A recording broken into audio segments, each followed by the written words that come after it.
Good afternoon and welcome back. Board of Education is no longer at ease and is now resuming. Since we have taken a break, I'm going to call roll before we proceed. In order, Ms. Hummer.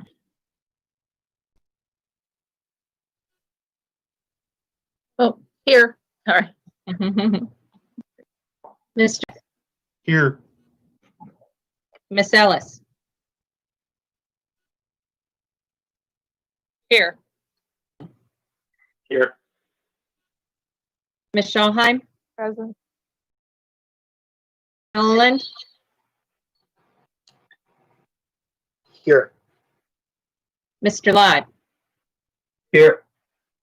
Great, thank you. Item 5.01, Safety and Security Report. Dr. Arlotto and Ms. Jackson, please. Good afternoon, President Corkadell, Vice President Ellis, members of the board, and Dr. Arlotto. For the record, I'm Monique Jackson, Deputy Superintendent for Student and School Support. I'm providing a monthly update on security as requested. We continue to work with law enforcement and fire investigators to assist with investigations involving AACPS properties. Continue to collaborate through virtual meetings with security directors throughout the state of Maryland regarding emergent issues and promising practices. The office is engaging in online professional development via webinars and other virtual platforms. Thank you. This concludes the update, and I'm available to answer any questions that you may have. Thank you very much, Ms. Jackson. And please extend gratitude to your team, especially security. I know with these challenging virtual times, they're missing that interaction with our students and our families as they engage. So greatly appreciated. Yes, we are. Thank you. Oh, okay. I'm going to open up the floor to questions. If we have more than a couple, I'll go roll call. Looks like I have, takes me a second to scroll, my apologies. We're going to start with Ms. Antwine first. Ms. Antwine. Thank you, President Corkadell. Ms. Jackson, how are you? I'm wonderful. Thank you very much. I hope you are well as well. I am, thank you. My question concerns as we move forward and we enter into our different phases via the state guidance. I understand that many of the employees that were not in buildings previously are now migrating back into the buildings. Could you share some of the safety measures that are being taken to ensure as they come back in, what safety measures are being taken, such as perhaps additional masks or PPEs, sanitizers, and the likes? Nothing that we cannot discuss here, but in general, please. Thank you so much for the question. You are correct that more people are entering the buildings. I want to take it step by step. So we really have, the school buildings, and we have our business office buildings. We are encouraging a rotating schedule. We want offices covered so that our public, our students, our staff can access any services that they need. But schools and our offices will be accepting appointments by appointment only. We're also continuing to encourage our employees to wear masks, frequent hand washing, all of the things, my children and I were talking about this the other night. Everything that we're encouraging our students to do, it's a really good idea for adults to do as well. And so we are encouraging that. We are encouraging offices to purchase anything that they would need to that would make their employees more comfortable with coming back. And as we continue to open up, the goal is to continue to provide uninterrupted services to our public, right? So our students, our staff, our community, and as such, keeping our employees safe. And so we will continue to make that balance. We meet regularly with our principals and our senior staff to ensure that our employees are following guidelines, they're wearing the mask where appropriate, things of that nature. Wonderful. And then as a follow-on, if an employee may not have COVID but has been exposed to it in some sort of way and they have to quarantine, with them coming back to the office, will they be allowed to telework so that they can, in terms of continuity, they can continue to work from home? Yes, ma'am. And as I know you are aware, there are there's guidance, state, local guidance, as well as law that covers that. And so they would work closely with our human resources department and their supervisor in order to make that return or adjustments as needed. Wonderful. And then I'll move on in terms of safety and security for the students. Dr. Arlotto, thank you for sharing with me the plans for the summer, as well as for the with us rather, the plans for the summer and the fall for safety and security of the students. But I failed to ask about, if we do move into a virtual environment, how do we as a school system address those the virtual predators that may be out there? Is that a concern that comes that we as a school system should address, or is it strictly for the parents to be concerned with? Well, remember, when our students are engaging with us, we do have the systemic technological security measures in place. Whereas that's frustrating for some people that we are so secure, it is a welcome inconvenience, as I would call it. So now, that being said, outside of the learning opportunities in the school day, if my students or my personal children, have an iPad in which they used it for virtual learning, but then they also use it, to watch Ronaldo videos, right? And so, so that would be something that I would have to supervise as a parent. Sure, understood. Thank you. And Dr. Arlotto, did you need to say something else, or were you? I just know you hit the nail on the head that it's a combination of both the school system as well as parents. But in terms of what we have in place systemically, the access, that's why we want students signing on through our Google platform and through our class link, because it has all of the safeguards that we would deem appropriate if it was in the building or out from home or a distant location, that we have all of those safeguards built in to protect our students. Wonderful. Thank both of you. Thank you. At this time, members may unmute to add any further questions. Not seeing any hands or unmutes. Item 5.02, bullying prevention report. Yes, ma'am. Ms. Thank you so Jackson. much. Good afternoon again, President Corkadell, Vice President Ellis, members of the Board of Education, and Dr. Arlotto. For the record, I am Monique Jackson, Deputy Superintendent for Student and School Support, and I am providing you an update on bullying prevention as requested. The 2019-2020 school year ended with 717 total bullying reports. This, as compared to last year's number, was 1,136. In our quest to eliminate incidents of bullying, intimidation, and harassment in our schools, Anne Arundel County Public Schools is moving towards full implementation of a bullying investigation dashboard for all schools. The prevention of bullying, cyberbullying, harassment, sexual harassment, and intimidation requires a concerted effort to support a whole school-based prevention and intervention program that involves all stakeholders in a school community. Principals and assistant principals either have been or will receive bully investigation dashboard virtual training, that's a mouthful, offered by the Office of Safe and Orderly Schools and the Instructional Technology Division. And most of this will occur next week in accordance with the superintendent's priorities and in alignment with AACPS strategic plan to create and support schools that are safe and have climates in which to learn by prohibiting bullying, cyberbullying, harassment, sexual harassment, and intimidation. The purpose of the bullying dashboard training is for schools to provide a one-stop shop for administrators to log in, review, update, and complete all investigations for any bullying forms received. Thank you. This concludes the update, and I'm available to answer any questions that you may have. Thank you, Ms. Jackson. I always, in in this report, I always like to hear when numbers are coming down. And so that is awesome. And I know that speaks droves to the hard work of your team's continuing efforts.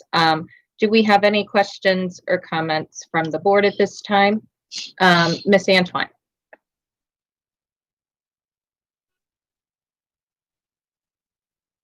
So I had a question about the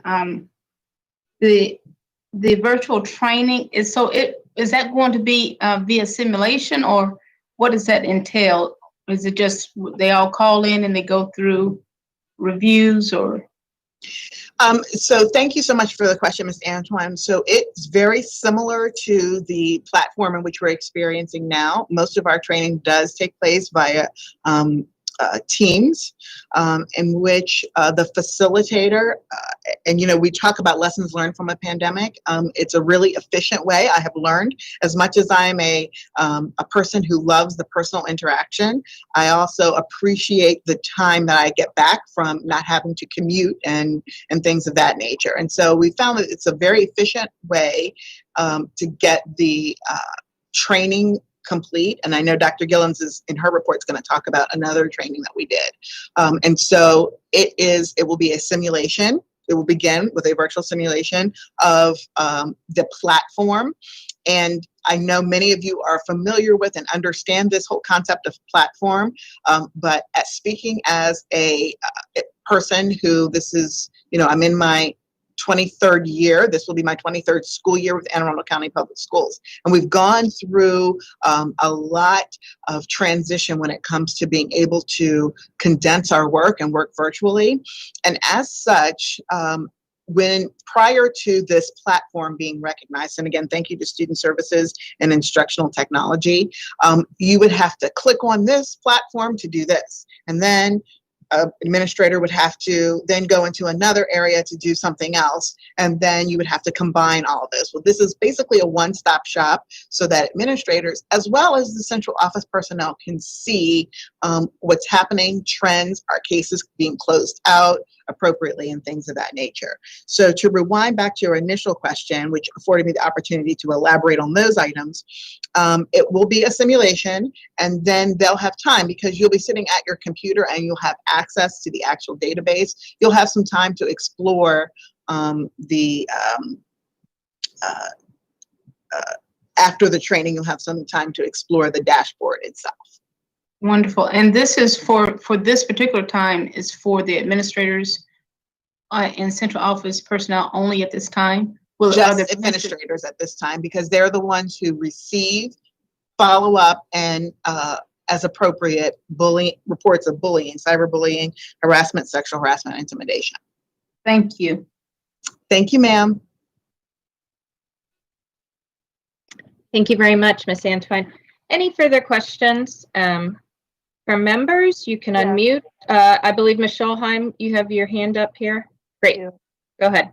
Thank you so much, as always, for your presentation, and it's good to see your faces always. Thank you. I think a dashboard sounds fabulous. It like you said, it streamlines the process quite a bit.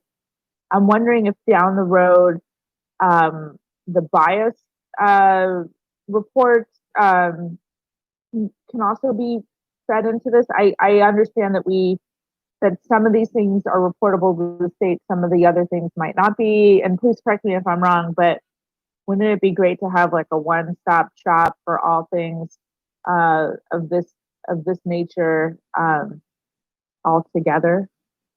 Yes, ma'am. Thank you. And you make some very good points, and that's absolutely something that we can consider as we move forward. As you have probably come to know me over the last couple of years, I like to do things in a manner that is in order. And so as we started with a small number of schools, if you remember in a couple of reports ago, I indicated we had a focus group of schools who began with the dashboard. And as we roll it out, I want to make sure that it is doing everything that we want it to do. And then as we continue to meet the needs of our students, because students come first, if adding other areas to this seems like it's appropriate, absolutely. And so your point is very well taken and was actually a consideration prior to today. So thank you so much. Perfect. Thank you so much. Thank you. Great. Any further questions of the board? Okay, seeing none at this time. Thank you very much. Item 5.03 is Diversity and Inclusion Report. Ms. Jackson and Dr. Gillens. Good afternoon, President Corkadell, Vice President Ellis, Dr. Arlotto, and members of the board. For the record, I am Maisha Gillens, Executive Director of Equity and Accelerated Student Achievement. I am providing the monthly update on diversity and inclusion. We have seen firsthand in the media how racism permeates through our society through images of George Floyd, Ahmaud Arbery, Breonna Taylor, Christian Cooper, and the murder of Richard Collins III that occurred on May 20th, 2017, where Collins and his friends waited for an Uber to arrive at the University of Maryland College Park campus. Our history of racist ideology has a long-standing impact on our communities, as stated by the Anne Arundel County Department of Health. They state racism is pervasive in our society and it takes a toll on the mental and physical health of Blacks. Beyond individual acts of racism are the structures of racism in our financial, housing, employment, and health systems. The results are seen in lower life expectancy, poorer maternal outcomes, and higher rates of death from COVID-19. The Office of Equity and Accelerated Student Achievement recognizes the importance of discussing race in classrooms and among colleagues. On June 19th, a district-wide professional development was held with Matt Kay, a classroom teacher and author of Not Light But Fire: How to Lead Meaningful Race Conversations in the Classroom. Mr. Kay gave insight into how to initiate and facilitate meaningful, productive dialogues about race. This was truly a meaningful district-wide professional development opportunity. The annual Unlocking Our Potential Conference was scheduled for June 25th. Along with our partners in professional growth and development, we were disappointed with having to cancel this conference due to COVID-19. However, with every challenge, we find innovative ways to overcome them. The Office of Equity and Accelerated Student Achievement did just that. On June 25th, 3 unique professional development webinars were offered throughout the day. Our June 19th speaker, Matt Kay, kicked off the day. He continued the conversation regarding leading meaningful conversations about race. The next session featured Shauna King, who spoke of hope as a critical tool for improving effort and attitude. Dr. Shields and Gilmore explored what it means to teach and lead for equity within the current challenging context of a pandemic and heightened awareness of racial injustices. Sessions average approximately 500 participants for each session. The day ended with a collaboration with Professional Growth and Development by hosting Dr. Paul Gorski, who unpacked what leading for anti-racism, equity, and social justice looks like for school administrators. My office continues to be committed to working collaboratively with other offices to ensure equity and access for all of our students. Thank you.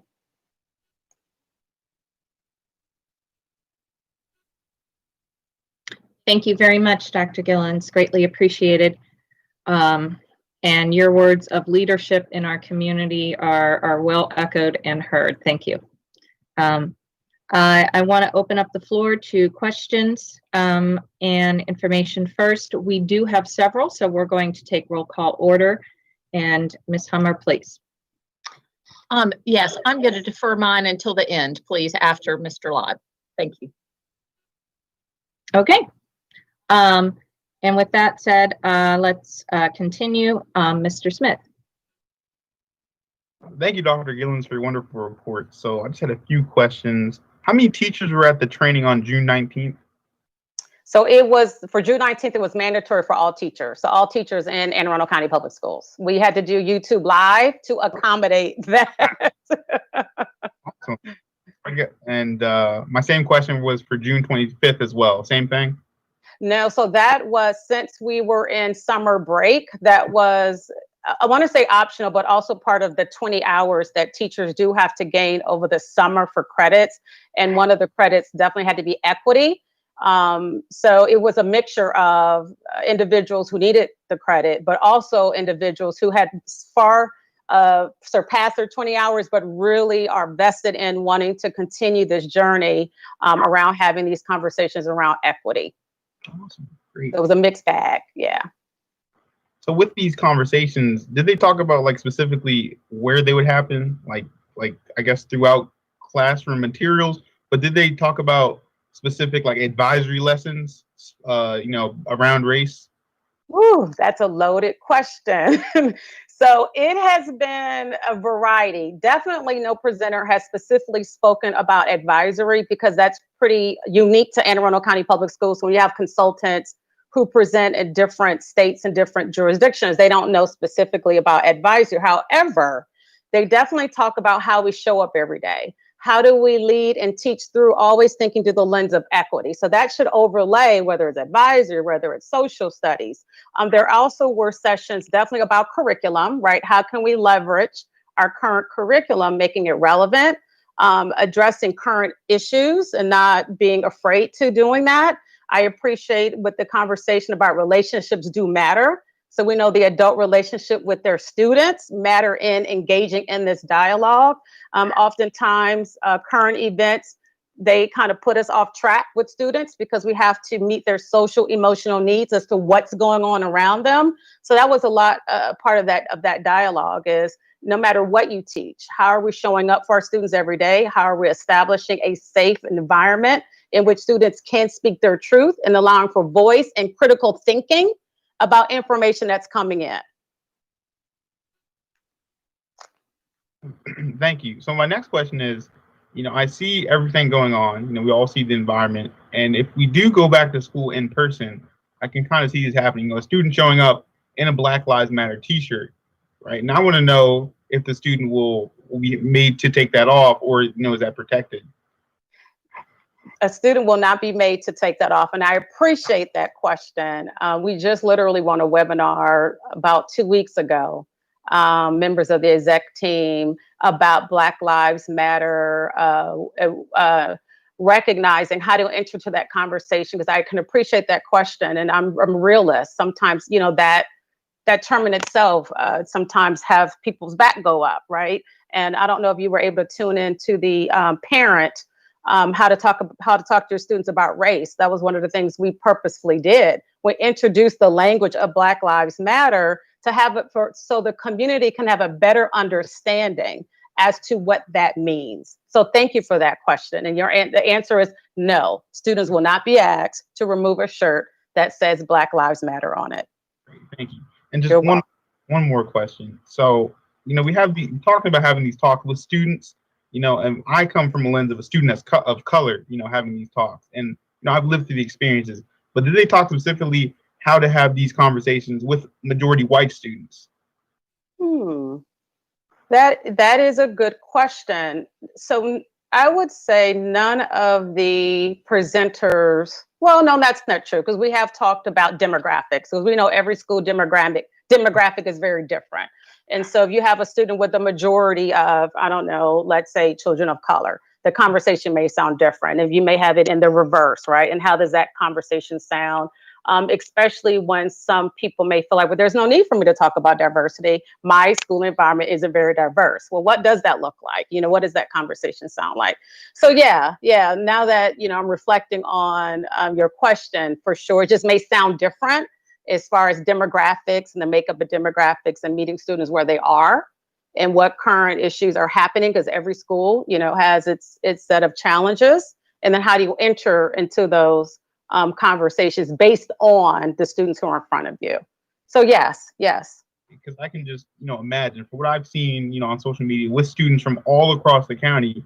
You have students that say Black Lives Matter, then you have students that combat that with All Lives Matter. So, my concern there is that if during the course of these talks, they might get a little, I guess, they might meet like an impasse, where half the students are on this side, half the students are on that side. So I just want to make sure that there's a way just to, I guess, to make us understand and just break down these barriers, until we finally see that we're all right on the inside. It doesn't matter what's on the outside.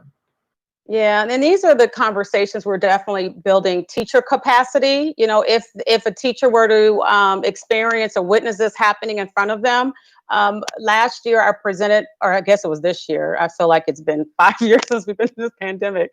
But months ago, when we were in brick and mortar, I talked about an early dismissal module around Speak Up.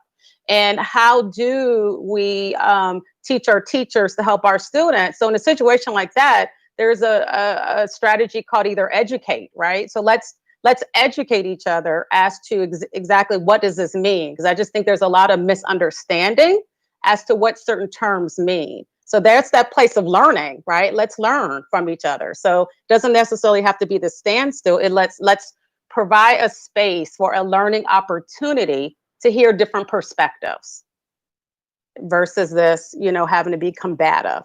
Yeah. Mm-hmm. That's all my questions. I really look forward to what your office does in the future. Yes, we're going to be partnering.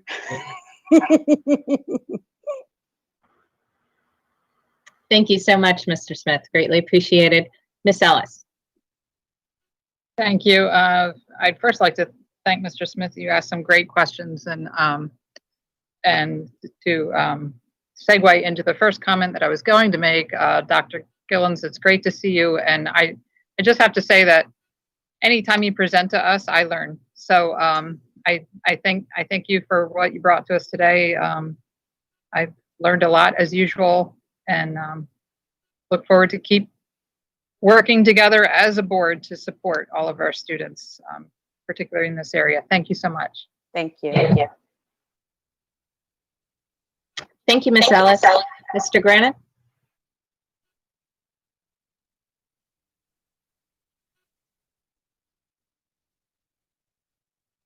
Okay. No question.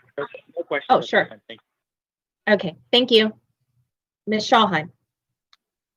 Thank you, as always, for your wonderful presentations. I look forward to them, and it's great to see you, as always. And I wanted to say, Mr. Smith, you're already an asset on this board. Thank you for your insight and your questions. Talking with Ms. Jackson and Dr. Gillens repeatedly about various issues that that are in their wheelhouses has proved to be such a wonderful opportunity for me to learn always, and to get understanding. And they're both fabulous, as I'm sure you already know. But it'll grow as your time on the board increases. So I'm delighted to hear that there's no that students that wear shirts that say Black Lives Matter at school will not be made to take them off. I wondered if the same was true for teachers. I'm hoping so, that'll be allowed. And the reason why I'm pausing is because my first instinct is, how do we define professional attire? But I'm going to pass that to Mrs. Jackson to address that, meaning, like suit, tie. So that's what I mean by professional attire, not to suggest that Black Lives Matter shirt is not professional. I don't want to get my words minced there.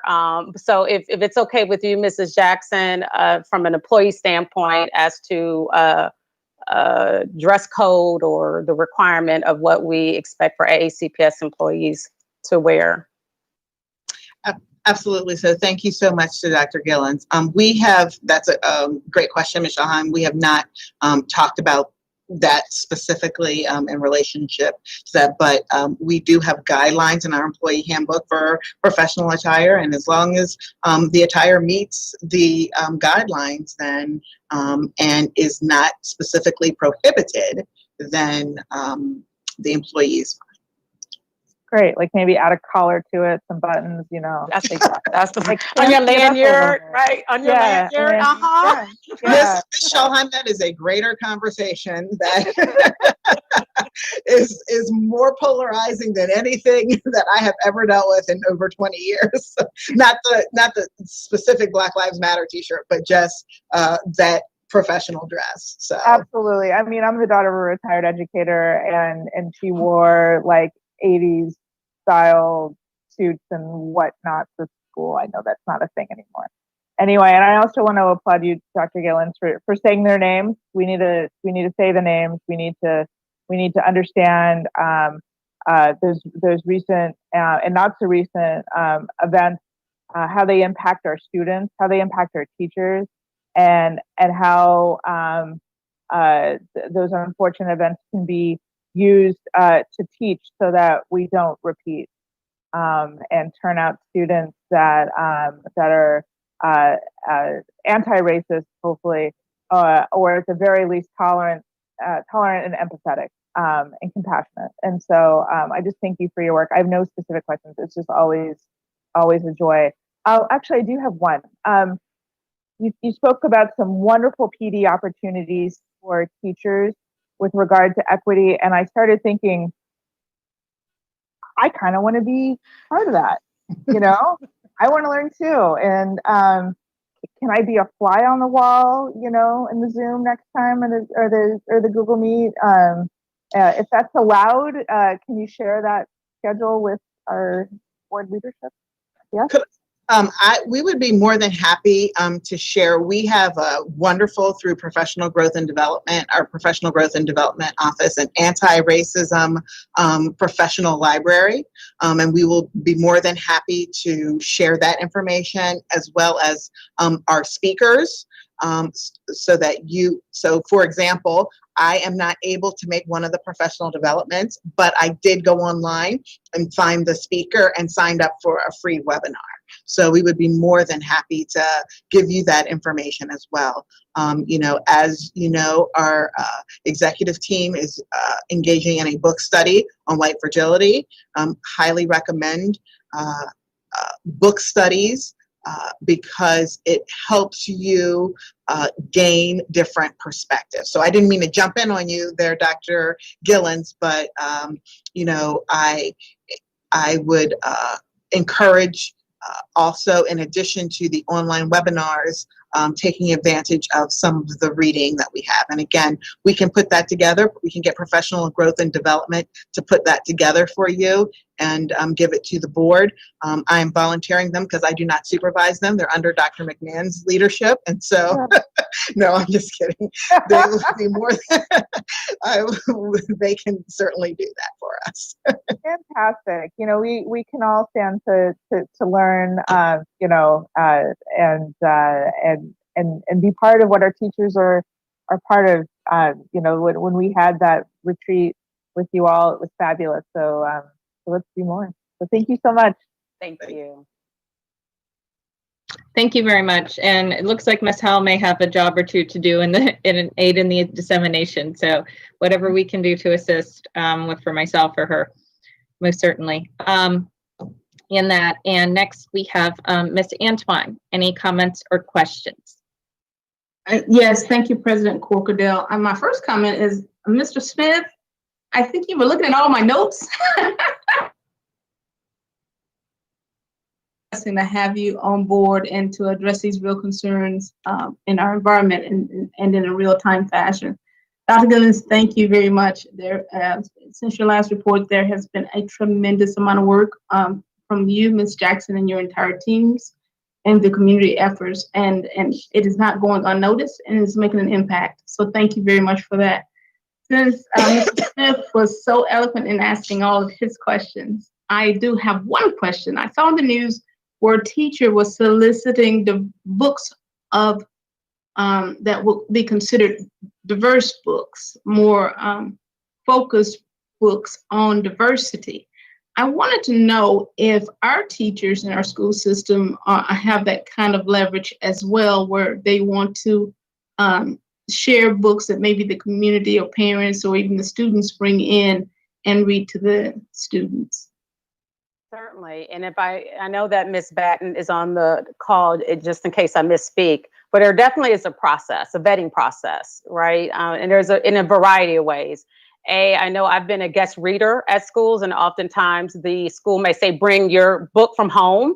And I'll let the teacher know, hey, this is what I'm reading. We're good. We read the book and I feel like our district is very, they work with families really well, with especially guest readers bringing a book from home. Now, as far as a teacher adding books to their classroom libraries, again, there's this process of reviewing, just making sure that, it's aligned, it's been vetted through, and I believe it's like multiple readers that have to go through this process just to make sure if it becomes this permanent instructional tool in the classroom, there is a process that curriculum and instruction goes through. And again, if I'm misspeaking, I'm sure that a colleague will correct me, but from my understanding, that is the process through curriculum and instruction. Yeah. Yes, I get a thumbs up, Dr. McMahon. Thank you. See the gold star. and also, if I may, Mrs. Antwine, that's also a very good comment. So I'm going to put my parent hat on now. When camps were canceling left and right, I had to do some research and figure out what would be the best approach to help my students during the summer. My personal children, and the public library is offering several options for books. There are many groups such as, South County is Kind, Kindness Grows Here, that offer suggestions for book study with your children, chapter books especially, and it may not necessarily take the issues. I would encourage parents to doing some amazing things, and it would not only promote reading, but also promote those things that we are focusing on in our school system, which is diversity and inclusion. Sorry again, Dr. Gillens. So then my last question would, as we're moving forward to look at how we are addressing race in our school systems, there have been concerns about what is being taught and how it is being taught in our schools. There is within our county this incredible amount of what has been coined as oral history. I wanted to understand how we could possibly capture some of that, because it's not just someone telling tall tales. These are actual historical accomplishments within our county that supports our growth in our county, and it preserves some true, genuine history. I know that in the EAC meetings, it has come up before. I would like to understand how we're moving forward to work with those experts that are producing the oral histories, and how we're incorporating those history back into our schools.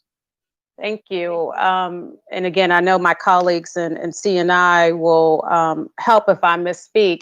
So fortunately, at the end of my report, I talked about how collaboration is really, really important.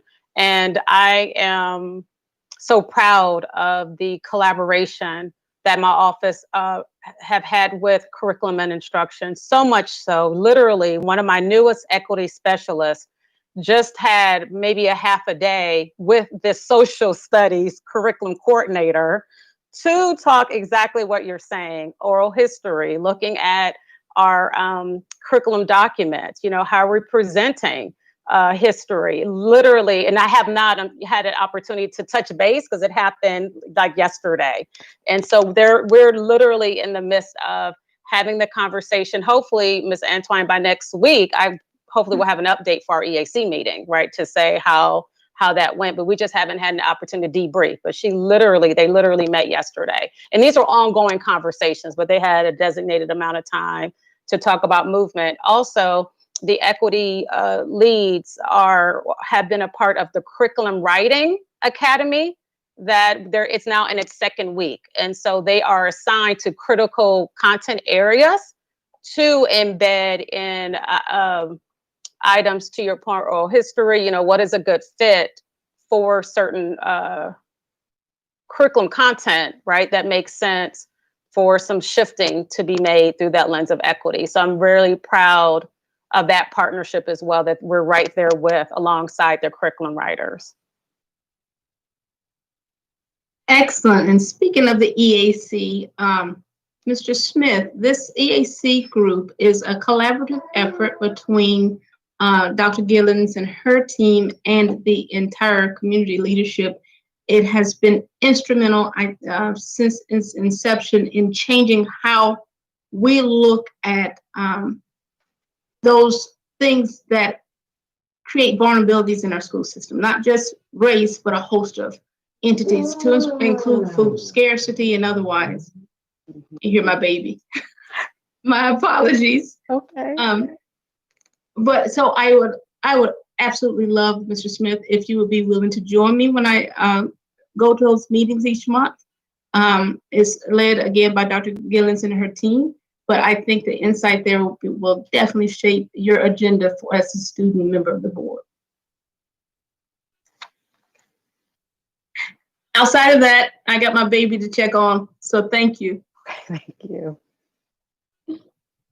Thank you, Ms. Antoine. Mr. Gilliland, any comments or questions? Hi, Dr. Gillens. Thank Hi. you for your report. I've got no questions or comments, but I appreciate your report again. Thank you. Thank you. Mr. Lott, Thank you for the report, Dr. Gillens. I have no questions or comments. Thank you. if I may entertain, before I call on Ms. Hummer, I was negligent in giving Ms. Howe an opportunity to report on public commentary for Section 5. If I may just briefly, for one quick second, Ms. Howe, can you please provide the summary report of the public comments that we received for item 5.03 and also 5.04, which will be coming up once we conclude? Yes, so we received one public comment for item 5.03, which has been shared publicly and was emailed to you, and also one public comment for item 5.04. Again, that was shared publicly and was emailed to you. Thank you very much. Ms. Hummer, greatly appreciate the moment of you accepting the moment of pause for that, and you may proceed. All right. As always, Dr. Gillens, thank you so much. I follow a number of teachers and staff members on Twitter, and I will have to say those professional development days you mentioned, they raved about them. There were so many positive comments and saying how valuable it was and how they look forward to it. And so I know it was a success looking at the feedback that was coming out through there. So I am now going to ask everyone to indulge me a minute. I'm going to move on to something a little different than your presentation. At this time, I want to address a different topic impacting diversity and inclusion. Dr. Gillens and Ms. Jackson share with us regularly the long-term, in-depth education and training that we as a school system are committed to on a daily basis to instill acceptance and celebration of diversity and elimination of hate and bias in our students and staff.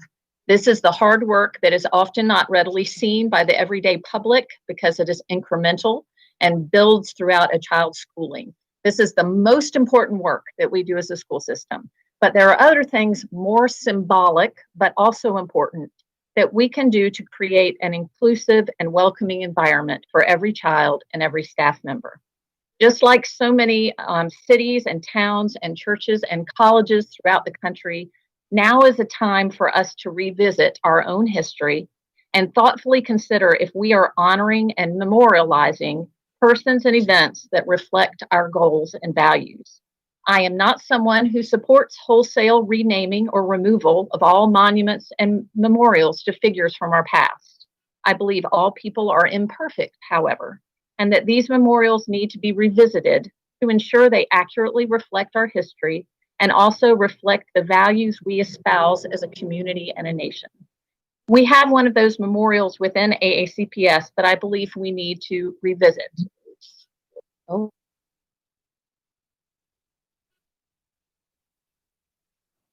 Ms. Hummer, you froze for a second, so I'm going to give it a second. We'll stand at ease to see if we have a resume.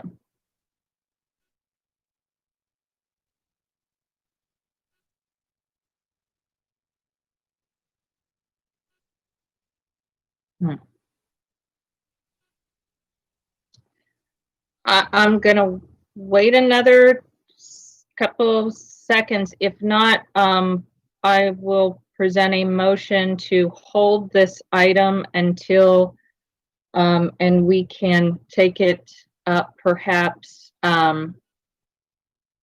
in a couple minutes. It looks like she's trying to reboot. We'll give one more second. And if not, we can resume this under, after we have completed section 7.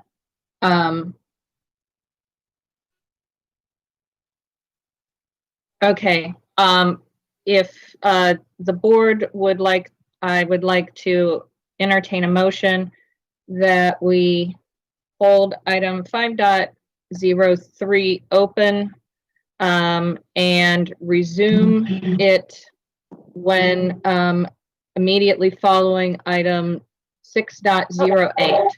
So moved. And, oh, wait, we Sorry. have, okay, we almost, we were gonna hold it until the end if you weren't able to resume, but you may proceed.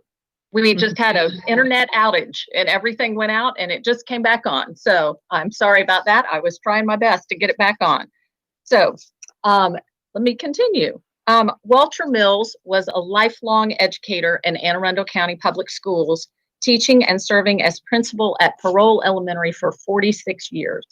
That in itself would be an amazing legacy. But Mr. Mills not only impacted and changed student lives, but he also changed the lives of all Black educators in Anne Arundel County and impacted civil rights and justice for Black educators throughout Maryland and the country. In 1939, Mr. Mills, represented by young Thurgood Marshall, sued AACPS for Black educators to be paid the same as their white counterparts. On June 12, 1940, Judge Calvin Chestnut of the U.S. District Court in Baltimore ruled in his favor, and his decree perpetually enjoined the school board from discriminating in payment of salaries against the plaintiff and other colored teachers in the county. We rightly remember Mr. Mills and honor his service and courage, in part through the name of his longtime school, now known as Mills Parole Elementary. I believe Mr. Gilliland was the student member of the board when that name change was enacted.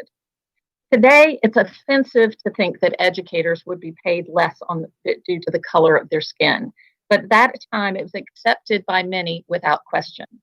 George Fox was the superintendent of AACPS at that time, and he infamously testified in court against Mr. Mills' request for equal pay. He stated, "The worst white teacher is better than the best Black teacher." His words are hurtful, disrespectful, and false, but unfortunately a reflection of much of public opinion then, and perhaps by some now. Like all people, Mr. Fox was imperfect. I am certain in his long career as an educator, he did many good things for children and impacted many lives.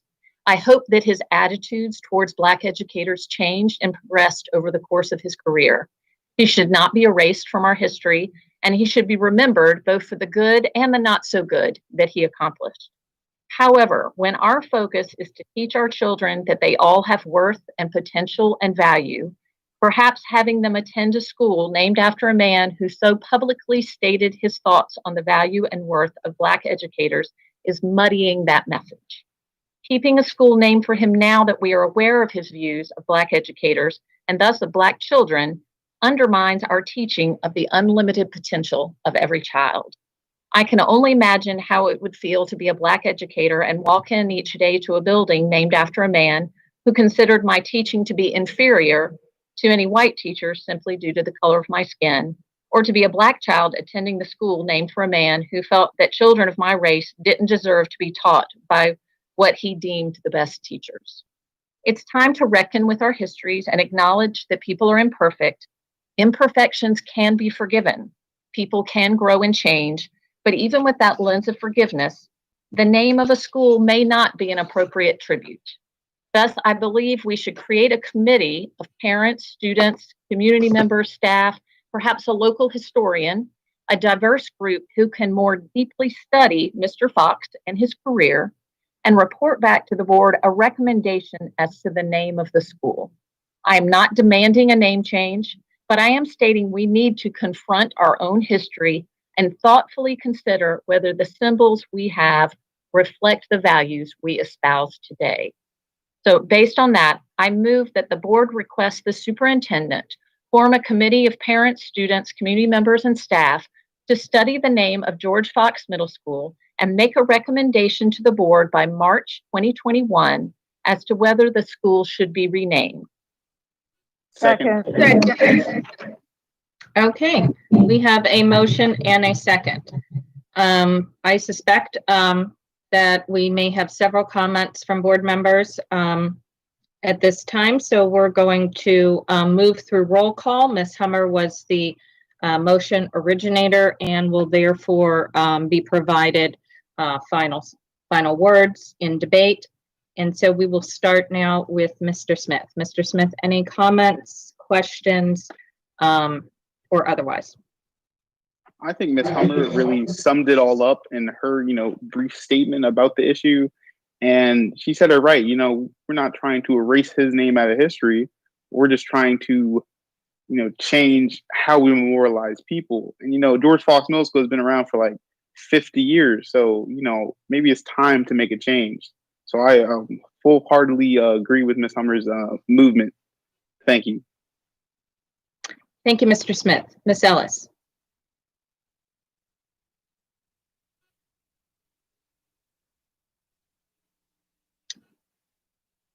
Apologies, took me a moment. No worries.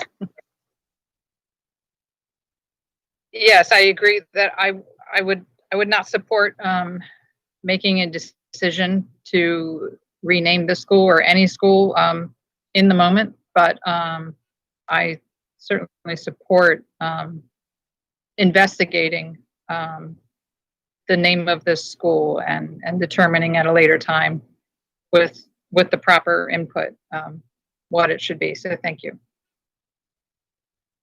Thank you, Ms. Ellis. Mr. Grannon? Yeah, before I suggest any potentially different action, I just wanted to inquire of Ms. Hummer, did you consider a potentially faster timeline for that? I guess my concerns are a couple. One is I just wonder, you've laid out a lot there. I wonder how much more there would be to take into account. Would it really take until March 21? And to be frank, I'd like to be able to, hear the outcome. And I won't be on the board. You won't be on the board. Mr. Gilliland won't be on the board. Mr. Live won't be on the board in March 2021. So I'm wondering if we can do it a bit quicker. The rationale behind that was we are facing reopening of schools, and that is necessarily the focus that our school staff and our central office staff and our families are interested in. And I don't want in any way to take away from that. I want this issue to be given the time and care it needs, but also the main focus right now of getting schools back in. So I don't want to add an added burden onto staff on top of things.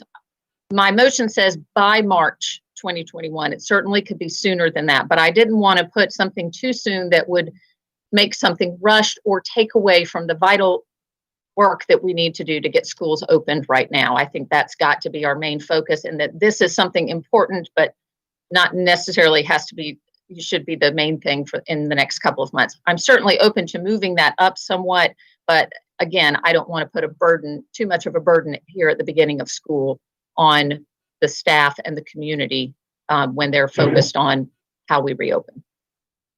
Okay. Given that, I don't know if Dr. Arlotto needs to weigh in on this timing, but would you consider a friendly amendment to have that be by the board's first meeting in December of 2020? I would like to actually have Dr. Arlotto weigh in on that and let us know, what he thinks for the staff on there. Dr. Arlotto, if you don't mind. Yes, ma'am. Thank you. So I appreciate what's been offered, and I think we are the recommendation for us to put an exploratory committee together, my words, to take a look at the renaming of George Fox Middle School, I think is absolutely appropriate. I will also say that I think the March 2021, by that time, is a deadline that we can work with. If the board chooses something differently, the board chooses something differently. But for the reasons that Mrs. Hummer has spelled out, I'm really looking for ways to take things off of staff's plate because they're working so hard to figure out how we're going to open for the new school year. We're not able to get away like we would in a normal summer. Not everybody's able to take the breaks and the vacations with their families, so they're working, and they're working really hard. So I would prefer the March deadline. Thank you, Dr. Arlotto. Okay, I want to think about that. So I'll defer any further comments at this time. Thanks. Okay, we'll make sure that we make a second round and include additional comments you may choose to make. Ms. Schallheim? I really appreciate the history. As you all know, I grew up in California, so I have lots of history of that locale, and not so much as to the man whose name is used on a side of our building. So I really appreciate the background that you provided for that. So thank you, Mrs. Hummer. I also appreciate that it's going to be a sort of a community effort to investigate and to come up with some options or a recommendation for the board. I like that. So I was one of several people who I think seconded this. So hopefully, for Ms. Howell's sake, if she can kindly note that several members of the board seconded this motion for the purposes of the minutes, I would appreciate that. And I think this is good. To Mr. Grannon's point, the first meeting of December would be the first meeting that the newly elected people from 2, 3, and 6 would be here. So Mrs. Hummer shaking her head no. I thought that was the case, that they would start the first meeting of December. So I'm wondering if I don't think that the old board would still be intact at that. The day that they take their oath is the day that our departing folks service will end. So that occurs on on December 1st, or the first available day of business day of December, as appropriate. Okay, I thought you said like the first meeting of December.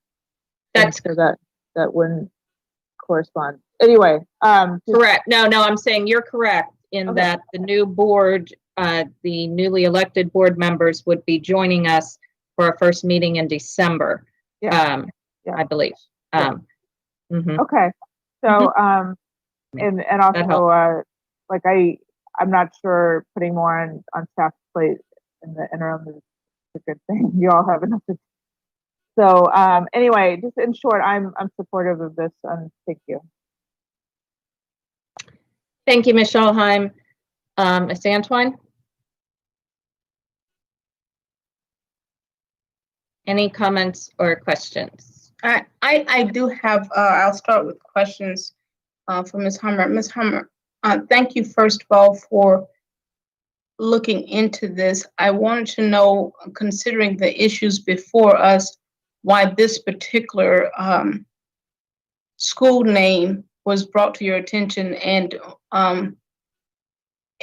as compared to we have other schools that are named for great people who have influenced our system, why we're choosing this particular one, I'm kind of misunderstanding, I think. This one, someone from the community shared some information with me regarding the comments that Mr. Fox had made during the case with Mr. Mills.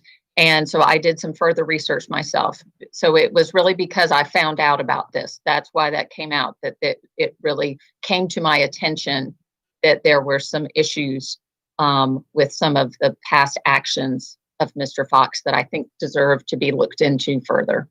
So it was really just because this is the one that was brought to my attention. Okay, thank you. Hear myself echo.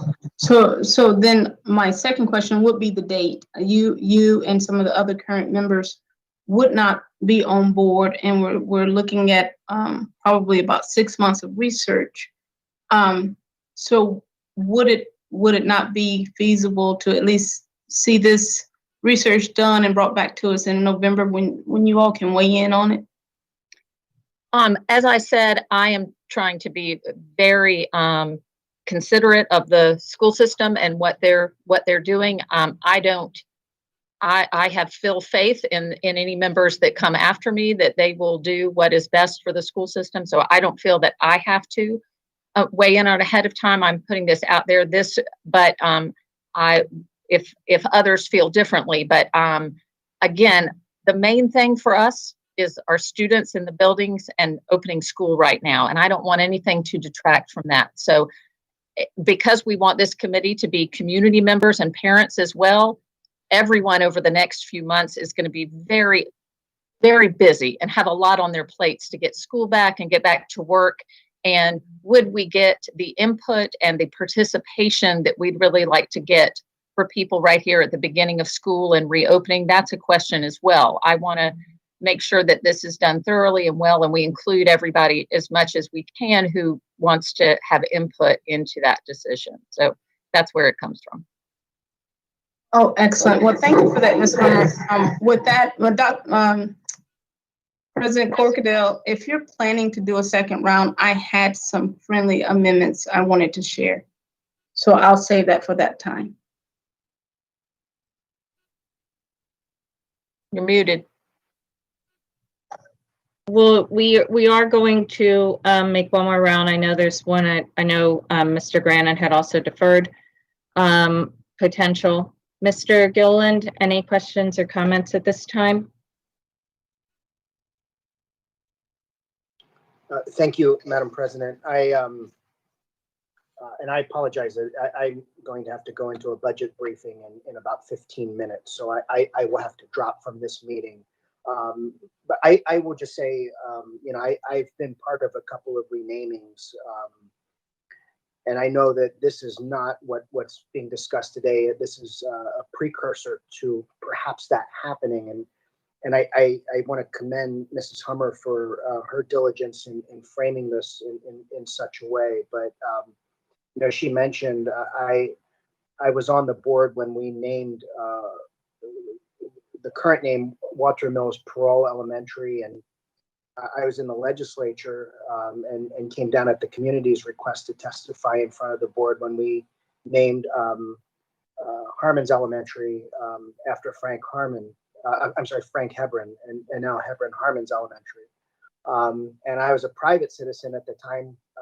We named the Riva Road building after Carol Parham, who was my superintendent when I was the student board member. And I think many will remember the stability she brought to the school system during a very trying time in the early 1990s, and certainly well-deserved naming as she departed her time as superintendent.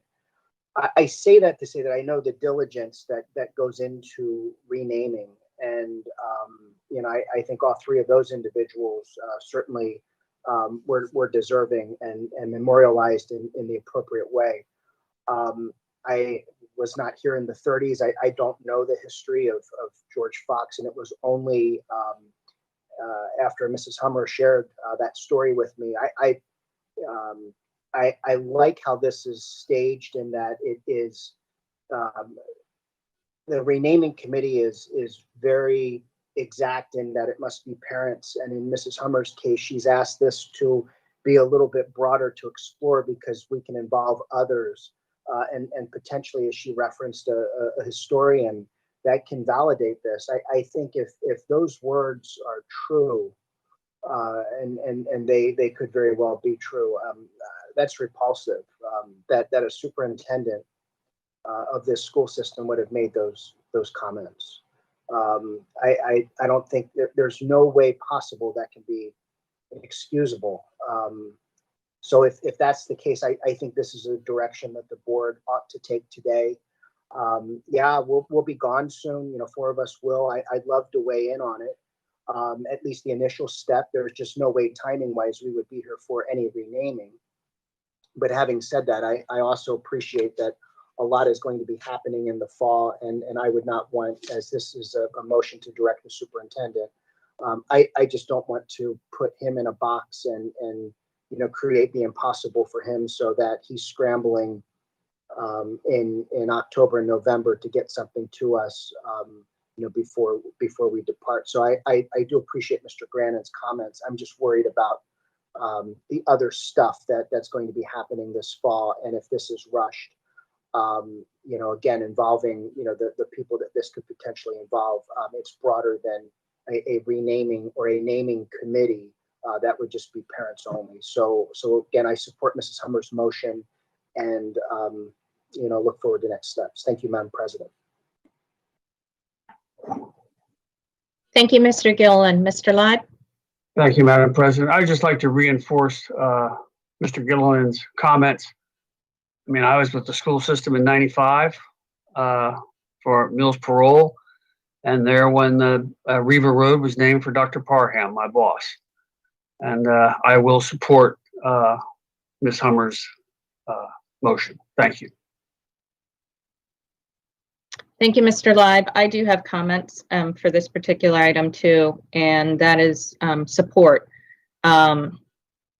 An overwhelming amount of it. I think that this is the moment in time to open the doors for these conversations, and I trust that Dr. Arlotto and his staff will well represent to ensure that we have good information and feedback from the community.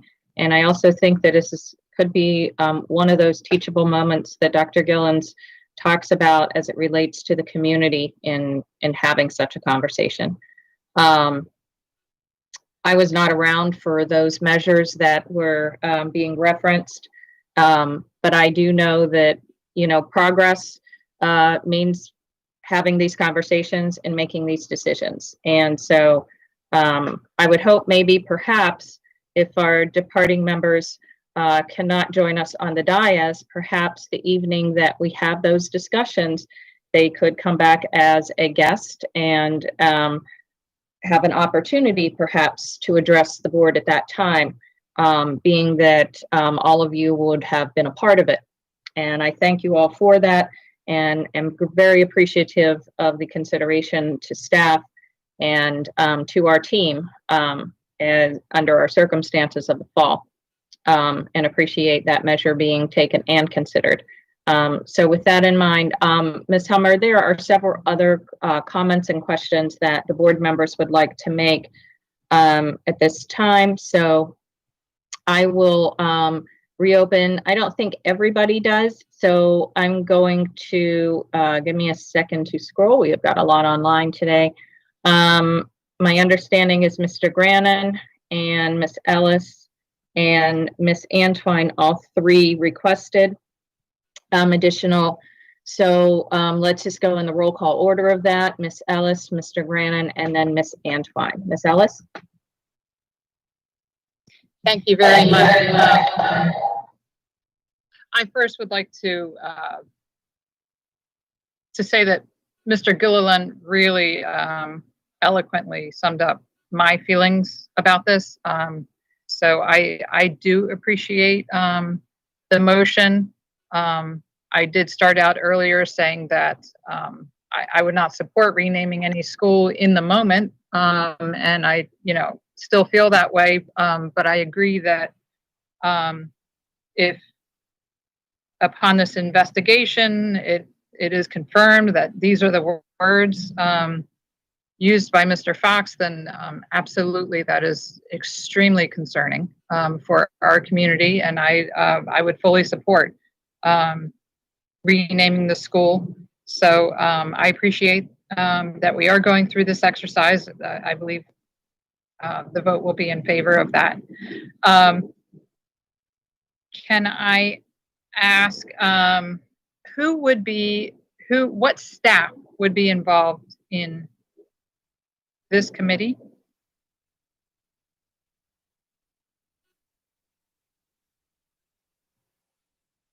That I would leave up to the superintendent, and I would assume that Dr. Gillens would be involved in helping with her contacts in the community and other areas, that they would be able to find a good representation that would represent all areas of this. I agree with you when you said that I'm not in the moment. I don't think we should knee jerk on anything. I think we should set an example to be thoughtful in what we're doing and making sure. I will give a big thanks to our new student member, Mr. Smith.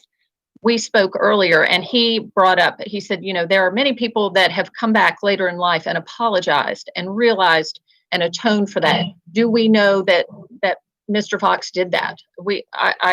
I don't know that. And so that's why I say, let's look at his life in totality.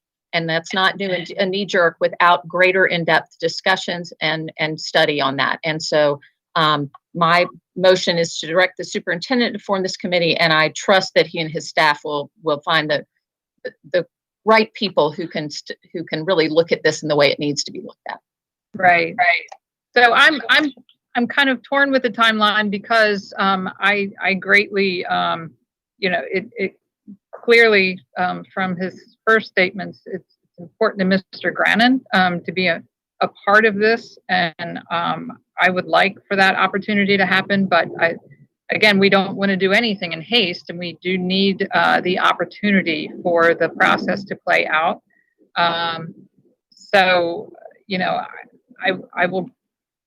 I will go with what seems like the sensible and logical timeline, but I do empathize with Mr. Grannon, and I would ask that any current board member who will not be here does attend that meeting. I would love to hear your testimony as we are getting ready to vote on this important issue. Thank you. Thank you, Ms. Ellis. Mr. Grannon? Okay, I'll try to be pretty brief. And if it didn't come through my comments before, I'm thoroughly impressed and grateful for the legwork that Ms. Hummer has done already on this issue.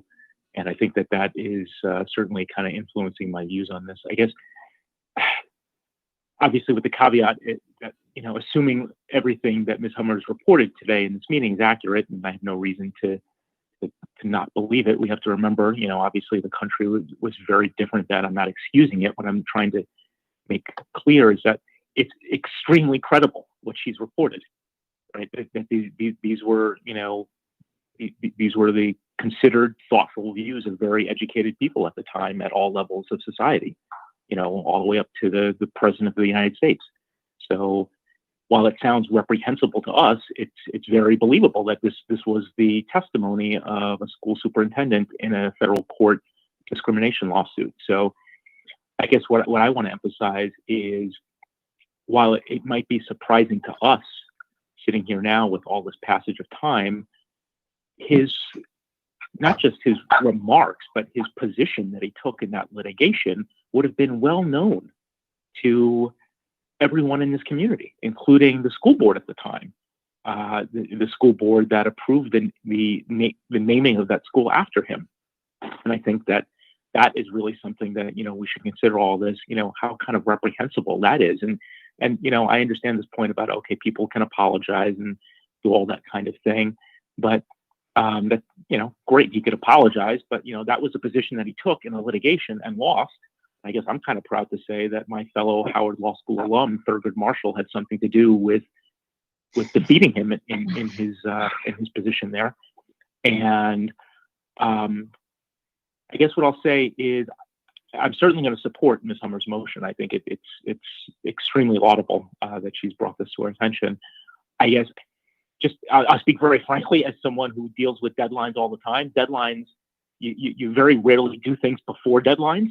And at least that's kind of a problem that lawyers have. But I guess what I'm trying to get across is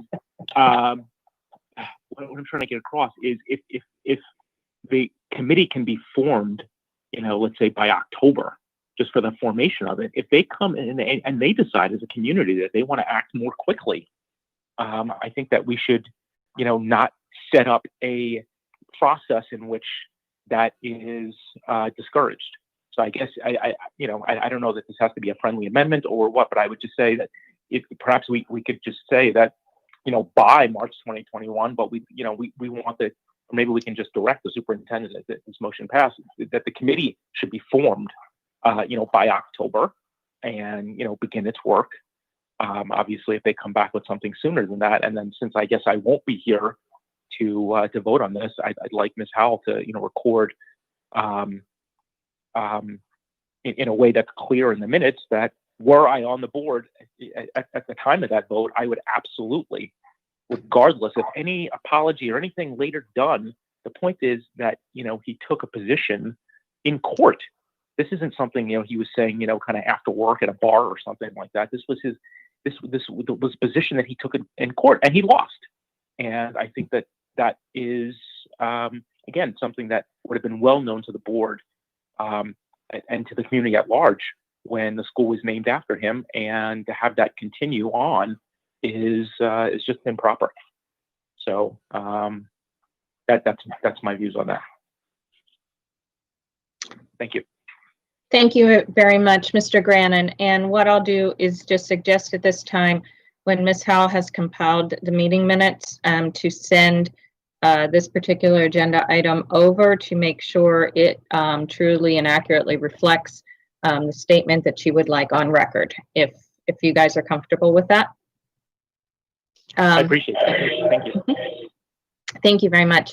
Next, we have Ms. Antwine, who also expressed an interest in redressing or other considerations.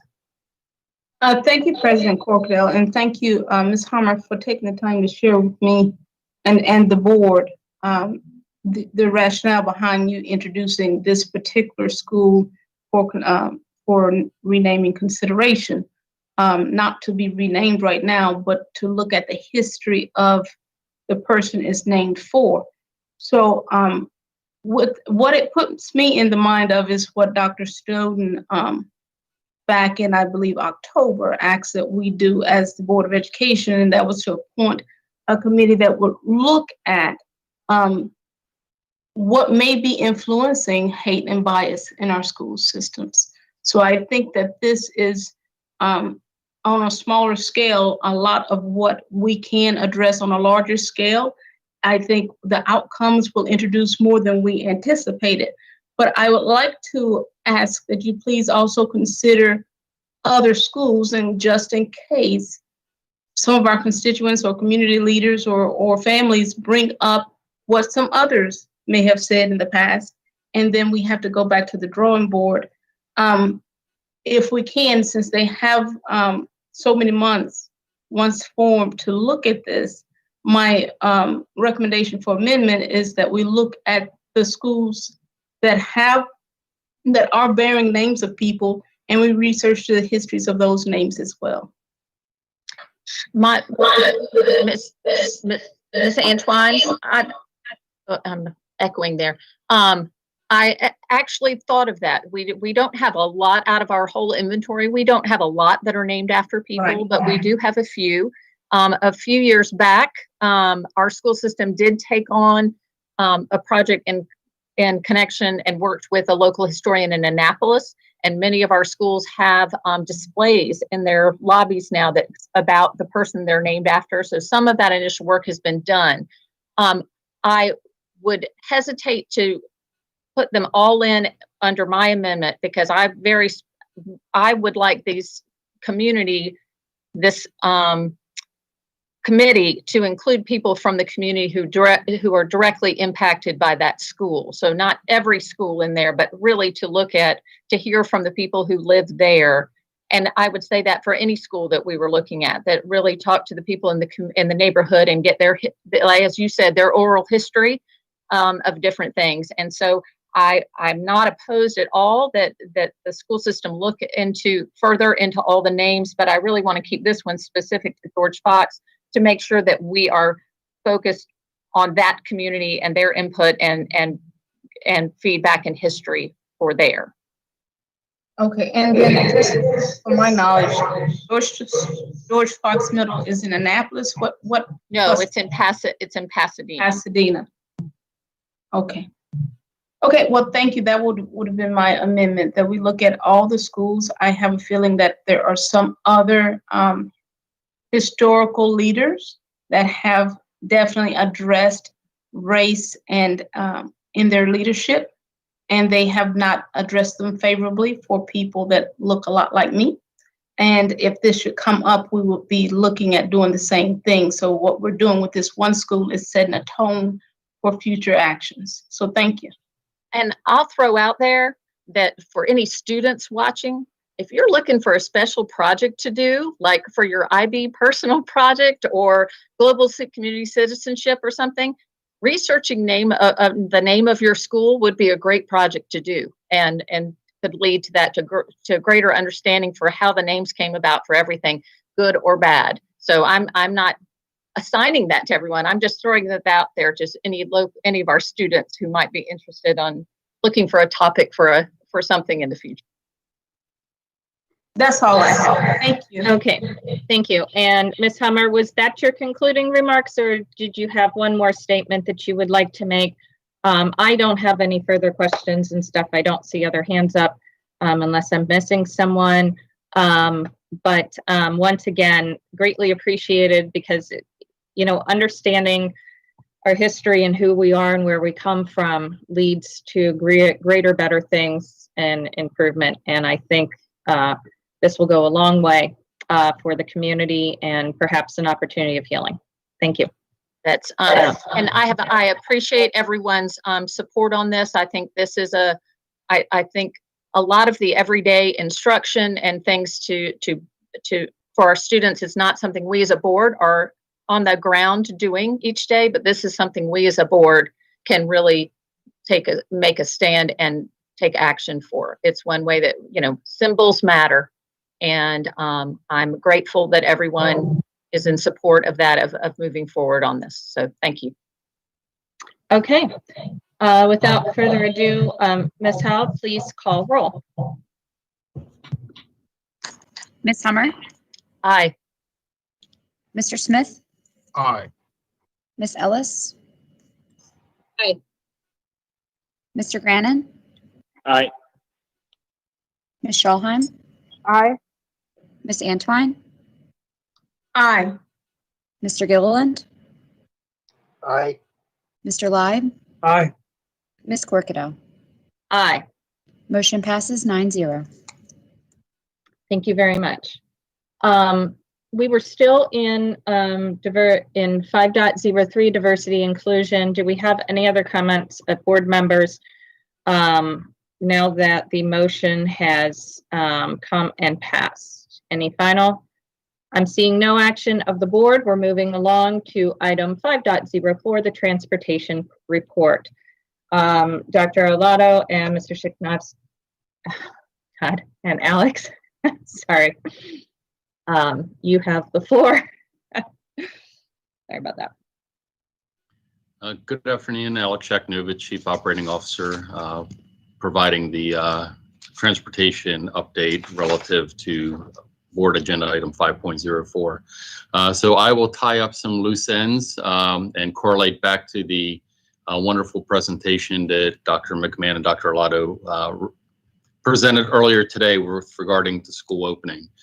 You may have heard that Dr. Salmon indicated that transportation may be one of the key linchpins as part of reopening considerations. So a lot of work has been going in to the transportation arena. Specifically, the decision points that are left unmade yet, and as Dr. Arlotto alluded to, we're awaiting clarity for, is really occupancy limits for buses.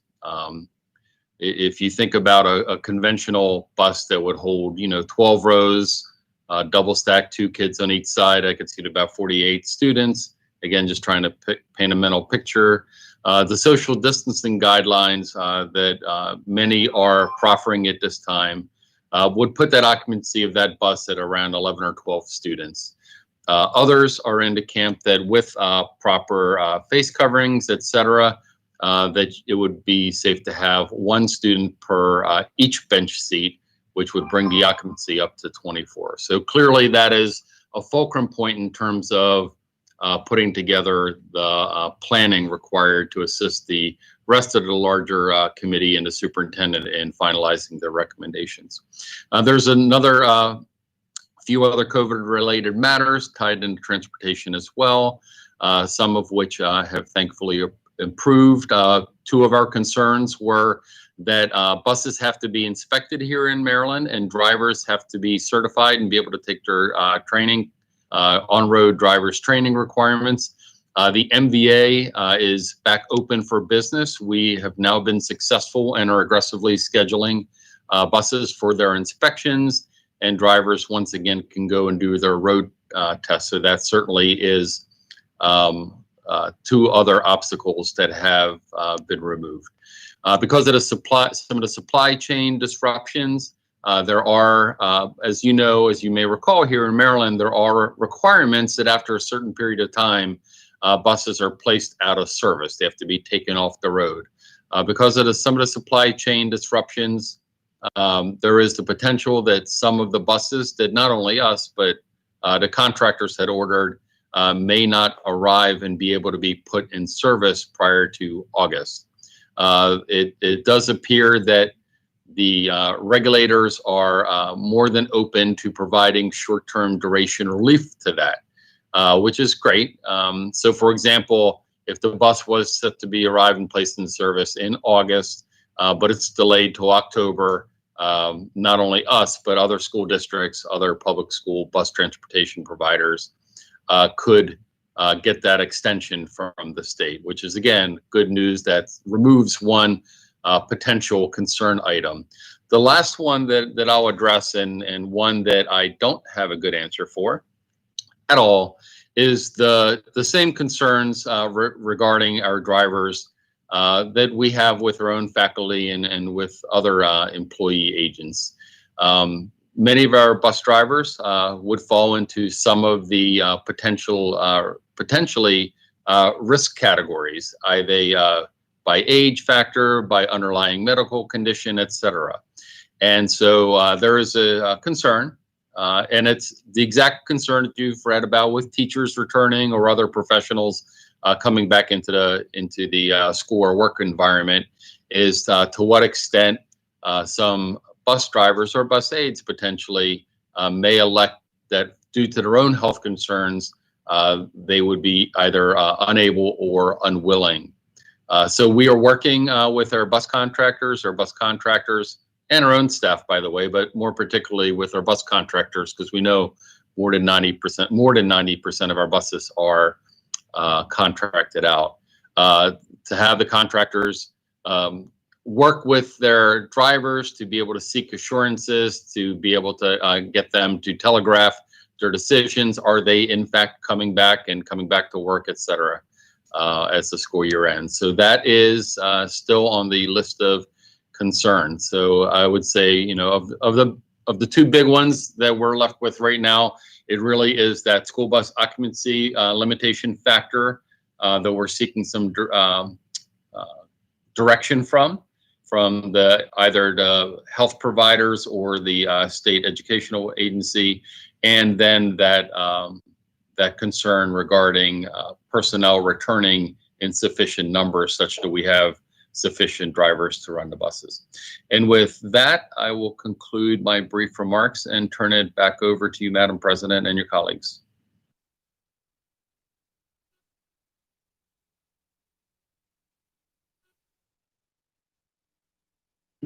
Apologies, I'm on right now. So Ms. Corkadell had to step away. I see two hands up with questions, so I will start with Ms. Schalheim. I've actually got a question, Ms. Ellis. I'm sorry, I skipped you. I didn't know that. No worries. Mr. Grennan. No worries. I can't raise my hand, by the way. That I know. Just a very quick question for Mr. Shaknovich. Do our regulations permit us to consider things like, for example, could siblings sit together in one seat since they're in the same house? and we can get more students on a bus that way?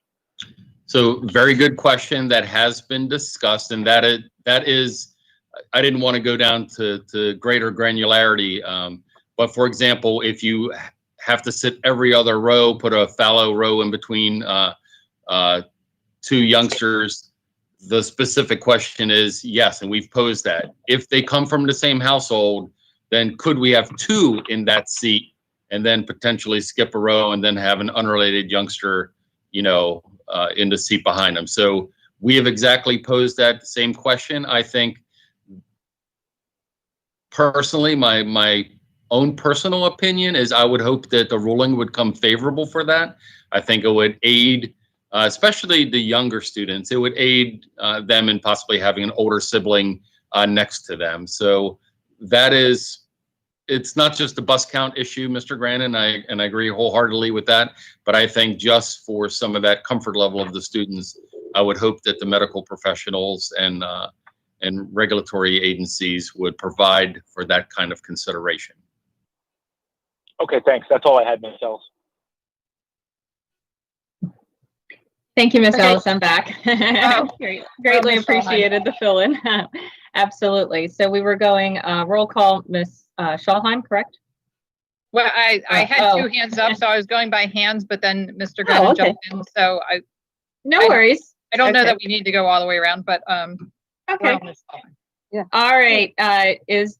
So who had their hands up left? Oh, I she did. did. Okay. Yes, All yes, right. I Good did, guess. and Ms. Antoine did too. So, Okay, yes. great. okay, thank you as always for your report. I wanted to touch on the county council's action the other night regarding transportation and transportation staff. I want to first acknowledge appreciation to the county council for their service to our community and for their obvious, all of them, all 7 of them, care and thought they put into their decisions every day, including this one, regardless of where they fell on the vote. And so I wanted to ask you, well, firstly, I look forward to hopefully virtually, meeting them this fall and seeing, how they can improve our operations. And so I wanted just to see what the timeline would be for getting them in place. I would say that's to be determined. There's a lot of factors that would go into that. A typical turnaround time for positions here in the organization of that nature is generally 3 months. That would be my simplistic answer to that. Okay, so when are we posting those openings? There was a vacancy review process here in the organization, so it would have to go through that. Again, 3 months is sort of the typical turnaround time for a position.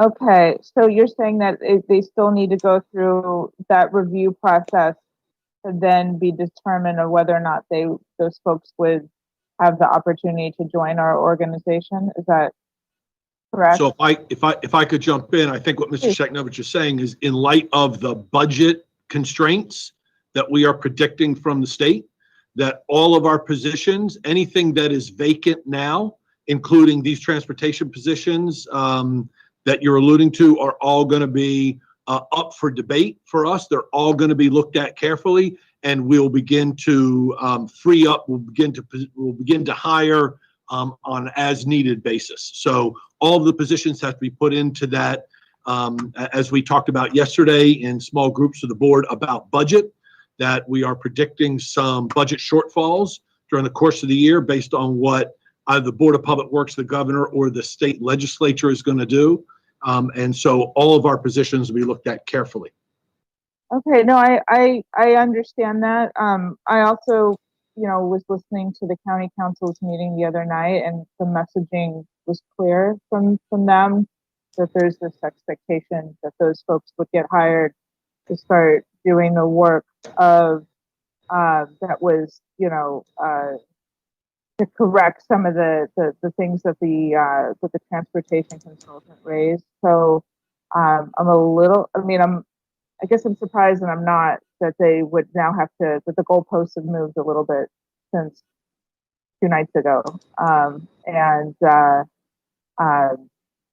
so I have some questions about that.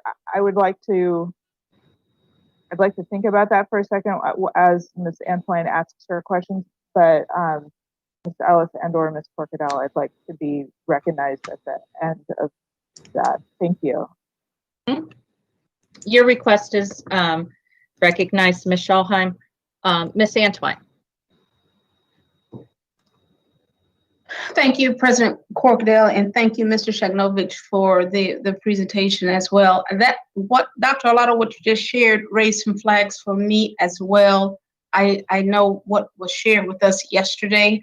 So I'll wait on whatever Ms. Schalheim is going to follow up with before expounding on those concerns.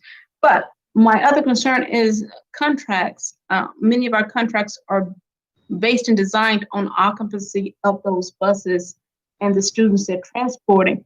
If we are minimizing that or downsizing the amount of students per route, I guess, are we also planning to modify the contracts? So again, it's Alex Shachno, Chief Operating Officer. So the price of the bus is not dependent upon the number of students on the bus. That's not one of the calculation factors. Things like mileage, hours, the capitalization cost of the bus, fuel, et cetera is. But whether a bus would have 12 youngsters on it or 24, the cost of that bus is the same. Now, if you needed to transport the students, if you needed to transport 48 students and you can only have 12 on a bus, and a bus now has to make 4 laps to get all 48 students in, then yes, obviously in that case, the costs would go up. The contracts don't need to be renegotiated because the mileage costs, the hourly cost, the fuel costs, all of those are already prescribed. But yes, so if you could have potentially a doubling or a quadrupling of the costs if in fact it was required to transport, in my hypothetical example, all 48 of those students. Now, that is largely dependent upon decisions that are made in terms of school opening, right? If we are operating in a hybrid model, which is one of the options that Dr. Arlotto and Dr. McMahon covered earlier, then potentially that school would only have half the students in a given day. So maybe the same bus would only have to take 2 laps to bring the students instead of 4. So there's a lot of moving parts, Ms. Antwine, and a lot to be determined between now and that late July, early August timeframe that was referenced this morning. But again, the number of students on the bus is not a cost factor, but it's how many round trips would that bus have to take with a reduced capacity to arrive, at the required number of youngsters being delivered at school. That would be a cost factor because again, it would involve more hours, more miles, more fuels, et cetera. Hopefully my analogy helped sort of paint that picture for you. I appreciate that because I understood from before that we developed the contracts based on the number of students and in the areas that they are being picked up from. So thank you for that clarification. I also appreciate that it helps me understand why some buses may have been overcrowded if they're negotiating under how many routes and things that they were taking. With that said, though, it's not necessarily the buses that I'll be addressing right now, but maybe the bus stops and our walkers as well. They will also be in, before the students are picked up, they'll be in groups likely, and they'll all be standing together. Are there safety plans for the walkers and the students that are standing there together waiting on buses, and in some cases the parents as well? That's going to be part of the communication and messaging that the school district is going to put out. Clearly, that is an interaction and exchange that's going to have to happen between the parent and the youngster, or the youngsters plural, right? The school district does not have personnel to go out and monitor every sidewalk pre-position at every bus stop, et cetera. That's simply not plausible. So much like Dr. Arlato said earlier, that, you know, the parents or guardians are going to have conversations with their respective students about expectations about mask wearing, social distancing, et cetera. I would certainly hope that social distancing while walking, social distancing while, you know, collecting at a bus stop, et cetera, are going to be part and parcel with those conversations that are going to be happening, you know, in the town, in the homes. Certainly, again, we're going to help facilitate those to an extent by encouraging those conversations, providing talking points, things like that in our communications with parents. But ultimately, it is going to be that parent, guardian, and youngster having those type of conversations. Wonderful. And then my last question is about the supply chain disruptions. Those disruptions, that's causing buses not to be put back into operation overall, or is it a set of buses? I'm not understanding what exactly was disrupted because of the supply chain management. So from the time you order a bus until the time you get a bus, it can be as much as 10 months, 9 months, 10 months. And that's if everything is going perfectly, right? But many of the factories closed down or had disruptions to their production levels or their supply levels, et cetera. So the time from order to delivery, in some cases, may have been elongated. Okay. So you place an order on a bus and you say that I want it here by such and such date, but those orders were placed, you know, back in the fall, back before anybody even contemplated COVID, before anybody experienced plant shutdowns or supply chain shutdowns, et cetera. So there have been delays midstream between the order and delivery time that potentially may cause some of those deliveries to not occur at the exact date that was initially contemplated. Wonderful. Thank you for that. That's all I have. Thank you. Thank you very much, Ms. Antwine. Before I return to Ms. Schulheim, is there anybody else that had questions or otherwise of? Nope, seeing none. Ms. Schulheim, you have the table. Okay. I'm just slightly bothered by what I heard, what I thought I heard earlier, and that despite what all of us who were paying attention at least heard and saw from social media and just a huge swath of groups and individual constituents over the last 2 weeks, and then what amounted to, I think it was 90 minutes or 2 hours worth of the county council's time the other night debating and discussing it, that somehow we would stop that effort and say no to not just the transportation folks, but to the mental health personnel as well.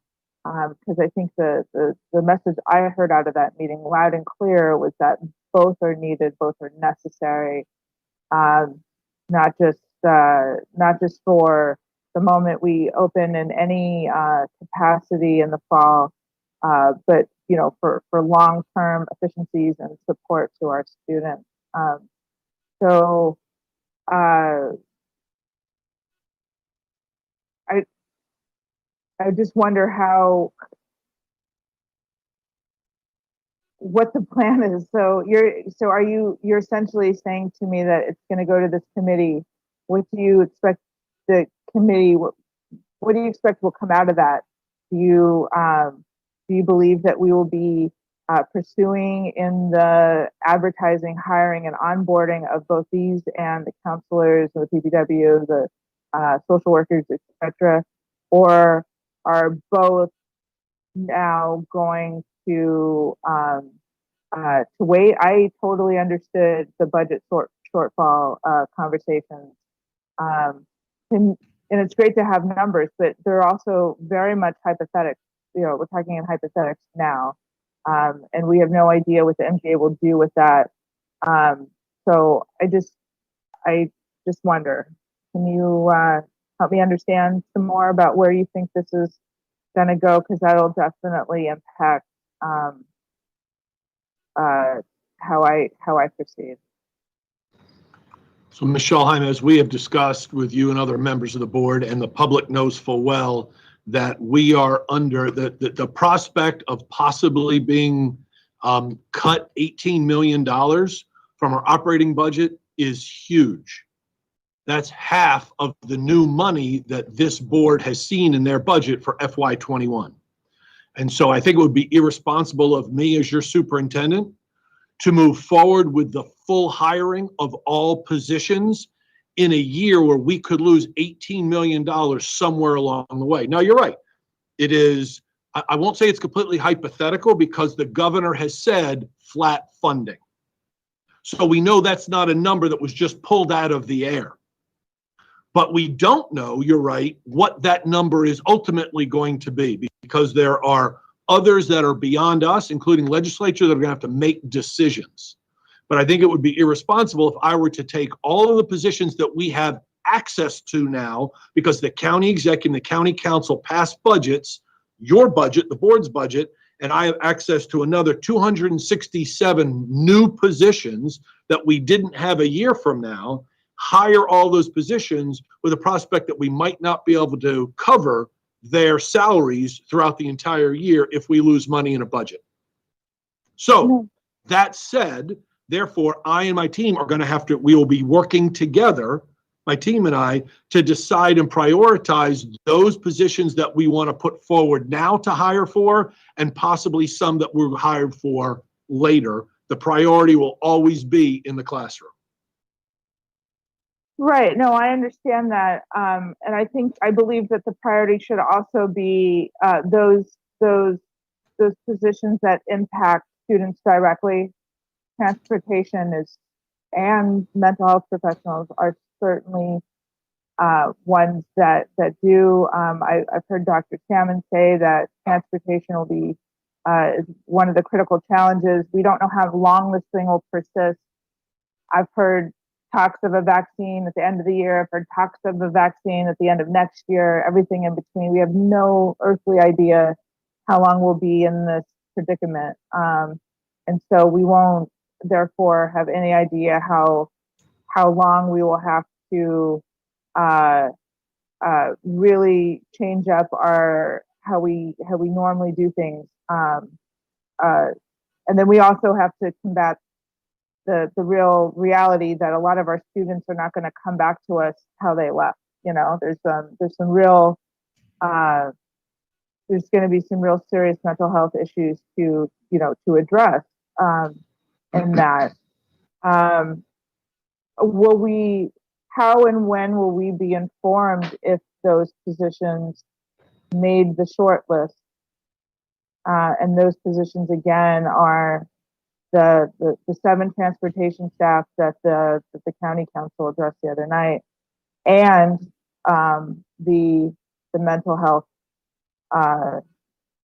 positions, the school counselors, the PPWs, the social workers, etc.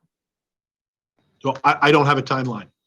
I'm working with my team, and we're going to look at all the positions that have not yet been filled, look at all of our vacancies, look at the numbers and what we're going to predict we're going to need to save just in case there is a cut, which we believe there will be in some way, shape, or form, as we talked about the other day with you and other members of the board. So I don't have a date to hand you to say by X date, I'm going to have a plan.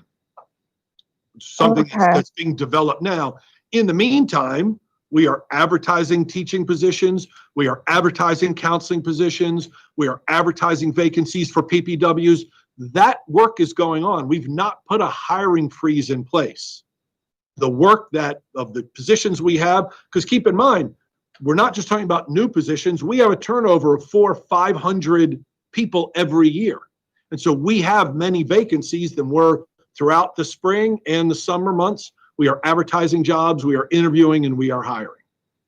Okay, so you're interviewing and hiring for the mental health positions that are vacant, but we're not tempted to be grateful for the money that was put back in that state category to hire the transportation position. I'm just making sure I understand. You used the term, am I grateful? I am grateful for the money.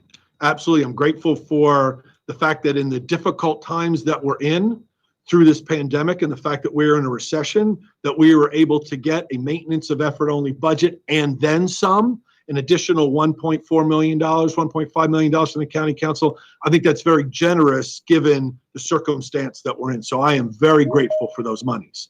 Now we have to look at what those monies buy us, and we have to look at the long-term picture, which is, are we going to have the money to be able to hire all these people and pay for them throughout the course of the year?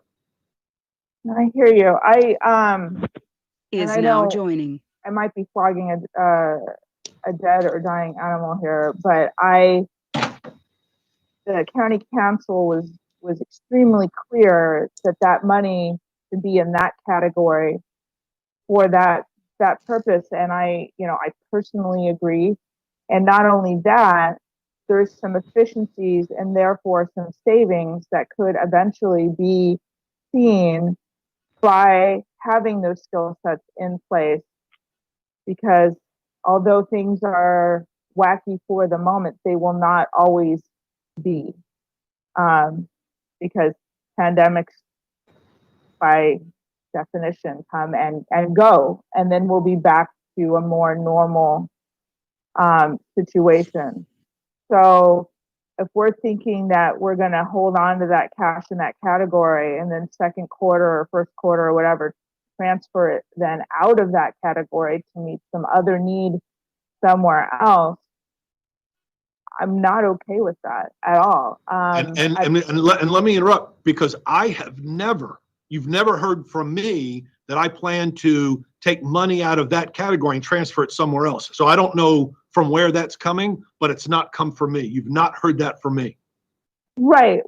But if we're not using it for that purpose and it's in that category, just please help me understand, what else would we use that cash for?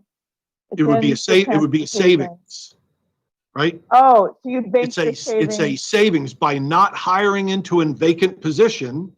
You're not paying the salary for that person, so you are saving money. Doesn't mean we lose the position. We can still hold on to whatever that position is: transportation, a counselor, a teacher, a TA. Whomever we don't hire in is somebody I don't have to pay we don't have to pay the salary down the line, and we've absorbed a savings for the future. We don't lose the position or trade the position out. I might not be popular here, and I'm not sure that I would win this fight today, and I'm sorry, Dr. Arlotto, but I think I'm gonna have to move hearing this to direct you, the superintendent, to advertise, hire, onboard, etc., the school mental health professionals that were provided for in our budget, as well as the 7 transportation people, because those are 2 really huge cogs in a wheel that needs to keep turning. Mr. Leib, your mic is on, and so I therefore then heard your comment, and I don't appreciate it. Let's be respectful, please. Thank you. So I'm gonna, we all serve, we all follow we all put the students first, all of us, even if we disagree on policy, and it's okay to disagree on policy, y'all, but I just,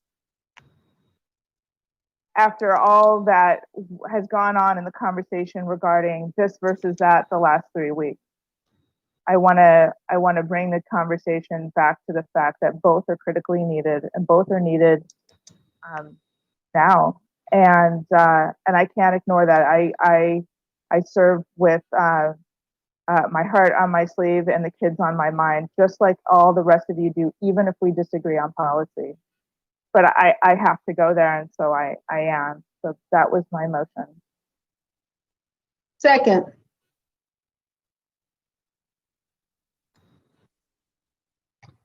I have a motion and a second.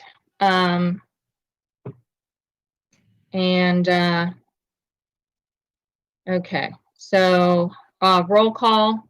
You don't need to unmute if you don't have comments. I'll recognize that and give it a second and move along. And we start with Ms. Hummer. Ms. Hummer? Yes, can you hear me?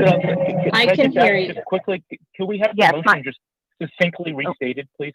I just want to make sure. Absolutely. I If we could get, yeah, we're going to need, Ms. Howell's going to need for the record the precise language. So happy to oblige the point of information request, Mr. Grant. Yes, I have it here. And it is written out, which doesn't always occur, y'all. So bear with me here. I'm just getting back to it.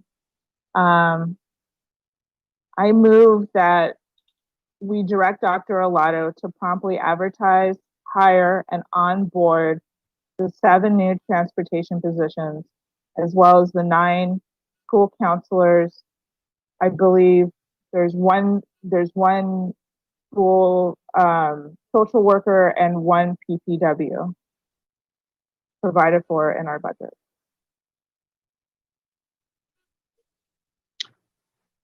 Okay, Mr. Grannon, I think that is the motion. So I'm going to roll call order now.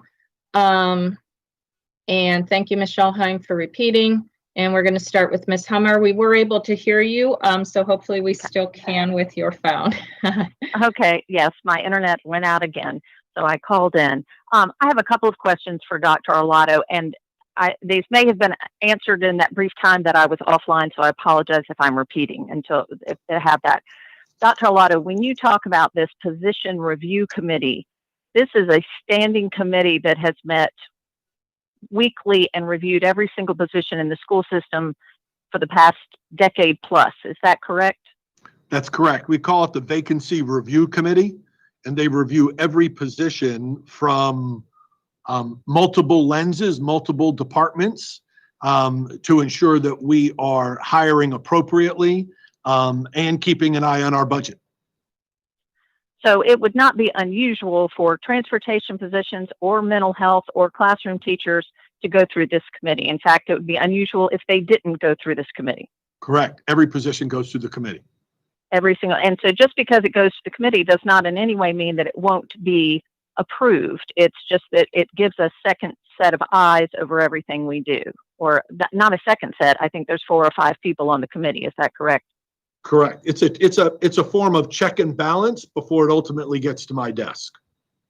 And so I think the example when we were reviewing the budget yesterday was you said, for instance, if you have 2 positions vacant and one is a painter and one is a 2nd grade teacher, right now, if we're looking at cost savings, we wouldn't necessarily fill the painter position right away because that's not as crucial as a 2nd grade teacher would be. And so each of those is evaluated in a different lens. I will just say personally that I believe that that every position should go through this system, and I will say that for mental health and for classroom and for special education. I don't feel comfortable bypassing that committee for any specific ones, because as valuable as I think mental health positions are, and as badly as I know we need changes and reform in transportation, we also need special educators, and those are all going to go through the committee. So I think everything should be. So I wouldn't, I don't want to, I'm not going to be supportive of removing certain ones out to cherry pick which ones go through the committee and which don't. So that's all I have to say. Thank you. Okay, let's see if I can get my mute going here. Unmute on. Sorry about that. Thank you, Ms. Hummer. Mr. Smith, questions or comments concerning Ms. Schalheim's motion? Yes. So it would be 9 counselors and the 7 transportation positions, and they would, instead of going through the committee and possibly not hiring them for the next year, we would bypass all that and make sure that is now exiting. we would take the steps to get them hired.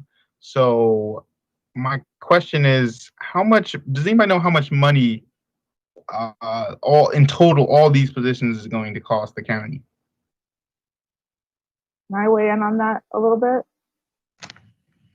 So the transportation No, staff, normally, Ms. Schulheim, if I might, it's a technical, one, so, if he has questions on your motion, I'm happy to, permit the, dialogue in, on the table between the two of you. If Mr. Smith's inclined. I believe it looks like Alex is getting that information, well, as we speak, so, we can definitely wait a minute on that. Did you have another question maybe that Dr. Arlotto could answer while Alex is looking that up? Yeah, nothing to Dr. Arlotto just yet. Okay. I just thought inefficiency. But no worries. No, we'll stand at ease for a second until Alex is ready.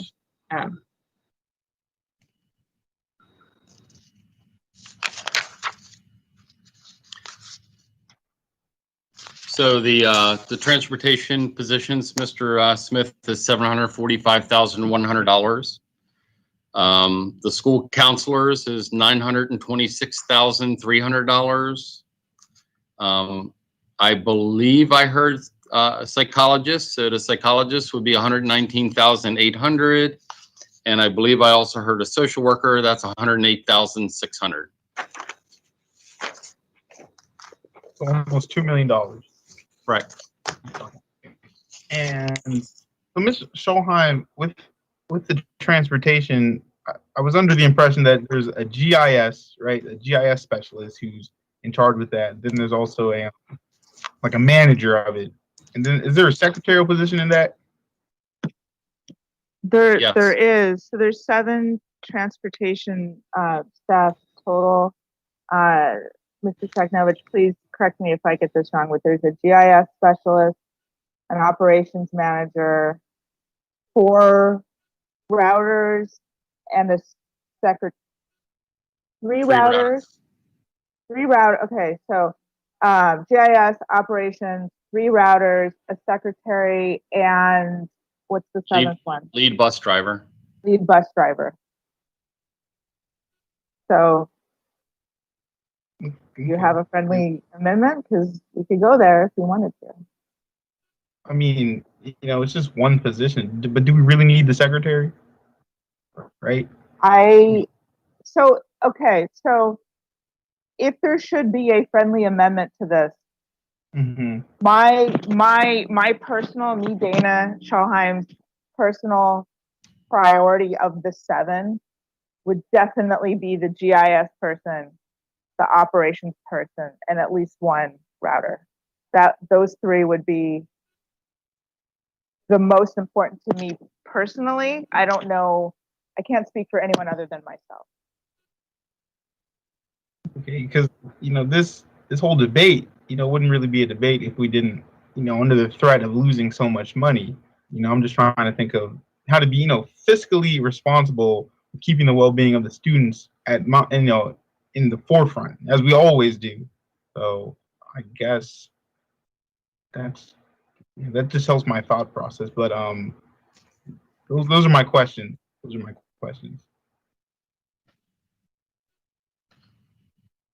Thank you very much, Mr. Smith. Ms. Ellis, you're next.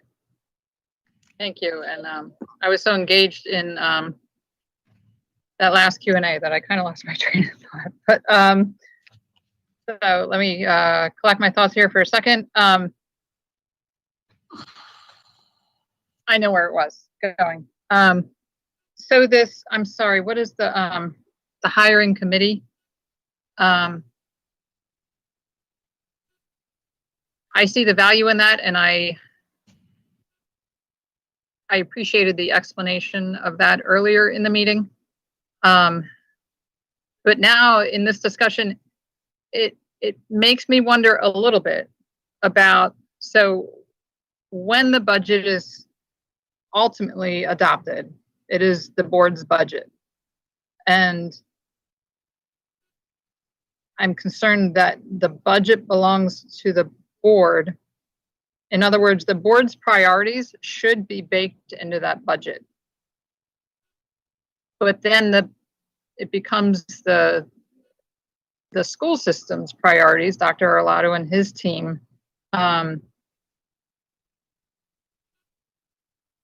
carry out the priorities. And so while I appreciate the hiring committee, and I'm not negating that or even saying that it shouldn't be, I just have a question that I'm struggling with for myself is if there is a misalignment of that committee's determination of what positions are priorities with what the board would consider priorities. So, and I'm thinking out loud to help anyone who's listening understand where my struggle is,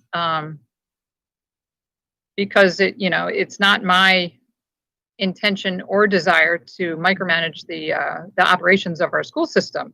But I am concerned that now that we are just at the beginning of adopting the board's budget, that our priorities and the county council who weighed in on this, that those priorities for our students are reflected, because our decisions are driven largely by our constituents and who we've heard loud and clear from the NAACP, from the Annapolis Education Commission, from ACT, that this indeed is an equity issue. It's no secret that this is a huge priority of mine, both the mental health and the transportation positions, which is very evident in the January 17th board meeting. That all being said, I would like to take a step back, a pause, and look at how we can work together. Is now joining. And so, first of all, I would like to hold a special session of the budget committee to see if we can work together to look at what all the options are. Board members did have the opportunity to be briefed on new developments that could be occurring with the budget, but they were very brief. And I think it would be a good exercise for this board, for the budget committee, to dive deeper into these budget concerns. So I'm going to leave it with that and explain why I'm at this time not going to support the motion, but it's, Ms. Schalheim knows what priorities these positions are for me as a board member. Thank you. Thank you, Ms. Ellis. Mr. Grannon? Thank you, President Corkadell. I'll try to be brief and just say that I appreciate Ms. Hummer's comments about how this vacancy review committee operates in general. These are exceptional times, and there's a lot of positions to be filled, and I think that Ms. Schalheim's heart is in the right place in terms of we're just talking about actually, trying to expedite their hiring, right? There's no, I guess there's a point of information. There's not a separate budgetary implication to our motion. Am I right? Yes, there's no separate budgetary implication. Okay, well then I think in these kind of exceptional circumstances, this is not us micromanaging the superintendents running in the school system. I think this is us being responsive to community concerns in a pandemic, and I don't think this sets any kind of precedent for us tying the superintendent's hands or anything like that. So I'm supportive of Ms. Schalheim's motion. Thank you, Mr. Grannon. Ms. Schalheim, I'll defer to you as the originator of the motion, as having the last say. Ms. Antwine? Comments Thank or you. questions? I do. First of all, thank you, Dr. Arlotta, for that explanation, and Mr. Shagnovich for expounding on some things as well. My heart is beating a bit faster now, though, because so much has gone into accommodating the immediate needs and concerns of our school system. My first question would be, the committee is a committee that's under you, right, Dr. Arlotta? This committee that's being referred to, the Yes, ma'am. hiring committee, they're They answerable to you. operate independently of me. They are part of the school system. They are under my leadership, Yes, but they sir. operate independently. I do not sit in on their deliberations. Yeah, okay, so the reason for this question is then when you make your budget recommendations, these positions would have come through that committee already? No, because they didn't exist yet. Only vacant positions, meaning we have gotten the funding and the allocation from the county council. Once we have an opening and a vacancy, and we're going to advertise that vacancy and fill it, that's when it goes to the vacancy review board.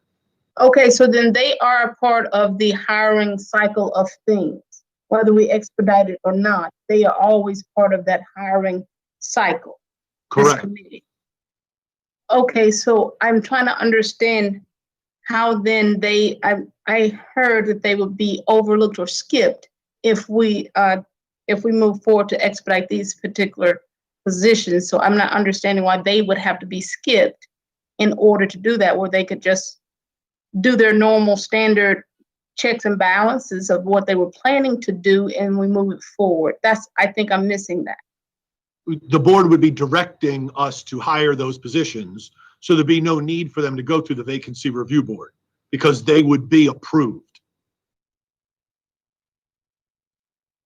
And so with this review board, they have the possibility or the leverage to disapprove positions, even if the board is saying, has said to the county and through the state really, that we need those positions. They stand in the position to say those positions are not necessary. Is that what I'm understanding from this committee?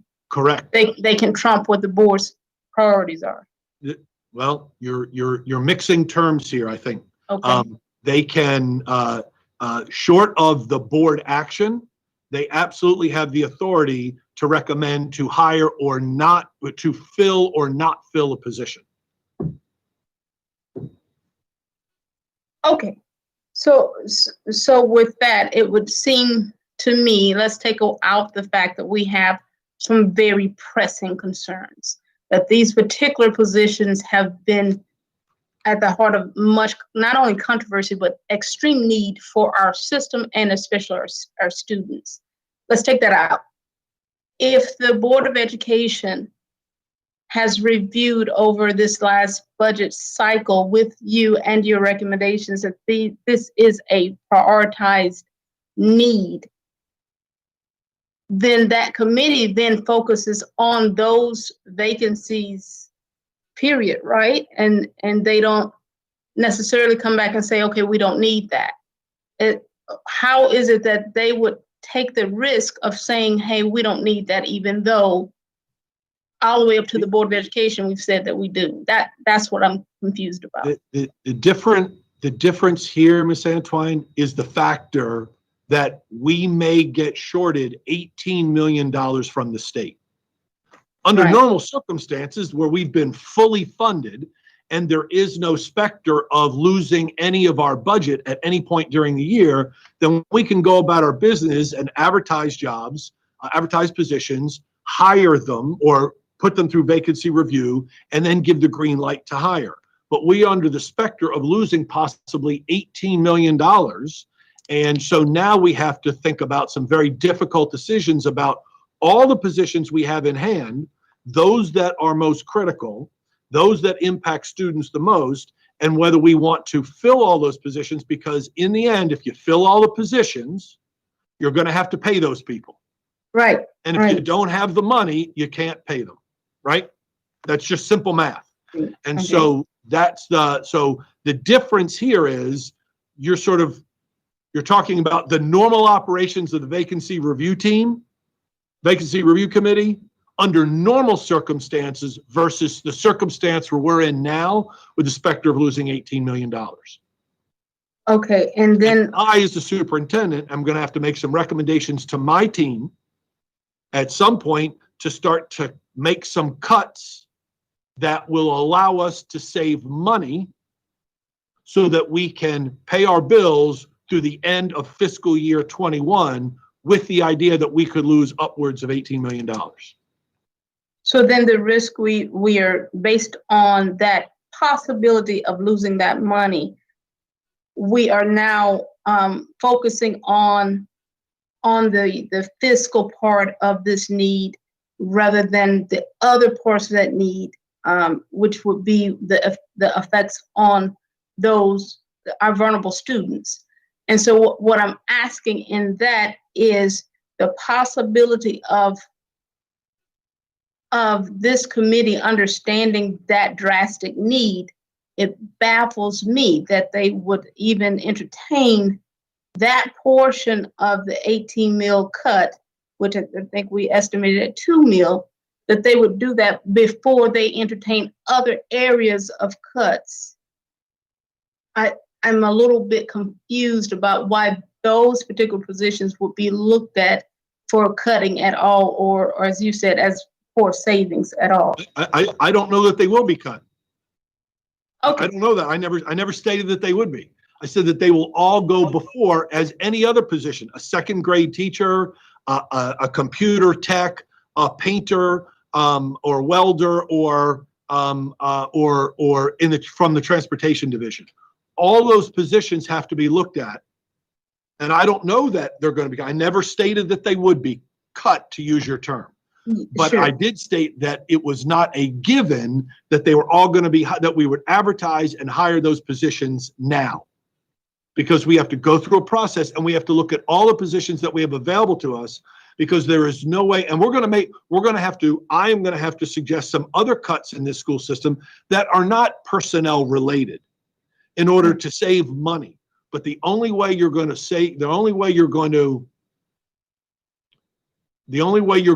put a dent in an possible $18 million deficit is it's going to have to impact positions, because 83% of our budget is positions.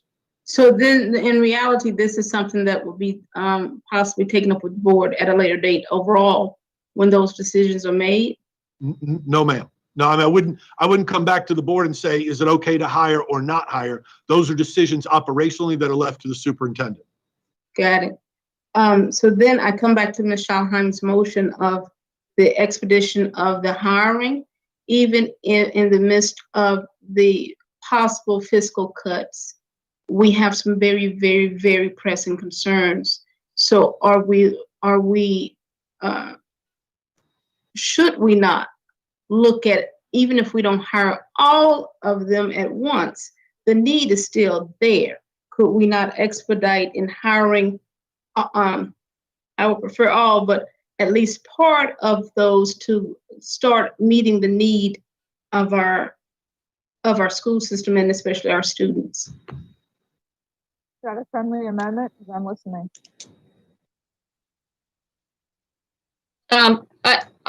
If we are going to entertain amendments, I'm just going to proffer that if it substantively changes the motion that has been seconded on the table, that would be coming in the form of a formal amendment, which could be issued by either the member who originated the first, perhaps, but typically not. That would come from another member. And I'd only point that out because we have 3 people left in debate, and we have been discussing the merits of the existing motion. So we would probably want, the members would probably want the opportunity to entertain the amendment, perhaps separate from the motion. And we have already engaged in debate. So the friendly component of it is usually okay in the beginning part, but we're so far down the line with this in time. We have yet to address our required actions and consent items and such. So I will proffer to Ms. Scholheim and Ms. Antwine that we probably want to go the way of an amendment, and then that amendment would be seconded just like any other amendment and would be subject to discussion, and then depending on its outcome would either change the motion as amended, or if the amendment fails, it would revert back to the original. So with that in mind, Ms. Antwine, would you like to make an amendment? So I'll share with you, the plan was, after getting the answers from Dr. Arlotto, is to, and get an answer that I don't think I've heard yet. And the question is, could we promptly hire some and while others go through this standard review? And that would then help me understand how to move forward. It could be as simple as taking a term out, which would keep in the spirit and intent of this amendment.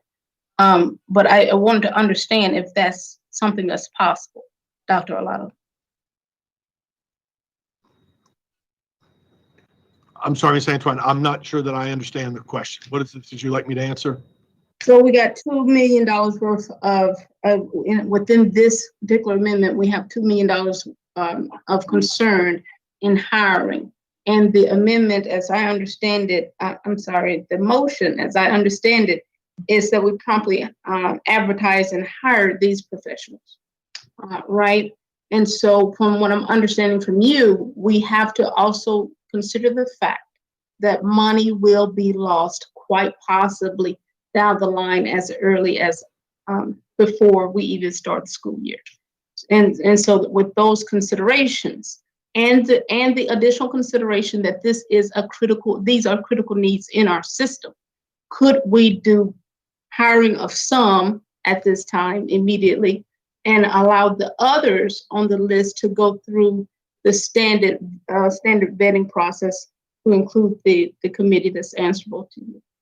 So the answer is yes. I think what you're doing as a board is infringing on my responsibility as the superintendent to manage the operations of the school system. But the answer is yes. If the board chooses to direct me to hire one or more of any of these positions, you'll have to be very specific so that we can then complete the job descriptions and push those and advertise those jobs and hire. Okay, excellent. And that particular, those specifications don't have to be done now. We as the board can deliberate on those priorities if we decide that. Well, I would. I'm sensing from some board members that they want it done yesterday, right? And so, me too. But the timeline would be yours when you hand me the specifications as to the exact positions that you want hired and hired before any others. We'll put those to the top of the list and we'll go through the advertising, interviewing, and hiring process. Okay, we'll put those ahead of all the others that we're working on. Then what I would offer in amendment would be that we amend it to say promptly advertise and hire transportation and mental health positions.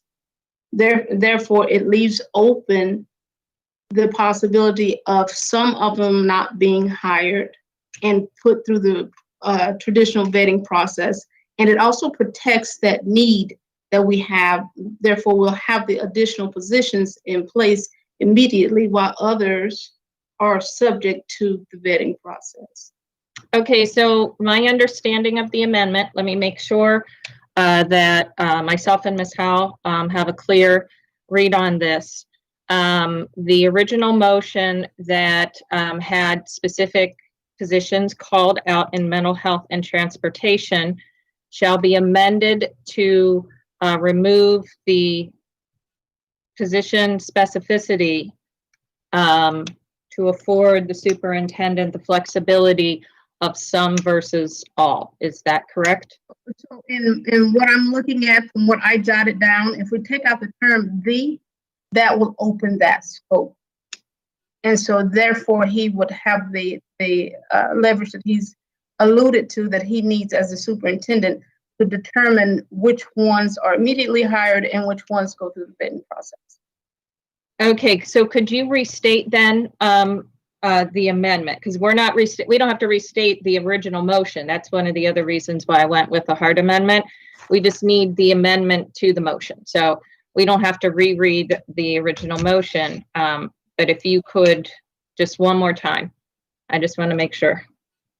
So in my amendment, based on what I wrote as the motion, I wrote here that the Board of Education directs the superintendent to promptly advertise and hire the transportation and mental health professionals as identified in our budget.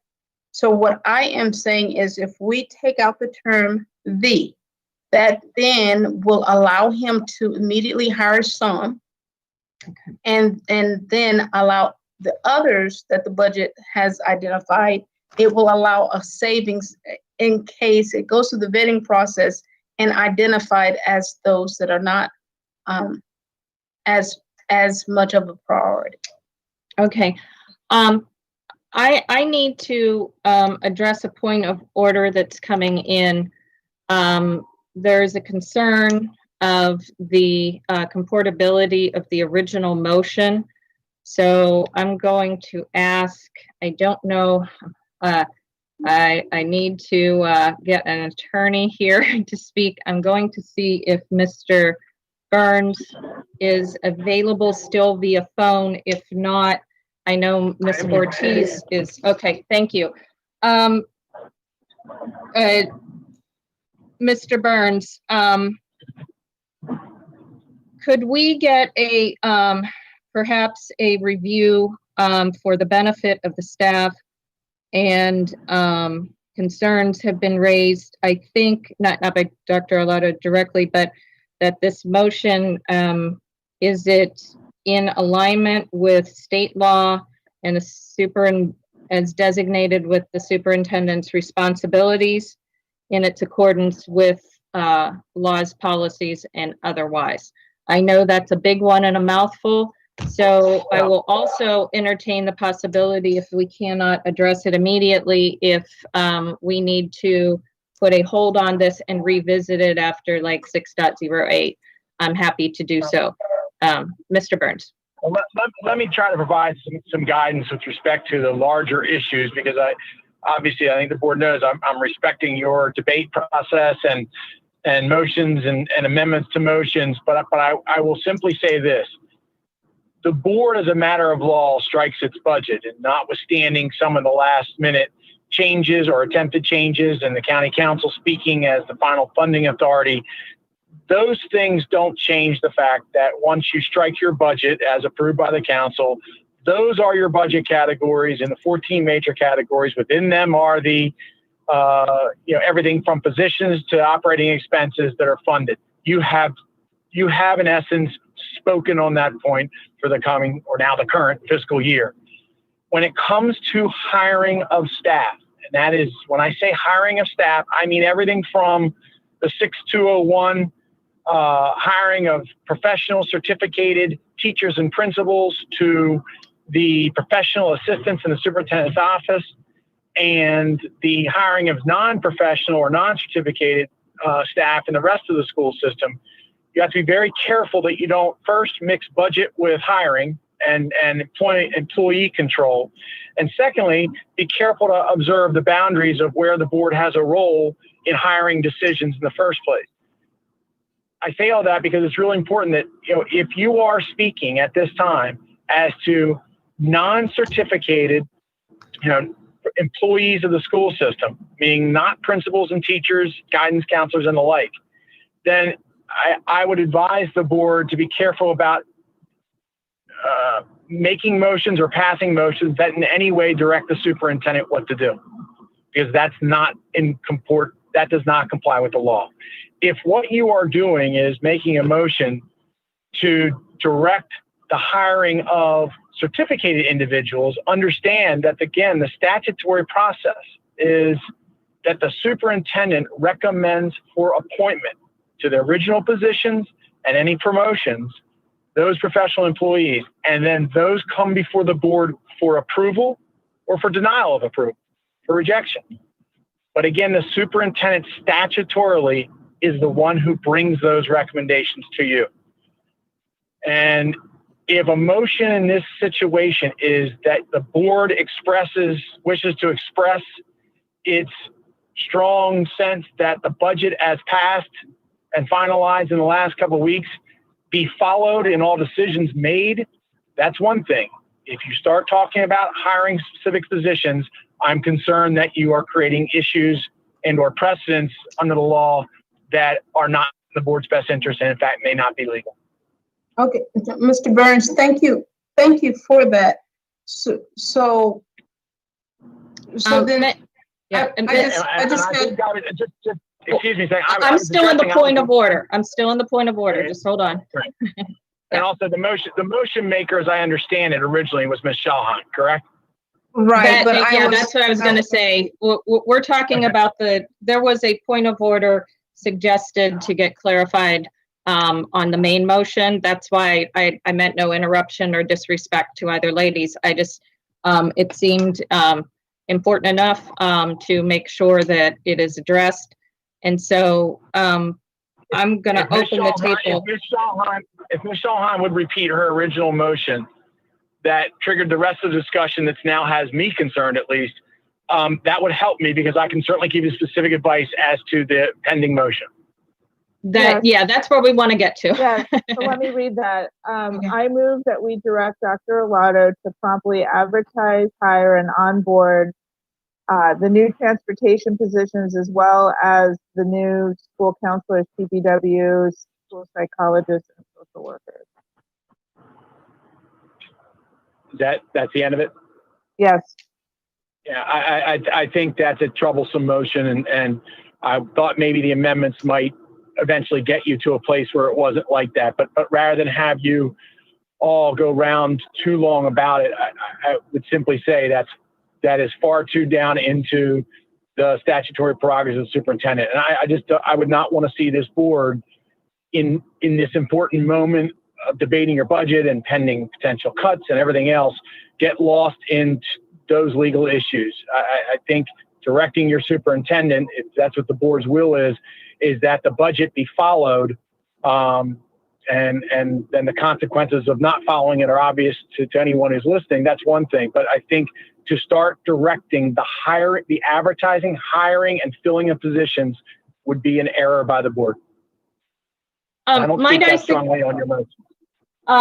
If I may just offer before I turn over to Ms. Shalhan for consideration or any questions to Mr. Burns on this point of order, I will just offer recognizing that, sometimes even pre-written out that our intent isn't aligning with our legal brain in way of wording versus intent. And I am happy to put a placeholder in for the August meeting to allow a redress if the board would like to entertain, and that would provide perhaps the members a chance to get with legal counsel to develop perhaps something that would be more appropriate. But I just wanted to put that offer out there in that context, and I will now defer to Ms. Shalheim and Mr. Burns to resolve our point of order. I'm still going to hold it open for discussion between the two of you.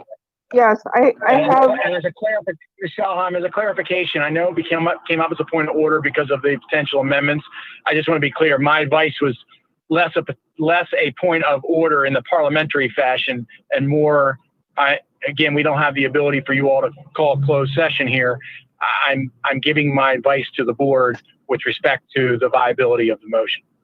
Okay. So does it change the motion at all does it change the legality of it to just say transportation and mental health positions? Is that too specific? I think it is. I think, and again, this is difficult because we have not spoken about this motion in advance. We haven't had a chance to discuss, and I understand it's a moving target, and this is the meeting that's occurring today.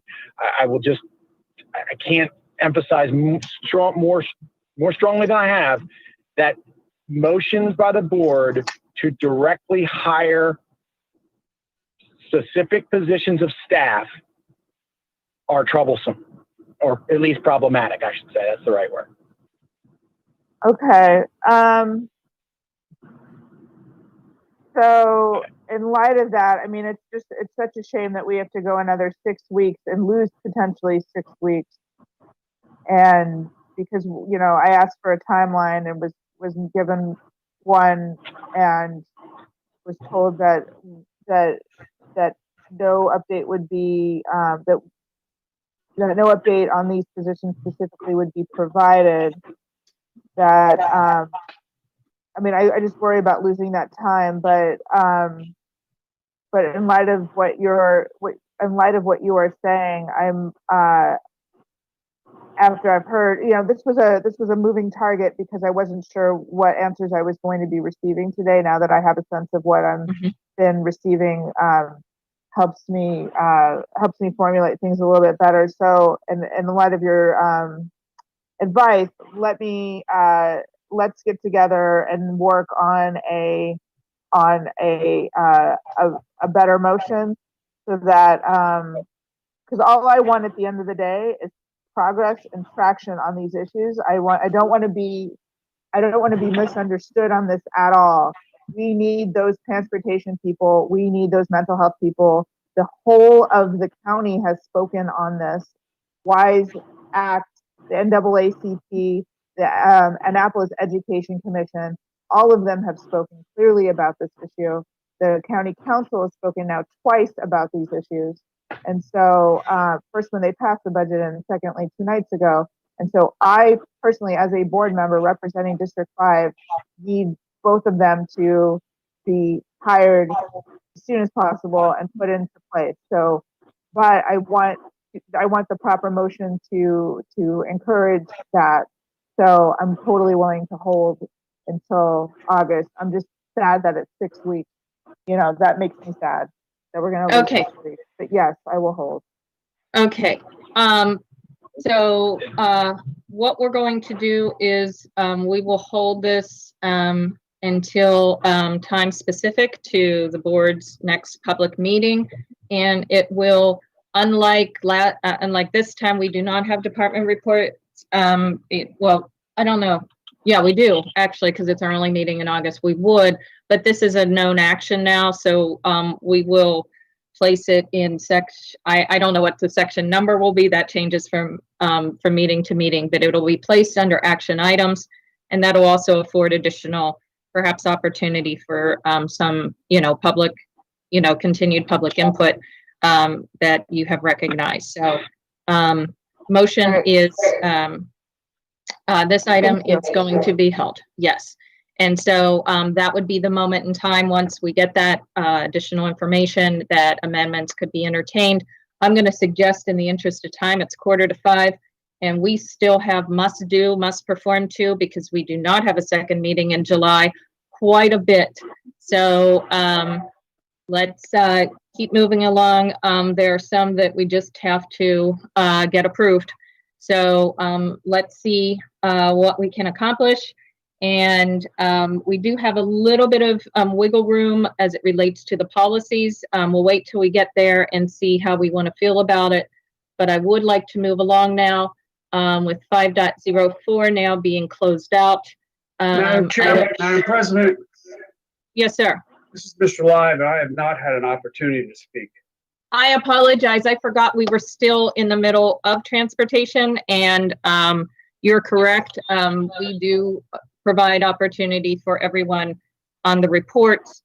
I believe, so yes, sir, you may. Well, if Terry's there, he comes before me.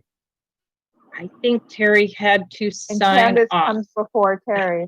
And I just Candace is still up. Okay, so Yeah, actually, right. Candace- let me roll this back. Woo, woo, woo. Let me roll this back. I messed it up because I got so lost in the motion part, and that I'm confusing our round robin on the motions and the amendments.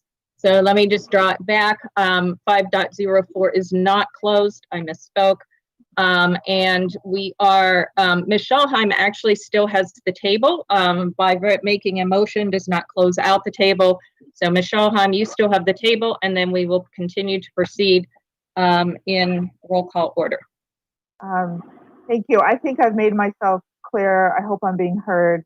And I look forward to working with Mr. Burns and Dr. Arlotto on this issue between now and the end of August. Thank you so much for your support. Okay. Thank you, Ms. Schallheim. And I appreciate your flexibility as we walk through a rather unique situation there. And Ms. Antwine, you are now next. I only have the one following question after Mr. Burns weighed in. One, I in no way have ever shared with this board or with Dr. Arlotto that I want to ever infringe upon what he was hired to do as the superintendent of schools.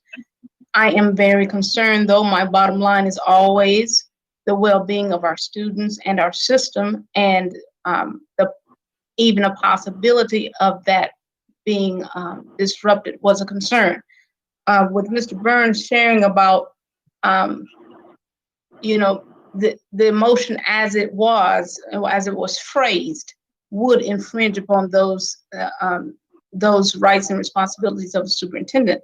I digress from that, but I did have a general legal question about the budget. If what we sent up to the county council was at our budget as amended was rejected, are we in place today to adopt another budget, or how does that work? I was trying to get that from Mr. Burns. Sure.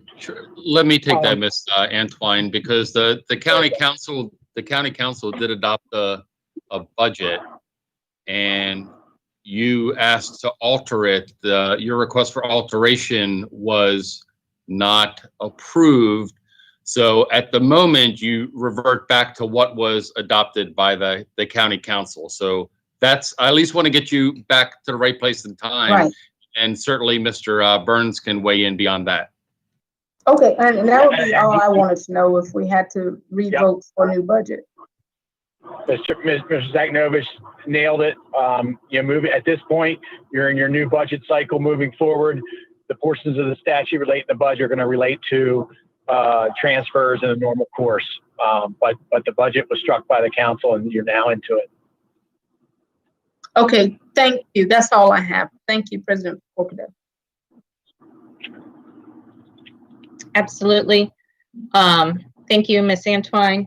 Greatly appreciated the comments as well. I believe Mr. Gilliland did have to depart, as he had alluded to earlier when he was making a statement on 5.03 about an hour and a half ago or so. With that in mind, we next have Mr. Leib. Questions or comments? Thank you very much, Madam President. So sorry again. I'm sorry. Number I one, lost myself for a second. I'd just like to turn the clock back a minute to when my colleague, Ms. Schallheim, was speaking. And I did mumble a comment I should not have when I thought my mic was not open. So I do apologize to Ms. Schallheim. But as we have just gone through, and as Mr. Burns just reiterated, we have a budget. And the budget we have is the one that the county council passed. And as a result, I support that budget with my whole heart. I want to see that budget executed as far as it can be executed. However, to have the Board of Education step in and direct the superintendent regarding specific hiring actions is wholly inappropriate action on behalf of the Board of Education. We're here to set policy. In fact, in addition to state law, as Mr. Burns explained to us, the superintendent's contract specifically says he shall direct, assign, and transfer teachers and other employees of the schools under his supervision. He shall hire all personnel. It's not personnel that the Board of Ed decides who we should hire. They're in our budget. Those are funded positions. And we rely on the superintendent to execute that budget. And I have complete confidence in him that he shall do so. When we try positions, we're stepping into a quagmire. I would argue, some would argue, bilingual facilitators. They're awfully important in our school system. When we have an exploding population of Spanish-speaking children, are they more important than a transportation position. You know, I don't believe I'm qualified to make that decision, but I trust my superintendent and the staff he's hired to come to a very educated position on that. Should we hire them before English speaking second language teachers, before guidance counselors, before teachers, before special ed teachers? These are very complicated situations, and boards of ed reaching in to micromanage that is wholly inappropriate. If the superintendent, I want to see the transportation positions hired. That's our budget.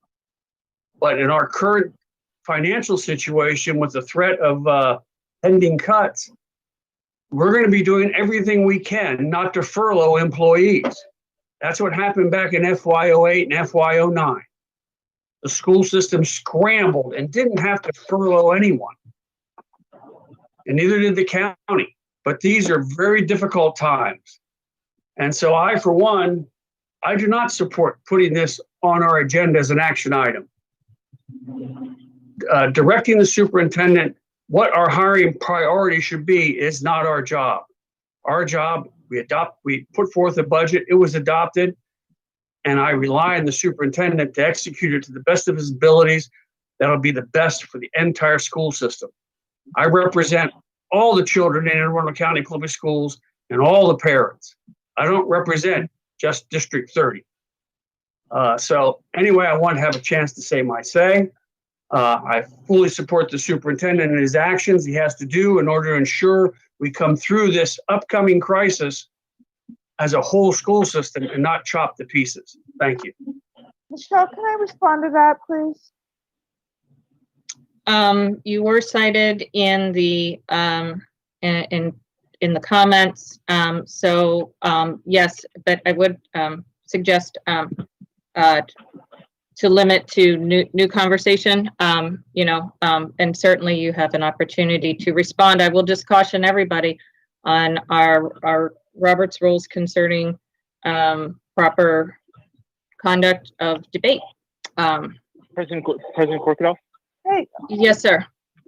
Yeah, this is Mr. Grannon. If I could just ask you, there have now been a lot of new points made, both by Mr. Burns and then more recently by Mr. Lott. Can I perhaps suggest that we go in order, because I also have a follow-up comment, and that will give okay, Michelle absolutely. time as the maker of the motion. We can definitely do a second round. But Michelle Heim is correct as it relates to Mr. Leib specifically. We do, if someone has been spoken to directly, that we can afford that. And then yes, I am happy to go around for follow-up questions as it relates to transportation. Then if I could ask Ms. Shaw, and you may want to go after me, because I think you may wish to comment on what I have to say as well. Sure. Okay. Yeah, I'll just say. You're recognized, Mr. Gilliland. Yes. Grannon. Right. Mr. Grannon, I'm sorry. I thought we were doing roll call. That was a compliment to me, so I'll take it. Okay, hold on. Slow down.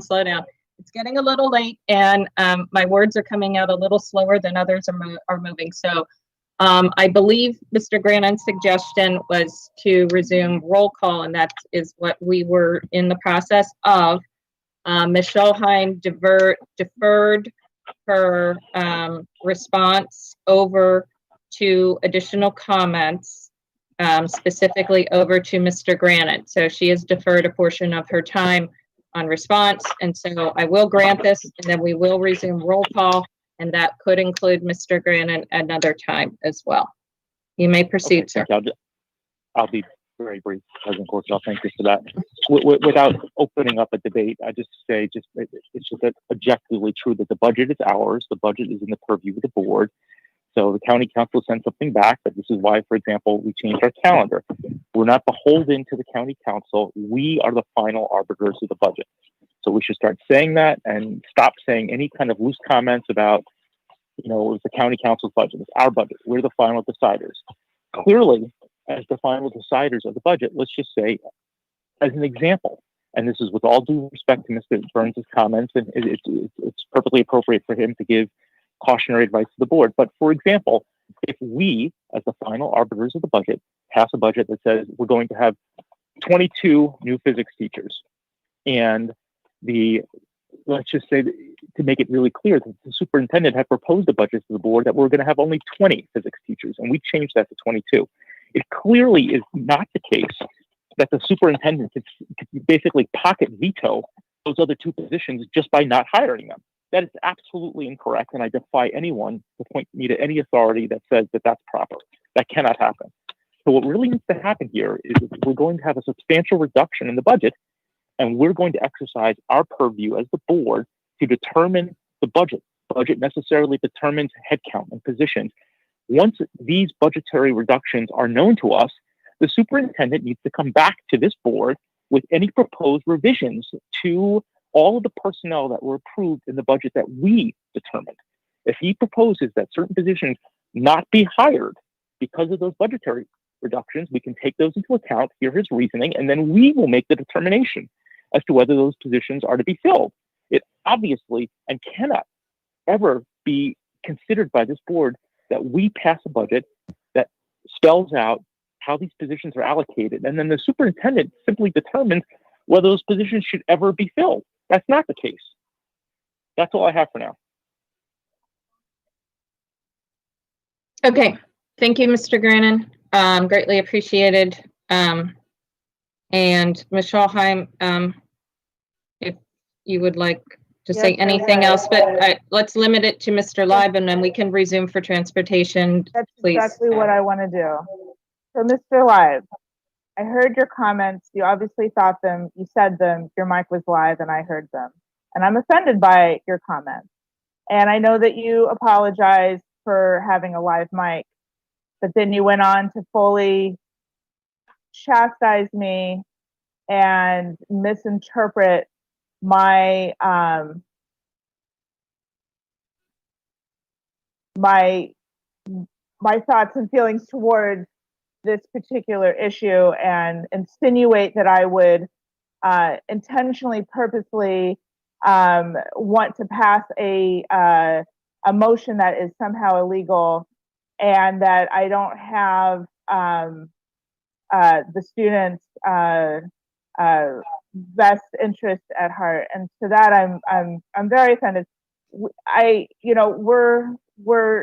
We need to act as a team. We need to get back to that. I thought we hit rock bottom in the last meeting, and we need to get back to being a unified front. We work better together when we have respect for one another and we collaborate. It takes a village to run this school system, obviously, between the amount of staff and students and then us as a board.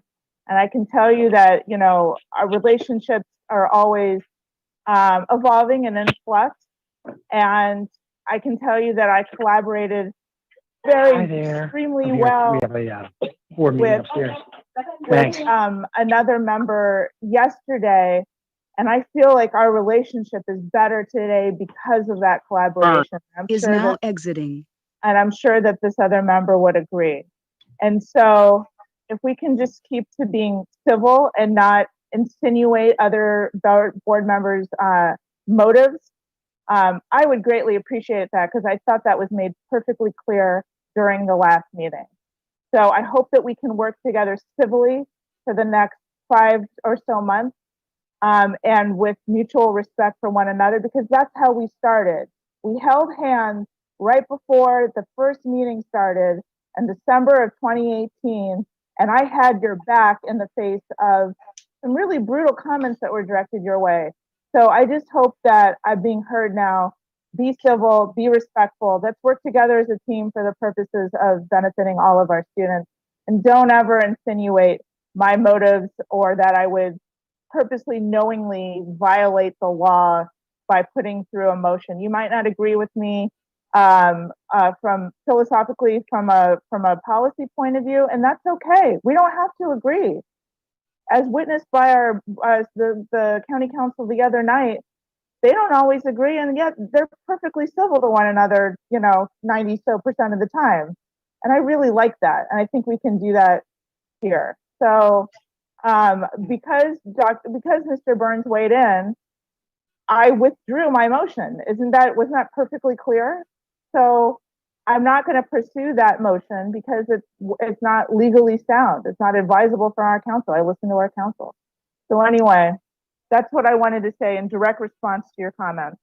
I yield the floor. Okay. Okay, I think we have disposed of the points of concern of motion here. I'm going to suggest transportation report and transportation information to our board. I know Mr. Lai, barring myself, was the last person in a first round, and we have to complete at least an hour's worth of work. That's presuming that I'm tabling a couple things of must not do, folks. So I am going to make a motion that I hope I have consensus that we close out 5.04 for the interest of the necessity of maintaining a quorum to conduct our required business. Our reports are not required business. We have been at this now, this particular item. We've been in section 5 since 2 o'clock. That's been 3 hours. And so I'm going to ask for consensus to move this back. And if time permits and the board wants to come back to 5.04, that is fine. But this is, we have staff, we have public, and we have very important items sitting on this agenda. So please, folks, I move that we close out 5.04 and encourage our members to get with the staff who are always available, Mr. Burns and the others, on their additional questions.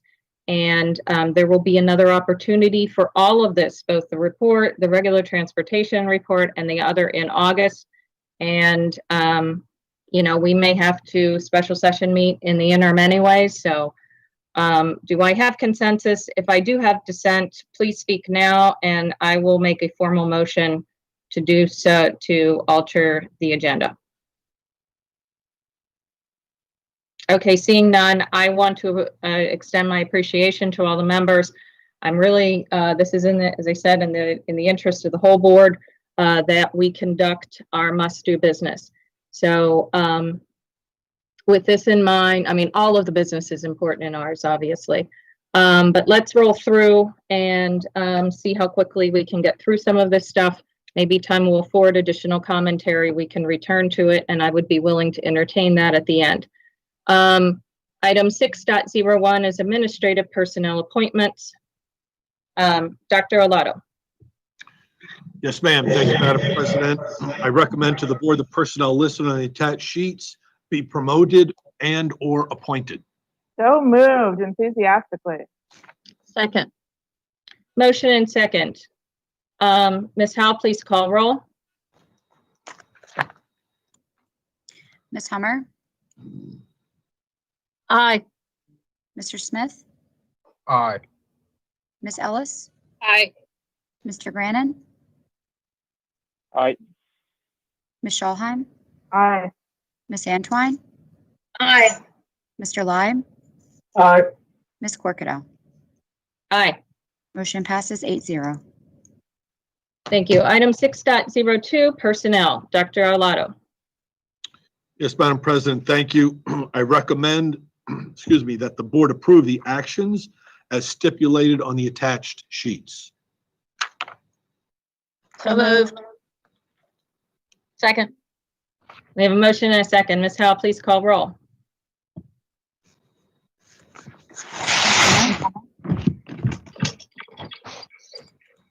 Ms. Hummer? Oh, aye. Mr. Smith? Aye. Ms. Ellis?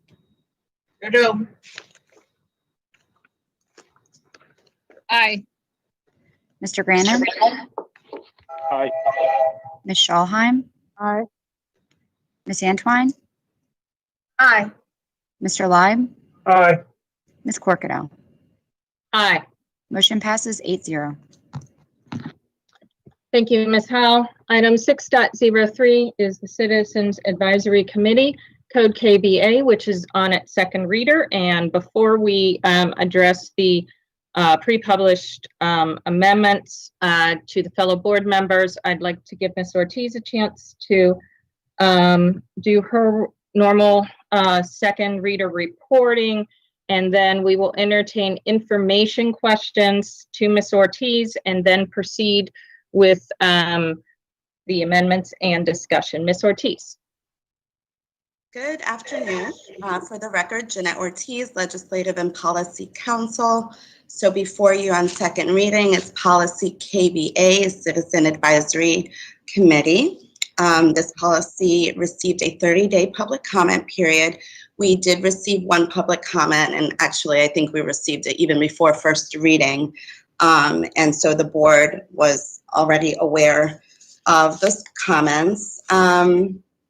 The primary, most substantive comments regarding the policy that would also impact some language in the regulation related to the diversity section of the policy, which can be found on page 2. It's section C5.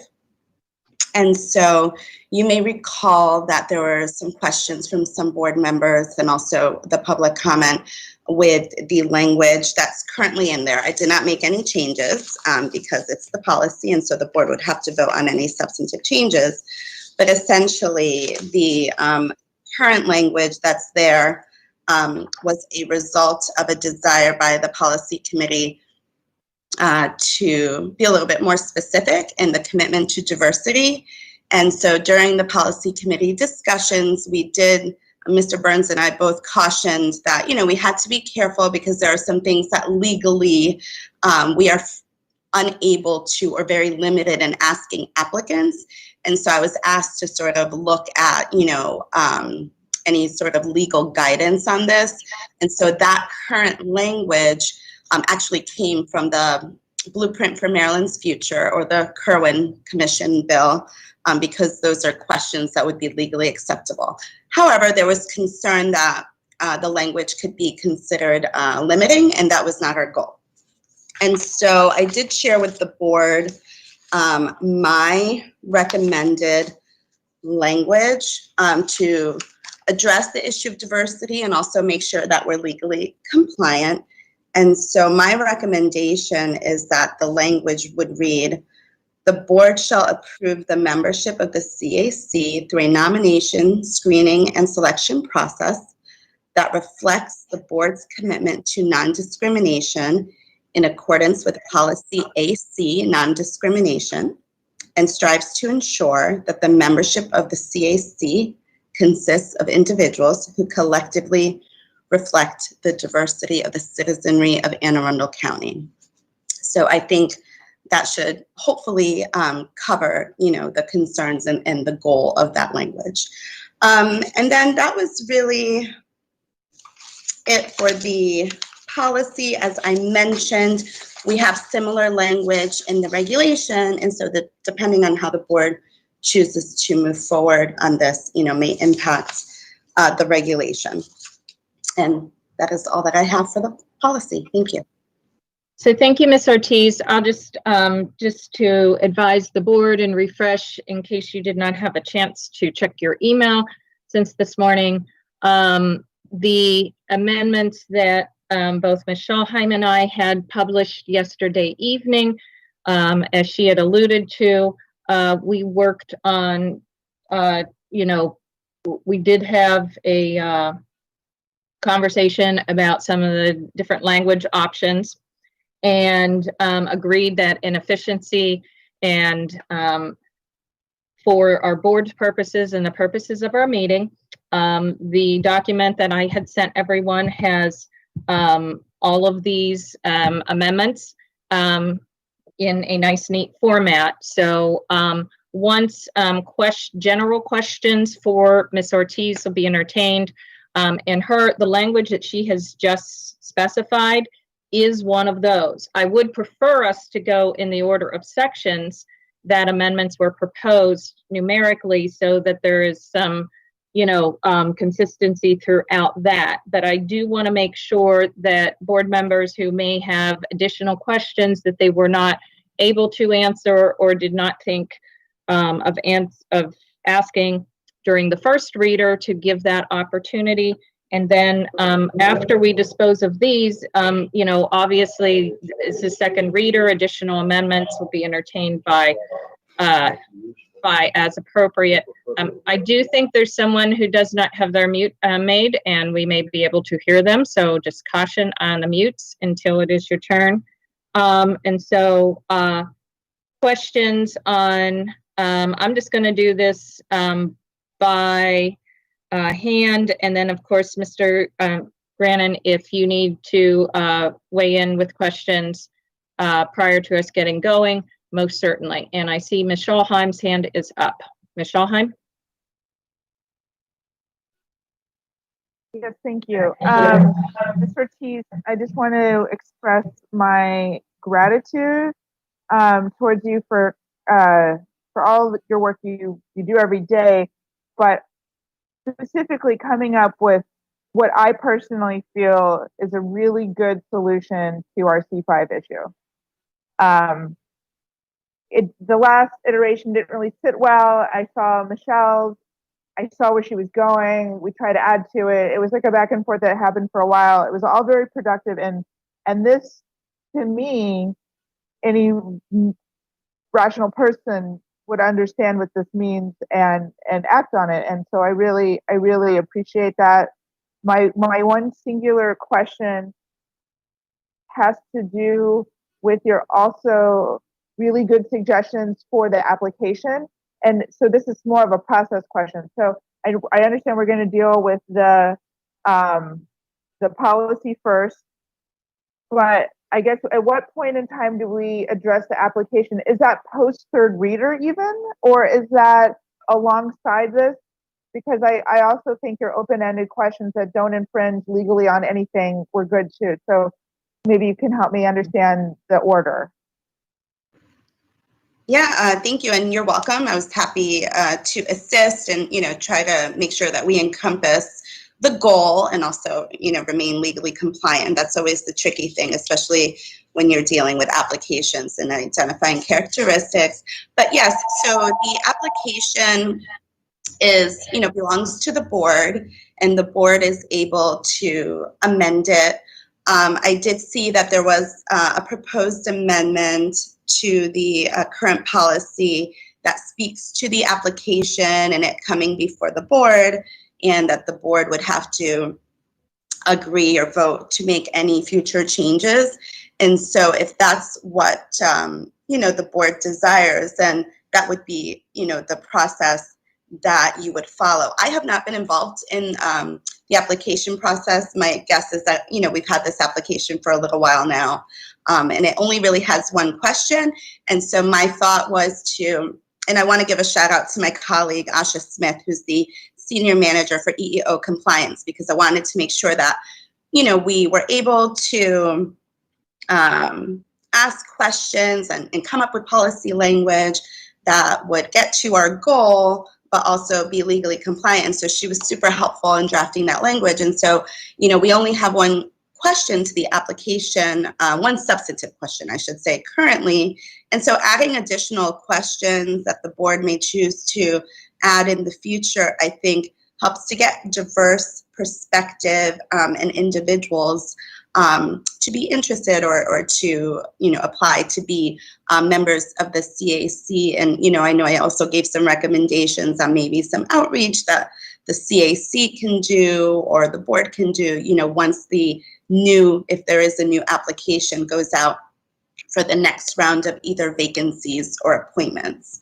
So sorry, that was a little long-winded, but I guess, I'm not sure how the board has handled any changes to the application in the past, but certainly the proposed language, the proposed amendment to add sort of a process for that, I don't have any legal concerns with that. Great. Can I make a suggestion to the board president that we entertain changes to the application itself, either alongside the third reader or directly thereafter. So that would be, I guess, either the August meeting or the September meeting. I mean, I don't see this being a contentious issue, especially since we've had lawyers weigh in. I would like to get, I think there's one other player on the application that we may want to engage. So I'd rather just say, let's, when it's in its ready final, and just recognize the request is made. And if you would like to spearhead it or work with another member or something on that to make a proposal. And then when the proposal is ready, we will present it in front of the board. You're correct. And I'm not even sure, because this is this is like regulatory administrative procedures of how we implement this policy. I'll look into where it is most appropriate for us to do the review and to make the most efficient way of addressing it. Okay. Is that a better idea? That way we have a little bit of flexibility. And if it's something even administratively can be addressed, that's a different category than, public meeting or something. And, we can take a couple minutes on commentary at third reader or shortly thereafter. That would be fine. I basically just wanted to adopt Ms. Ortiz's suggested additional questions. So whenever or however that fits, I think we should do it while this is fresh, not today, not today, but while it's fresh, August, September, before it gets lost in our emails. So far, we can't find it. And so, I don't intend on editing her language. She wrote it just fine. So, she's edited it. So if there's any other players to weigh in, please come forward and let's get this done. Okay. August, September. I think we can handle that administratively and go through those details separate from this meeting. And I don't see any reason why we wouldn't be able to perform to it. As I said, that's a function, and there's a little more detail in there that no showstoppers, just general information we'll address at that time. Okay. No other questions. Thank you so much. Okay. And do I have any other generalized questions on the policy itself for Ms. Ortiz before we start with our amendments? And so, Ms. Scholheim, what I was thinking is we can go in and read it. I know, for example, do you want to, we could do, 3 and something like 3 and 3 or something like that, or how do you want to read it? I was going to just let you and I speak as appropriate to the amendment or the portion that we contributed to. Does that make sense? Or how do you want to do this? Because I was going to go, I was going to take the order. Let's just take the order and we can tag team as needed. But I'm solid on all of these. So however you want to split it up reading it, I'm good with. Okay, good. All right. So the first amendment proposed is to section C2. I move that we amend section C2 to add after the comma after facilities to read AACPS policies and regulations, comma. Second. Okay, a motion and a second has been made. Any discussion or commentary to it? Just raise your hands. Mr. Leib and Ms. Hummer, it looks like you guys had a comment or question. Nope. Okay. Nope. I'm going based on the no mute. I'm going based on the no mute here. Okay. All right. Great. All right. Seeing no activity with that, Ms. Helps. Mr. Smith has his hand raised. Oh, my apologies. Thank you very much. We have enough people on here. I've got to do a scroll. Mr. Smith, my apologies for not recognizing you. Yes. I'm right. I've been quiet for a while. But no, I'll repeat my thing. Could you repeat where the edit is at again? Seem to have Correct. And if you are able to pull up your email, you can follow along. So this is the motion that's associated with the final version that I had sent out about mid-morning, I Okay. think. Yeah. Okay. So this is the very first one identified as C2. And so the motion is to insert the following language after the comma of facilities to read AACPS policies and regulations, comma.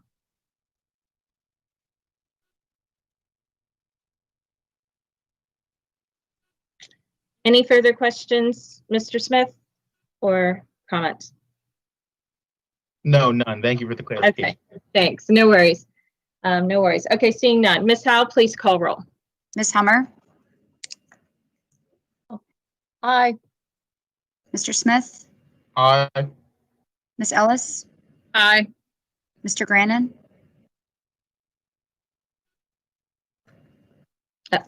Aye. Ms. Schalheim, Mr. Okay, sorry. Ms. Antwine, Aye. Mr. Gilliland, Aye. Mr. Live, Aye. Ms. Corkado. Aye. Motion passes 9-0. Thank you, Ms. Howe. And welcome back, Mr. Gilliland. Appreciate you returning. Items in section C3 is the next amendment. There are two smaller edits. One is technical, and I would just suggest that we accept to use the word the instead of or. And then with that allows for the grammatical correct of the amendment after regulations, comma, to read other AACPS policies and regulations. I have one. Second. Oh, okay. Yes, Ms. Ortiz? Just a technical, so before the new language, other AACPS policies and regulations, I would just stick an or. So, or other AACPS policies. Oh, got you. I didn't move it over. Thank you very much. I accept the technical edit. I will reread the motion at this time. I do not believe it dynamically changes the necessity to resecond, but it shall read after inconsistent with this policy, comma, new word the, existing accompanying regulations, comma, new language or other AACPS policies and regulations. Okay. Any questions or comments from members? Just speak up. And if we get too many, we'll roll call. Okay, seeing none. Ms. Howe, please call roll. Ms. Hummer, Aye. Mr. Smith, Aye. Ms. Ellis, Aye. Mr. Grannon, Aye. Ms. Schalheim, Aye. Ms. Antwine, Aye. Mr. Gilliland, Aye. Mr. Live, Aye. Ms. Corkado. Aye. Motion passes 9-0. Thank you, Ms. Howe. The next item I would like to comment to, this actually addresses two sections. And so let me just briefly explain. I was in concurrence with the spirit and intent of C4 and C8. And so my concern was an operational logistical in the day-to-day operations of the CAC. And so in coordination with Ms. Schalheim's intent of this, of her statement, we came up with language for amendments for C4 and C8, which the board should already have a copy of. And so first we will address C4, but I would just point out that some of the original language in C4 is being addressed in C8 based on its category. And so, and Ms. Schalheim, did you want to speak on that, or do you want to wait till C8? I just wanted to say that that after talking with Ms. Corkadell at great length about these two, that it just made more sense to do it this way. I was initially hung up on the sentence, the CAC shall report to the board, not an individual board member. But I don't think anything we've done, and Ms. Ortiz can correct me if I'm wrong, that these changes don't still imply that. So, so at the end of the day, I think we're still good. And the 8 streamlines things. I initially wanted the word consensus, but honestly, what I was really wanting is just to be, as a board member, kept in the loop. I didn't necessarily need to be in a position to approve or dissent from what the board president at the time, because this will change every year, is doing. I just wanted to make sure that the communication loop was closed and that the full board was kept apprised of things. So that's all I wanted to say on that. Did I misspeak in any way? She's nodding. Nope. You're good. No, you're good. You're good. I'm looking at 2 screens. So I've got ours up on one. I've got the agenda on the other. So I'm going like this, actually looking at screens. There was not a nod, a disapproval. Everything you said was accurate. And as I said, this is this was just my reading it for operational based on otherwise. So that's how we came up with that. So I hope that it's straightforward for folks, and with that I'll mute. Okay, so let's make the next amendment is in section C4 is to strike the language starting with the word "the" all the way to copies to the superintendent, and replace with the following new language. Written reports shall be provided directly to the board with informational copies to the superintendent. Second. Motion and second has been made. Any comments of board members? Speak up, unmute, shout holler. Okay, seeing none. Ms. Howe, please call roll. Ms. Hummer?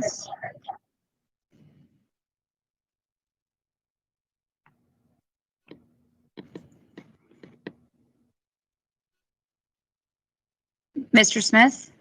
Aye. Ms. Ellis? Aye. Mr. Grannon? Aye. Ms. Schallheim? Aye. Ms. Antwine? Aye. Mr. Gilliland? Aye. Mr. Leib? Aye. Ms. Hummer? Aye, sorry, I got pulled away for a second. Ms. Corkadell? Aye. Motion passes 9-0. Okay. The next one is Ms. Schallheim, do you want to take the lead on this one? My original had the thing with the military. We've already discussed this, with Ms. Ortiz, but I know you may want to have additional comment to it. And if you'd like to introduce the amendment, so that you were, because you were the originator, and then I was tweaking, and then we came to consensus. Yeah. Mm-hmm. Sure. So this was a joint effort of board members, Ms. Ortiz and her staff. Thank you again. And the rationale behind it was that we have a CAC that reflects the diversity of our citizenry. We went back and forth. Obviously, that diversity includes the military. It includes diversity based on race, ethnicity, gender, etc. I also fully believe that it encompasses diverse perspectives, diverse backgrounds, diverse experiences, etc. So this is what we came up with. I quite like it. So I think. So I'll just read the whole whole thing. Okay. Yeah. So so I move that C5 read as the following: the board shall approve the membership of the CAC through a nomination, screening, and selection process that reflects the board's commitment to non-discrimination in accordance with policy AC non-discrimination, and strives to ensure that the membership of the CAC consists of individuals who collectively reflect the diversity of the citizenry of Anne Arundel County. Second. Okay, we have a motion and a second. Any comments? Additional comments? Double checking, seeing no movement of the board. Ms. Howell, please call roll. Ms. Hummer, Aye. Mr. Smith, Aye. Ms. Ellis, Aye. Mr. Grannon, Nay. Ms. Schallheim, Aye. Ms. Antwine, Aye. Mr. Gilliland, Aye. Mr. Live, Aye. Ms. Corkadell. Aye. Motion passes 8-1. Okay, next I'm going to defer the table over to Ms. Schallheim. I only suggested one thing, I think, so this is yours. Yeah. Certainly. Yeah, and so I suggested that we adopt a new C6. So this would obviously change the if adopted, this would change the ordering thereafter. So the new item shall read as follows, and I'll just say I move that the new C6 read as follows: the CAC application shall be reviewed at the request of the board or a member or a board member prior to soliciting the community for applicants. Any changes to the application shall be approved by the board, and there should be a period at the end, and board should be capitalized and all that good So moved. Okay, we have motion and second made. Second. Thank you, Mr. Live. So any comments or questions? Okay, seeing none, Ms. Howell, please call roll. Ms. Hummer,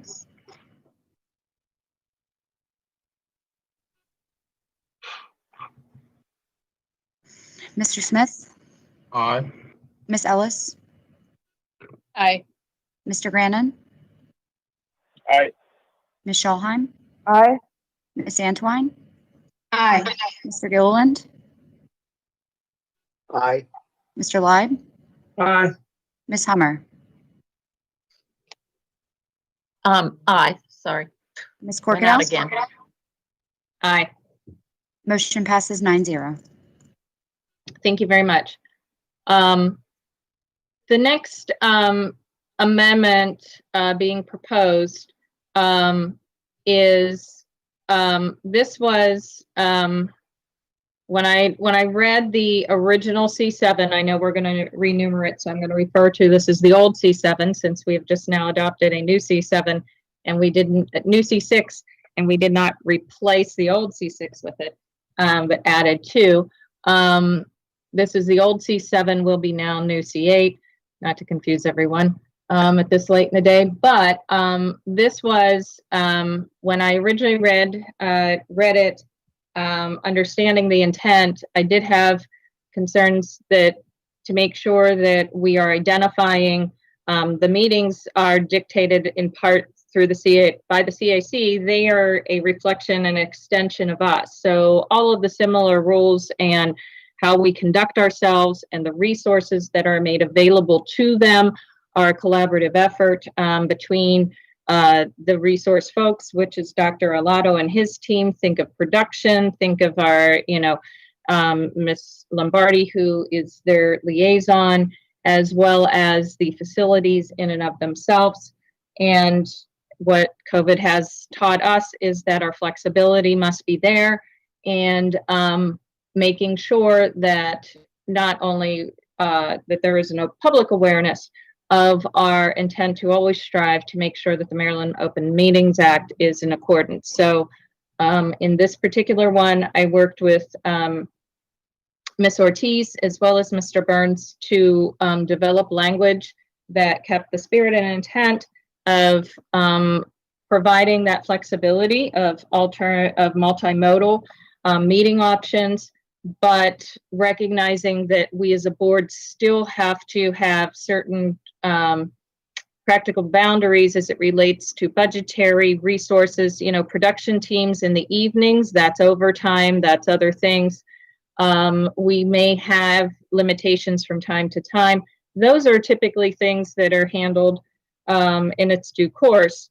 the original language, I had concerns that it did not afford some of those necessary steps and made it clear that these virtual would be in compliance with and in accordance and similar to the way the board conducts its meetings and such. So this is the language and the why. And so I will read it. I now motion to amend the original C7, which will becoming C8, is the board shall be responsible for ensuring the CAC has the necessary resources to hold meetings in accordance with the Maryland Open Meetings Act. In the event an in-person meeting is not practical due to unforeseen circumstances, the board president may, in concert with the CAC leadership and superintendent or designee, approve an alternative meeting format for that meeting. Second. I have a motion second. Any questions or commentary to that? Ms. Antoine. I had a question about something you said, that the original, what was introduced in the policy meetings and gone through council as well as Ms. Ortiz, that original format excluded something. I'm not understanding what the exclusion was. Well, it's twofold. My interactions with ensuring our compliance under our unique circumstances, which has been ongoing since March, I had concerns that we were not directly referencing the Maryland Open Meetings Act as it related to them. There are portions where that is assumed, but the public and as well as members and the state and the compliance board, there's a more of an elevation of making sure that that is prominent. And we have added to our beginning of our meeting an Open Meetings Act statement that we previously did not as well. And so I had asked if that would be a way of, making it healthier for the board. And the other aspect of it was my understanding of operations and how the CAC operates and what the staff has to do and what the board has to do in its support for their meetings. And that may be something that was not originally vetted. I'm not part of the policy meetings, but the language was concerning to me as affording that flexibility of making sure that those needs are being met. As I said, as an example, if let me pull up the original here. Hold on one second here. I can probably speak to it better. Basically, some of the changes. So, for example, we would want alternative meeting formats in addition to, in and of itself, could imply that that the CAC can just start changing, deciding to go all virtual meeting. I'm not saying that we are precluding that because we ensure their necessary resources. That's why I put that in there. But there are impacts to that decision that your board leadership and the superintendent and his designees, in other words, our production teams, Ms. Lombardi and stuff, would need to play a role. And so the generalities of the language lended me to want to ensure some of those provisions were accommodated for. And so that is why I am proposing the amendment. Clearly, it's a proposal, and the board will make their decision on whether or not my idea is a good one. Okay. Really quickly from a legal perspective. So I think, so the language that was originally drafted, which was your suggestion, Ms. Antoine, and policy committee, was to, try to give a little bit more flexibility for meetings for CAC if they weren't able to meet in person. And so we did have the language about the Maryland Open Meetings Act, and that the meetings shall align with OMA. This language proposed by Ms. Corkadell is a little bit more fine-tuned in addressing if in-person meetings are not practical, because right now we're able to meet virtually given COVID, right? And so OMA has given guidelines to public bodies and what they need to do and how they're able to meet virtually and still be in compliance with the Maryland Open Meetings Act. But post-COVID-19, we don't know whether that guidance in those guidelines will remain, right? And so by the way it was originally drafted almost made it like a given that we could do alternative or virtual meetings. But that may not be, we don't know what the Maryland Open Meetings Act board will decide after COVID and virtual meetings and things of that nature. So I think Ms. Corkadell's language kind of addresses the in-person and also the virtual and also just ensuring that it's aligned. Is now exiting. If that makes sense. Yeah, I think all that was brought up during the policy meeting, which is why Mr. Burns rephrased the actual original position that I took on it. But the main intent of this, so you'll know, Ms. Corkadell, since we didn't discuss it, was the fact that this is a huge advisory council that has to, just like us, meet a certain quorum. And beyond COVID and what it has allowed, there are sometimes these meetings that are only, I think, monthly, get canceled because they can't meet quorum. And a lot of that is due to we have an all-volunteer group who has other immediate needs on the day of those CAC opportunities. So when we introduced the fact that these new members who are qualified and needed to advise us have to meet at least 75% of these meetings, and the in-person meeting is then not, as always, practical, not always feasible for that individual. We then on the policy committee looked at how we as the board can best support them so that they won't be month after month having to cancel these critical meetings because they could not make quorum, in addition to what they have going now. For example, what they have now compared to what they had before, it's my understanding that almost all the members have been able to participate successfully. So I believe truly, one, I support what you're putting in there, and I wanted to make sure I understood your spirit and intent behind this. I also don't want it stovepiped as when the president or whomever or the vice president of that CAC needs to make on-the-fly decisions. They will, as my understanding, they always come back to the board president to ensure that is being followed through on. So with that said, I wanted to understand the corrections, and what I'm seeing is an entire deletion of the original intent and not necessarily an amended situation. So thank you. Okay. Next is Mr. Gilliland. Mr. Gilliland, questions or comments? No questions or comments. Thank you. Thank you. Mr. Ladd? Or anybody else? I don't think we were really necessarily going roll call. I don't here, think so either. Okay, I thought I saw your unmute. You unmuted. Did anybody else have any comments, questions, or otherwise concerning the amendment? Okay, seeing none, Ms. Howell, please call roll. Ms. Hummer? Aye. Mr. Smith? Aye. Ms. Ellis? Aye. Mr. Brannon? He left. Ms. Shawhan? Aye. Ms. Antwine? Aye. Mr. Gilliland? Aye. Mr. Leib? Aye. Ms. Corkadell? Aye. Motion passes 8-0.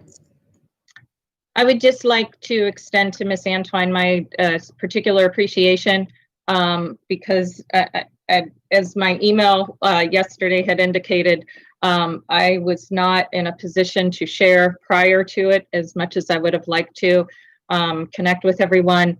When Ms. Schallheim reached out, we kind of just did a couple things as it related to that, not on this one in particular. So my apologies, and I appreciate you accepting my optic as your president of some of the things of way I think we can, and so much appreciated. And I did not get a chance to say that. So moving on. No worries, Michelle. Thank you for the clarification.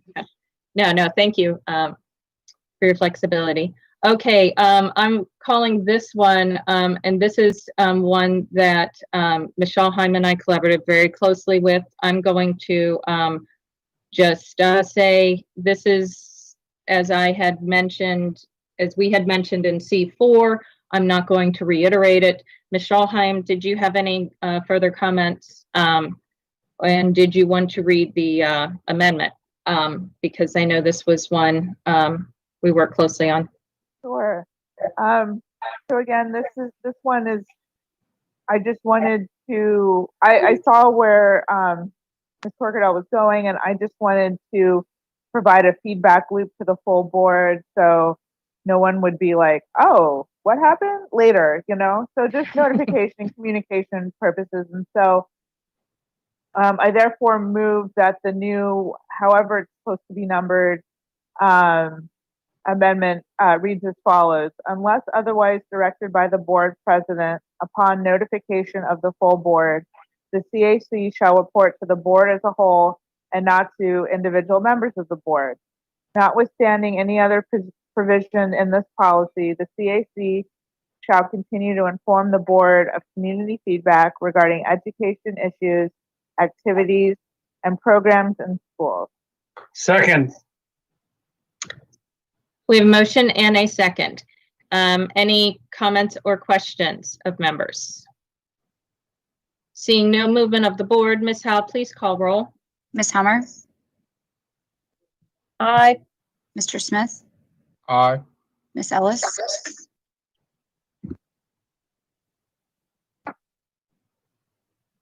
Aye. Ms. Schallheim? Aye. Ms. Antwine? Aye. Mr. Gilliland? Aye. Mr. Live? Aye. Ms. Corkadell? Aye. Motion passes 8-0. And lastly, this one is real quick. I alluded to this during the first reader. The original language, compete, I had a little concern with it. And very quickly, Mr. Burns and Ms. Ortiz was able to find a better word in our English language to demonstrate it and address my minor but major concern. So with that stated, this is a smaller amendment. I move that we replace the word compete with the word supplant. So, second. Any comments? Seeing no movement of the board, Ms. Howe, please call roll. Ms. Hummer? Aye. Mr. Smith? Aye. Ms. Ellis? Aye. Ms. Schallheim? Aye. Ms. Antwine? Aye. Mr. Gilliland? Aye. Mr. Live? Aye. Ms. Corkadell? Aye. Motion passes 8-0. Thank you, everyone. I'm going to open up the table for any other commentary, questions on the policy, or any additional any amendments that members would like to propose. If we have more than one or two, we will take roll call order. Please raise your hand or speak up. Okay, seeing no more movement of the board, Ms. Ortiz. Pardon? Seeing no further movement of the board, Ms. Ortiz, when will we be seeing, can you refresh the board's memory just really quick? We're going just from second to third, and there's a public comment time, correct? Yes, a couple of things. So correct. So the policy will be on third reading at the next meeting of the board, which is August 26th. And because there were substantive amendments made to the policy, we will repost it on the policy site for any additional public comment until the next meeting in accordance with the policy setting policy. Policy on policy. Absolutely. Thank you so very much. Okay. Next item is, these are two first readers. So Ms. Ortiz is going to continue to join us and do her introduction of these two policies. First is item 6.04, Wellness Code AE. Ms. Ortiz.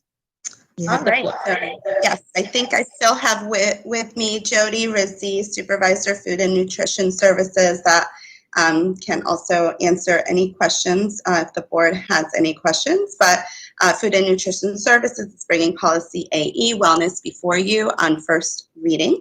This policy was last updated on April 19th, 2017. The policy has been amended to align with federal requirements specifically related to the triennial review of the wellness policy and also annual reporting. There was also some language moved into the regulation because it was procedural language that really didn't belong in the policy, and stylistic changes were made. This policy will be on the AACPS website for a 30-day public comment period, and Ms. Rizzi and I are happy to answer any questions. Thank you.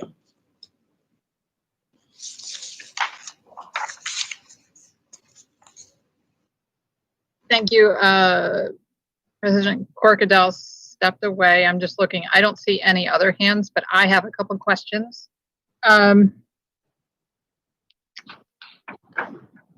Sorry, I'm looking at my notes. So this policy, as I read it, tries to encompass basically the overall wellness of our students throughout the school day. Am I understanding it correctly? So there's other aspects of wellness that I'm wondering about, if they are addressed elsewhere, or should we be looking at this policy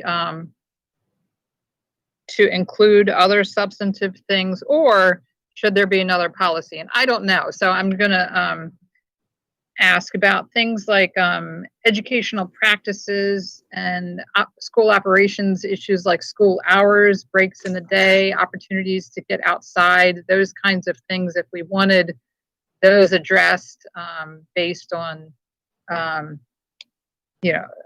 the science of psychology and what we know is good for people, overall wellness. Are those things addressed elsewhere?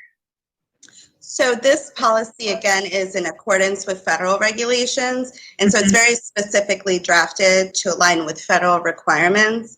And so if you're looking to add things that are not in alignment with the federal requirements, I would recommend that we look at that separately, just because, and Ms. Rizzi, I'm sure she can jump in, we can't deviate from the federal requirements because we will be dinged and it'll be noted by the feds. And so that's why it's written in a certain way and it encompasses certain things, because the federal requirements are pretty specific. I don't know if you want to add anything else. Yeah, so to clarify, I brought up this very topic actually with our policy committee chair, that I would like to explore those things in our schools. And so to clarify, are you suggesting that would be a separate policy? Yes. Yes. Okay. And I actually did receive that feedback from Mr. Live, and I've added your recommended things to review to my draft policy and regulation list for the upcoming school year. And so, that's how I was thinking we would move forward with to address your concerns and your interests. Right. And that makes sense to me. I just wanted to make sure, since we have this policy, should we, be addressing it here or elsewhere? So that makes sense to me. Certainly, the mental health task force is going to be giving us results at some point, which I assume may very well be incorporated into a new policy. So that's where we would address those things. That's what I needed to know. Thank you. Yeah, you're welcome. Do we have any other questions from board members? Okay, seeing. Oh, sorry, Ms. Schalheim. Well, I just wanted to say to Ms. Beastie, thank you for all that you do every day. It's great to see you on this call, and I know this board has a lot of gratitude towards your work. So that's all I wanted to say. Totally unrelated to what we're talking about. Thank you. It's my pleasure. Thank you, and I certainly have to echo that. So moving on to first reading of policy IFC, physical education. All right, thanks, Jody. And so now I should have Michelle Batten, Assistant Superintendent for Curriculum and Instruction, and maybe Christiana Walsh, Coordinator of Health and Physical Education and Dance. So the Division of Curriculum and Instruction is bringing policy IFC, physical education, before you on first reading. The policy was last updated on September 6th, 2006. The policy has been amended to align with state regulations. So this is another instance and where the state, as opposed to federal requirements, these are state requirements. And so the language was verbatim amended to align with the state regulations. And we have, even though the language is just being updated now, you know, we have been in practice and in procedures in alignment with what is in the state regulation. So we just needed to bring up our language to comply with that. The policy will be on the AACPS website for a 30-day public comment period, and we can answer any questions that you may have. Thank you.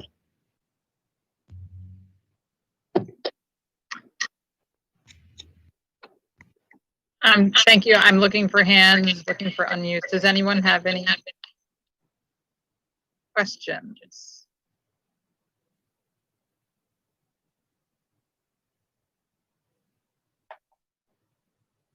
Seeing none, I do want to thank you ladies for joining us today and for all that you're doing for our students. It's great to see you.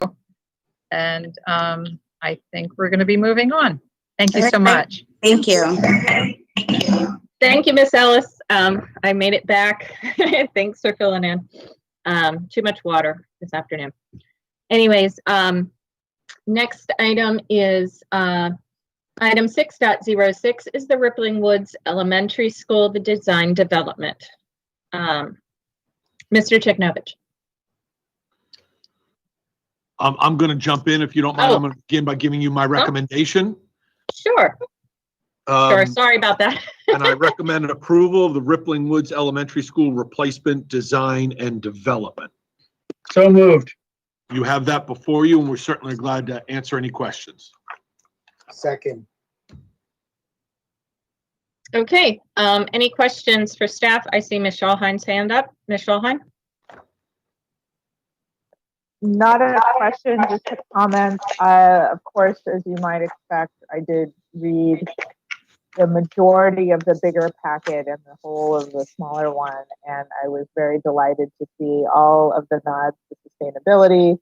As always, the LEED schools version 4, I think it's called, well, I guess I do have a question. I saw that they're going to be solar panel ready, and that is fabulous. As you know, I did that horse, but every time you come on, the two of you, I think solar. So my question is that I know that we have solar fields, we have solar panels, and that there are other school systems in the neighborhood who also have solar on their school roofs or in their fields or wherever they are in the parking lot. And so like we've done with other cooperative agreements where we piggyback, we don't have to send out an RFP and do bidding and all that. We just hop on someone else's train because it's a good one. Has there been any more movement towards doing that more broadly in our system.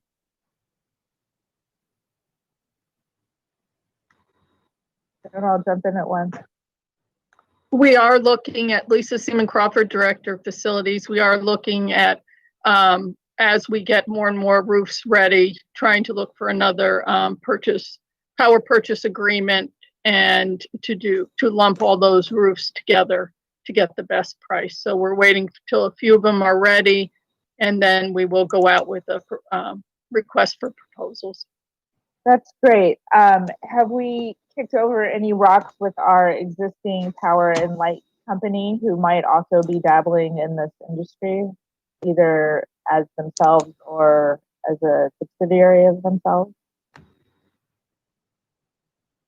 I'm sorry, I didn't catch all of that. Sorry. So have we talked with our power and light company at all to, and I apologize, I didn't realize my camera was off, to talk about if they could possibly provide that service, because I think they do dabble in this either as, I think isn't our power company Constellation or a subsidiary thereof? Mostly BG&E, but we will be, we'll solicit everyone and anyone who'd be interested in doing it. So you said, and we do work with them on a regular basis. Awesome. And a few more roofs means a few more schools done, which means a time horizon of many more years. Is that an accurate statement? Well, we're waiting actually for the Old Mill West school to be complete, because that will provide biggest bang for our buck, and then we'll lump some of the elementary schools along with it. So it'll be a few more years, but not too long. Okay. I mean, if there's anything to speed it up, knowing that a lot of these models, like I've said before many, many, many times, is a no out-of-pocket situation. Yes, they have a business model. Yes, they probably give off the top or however it affects our cost per kWh. I definitely think that I would hope that we wouldn't wait only for that we would continue to look for opportunities actively to make this a reality. I'm not the only member who wants to see this happen, and if it can make us yield some savings from our $18 million spend on power and light plus a year, this board member would be all for that. So anyway, thank you as always for your work, and I really do love reading these things. So let's keep building schools and following new guidelines. So thanks. Thank you.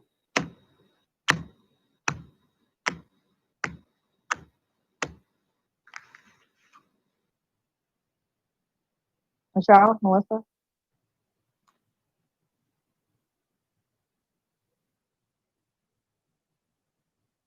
Thank you. I'm sorry. I thought Ms. Corkadell was back with us. Let me see. Yeah, I'm not sure if she might be having technical difficulties. Okay, so I got it. I thought for some reason it was all on, and I'm wondering why everybody's kind of calling Melissa. And now I know why. Gotta love the virtual environment here. Sorry about that, folks. Ms. Hummer did have a question as well. Ms. Hummer? Real quick, I just want to say I am so happy for Rippling Woods. That's an awful building they have now, and this is very exciting, and love to see every step we're moving forward on that, because that is one of the buildings that is the least conducive to good educational environment. So glad to see it. Thank you, Ms. Hummer. Any other comments of the board? Seeing no more further movement of the board, Ms. Howe, please call roll. Ms. Hummer? Aye. Mr. Smith? Aye. Ms. Ellis? Aye. Ms. Schulheim? Aye. Ms. Antwine? Aye. Mr. Gilliland? Aye. Mr. Leib? Aye. Ms. Corkadell? Aye. Motion passes 8-0. Thank you, Ms. Howe. Next item, 7.06.07, Maryland Hall for the Creative Arts. This is a third-party project. Dr. Arlotto. Yes, Madam President, thank you so much. I recommend approval, excuse me, of the Maryland Hall third-party project, elevator repair, upgrade to HVAC system, replace windows, and restoration of the east iconic facade masonry. So moved. Second. We have a motion and a second. Any questions or comments for staff to staff? Otherwise, we're on a motion. Seeing no more movement of the board, Ms. Howell, please call roll. Ms. Hummer, Aye. Mr. Aye. Smith, Aye. Ms. Ellis, Aye. Ms. Schulheim, Aye. Ms. Antwine, Aye. Mr. Gilliland, Aye. Mr. Live, Aye. Ms. Corkadell. Aye. Motion passes 8-0. Next item is 6.08, the filling of vacancies on the executive committee of the Countywide Citizen Advisory Committee, known as the CAC. Ms. Ellis.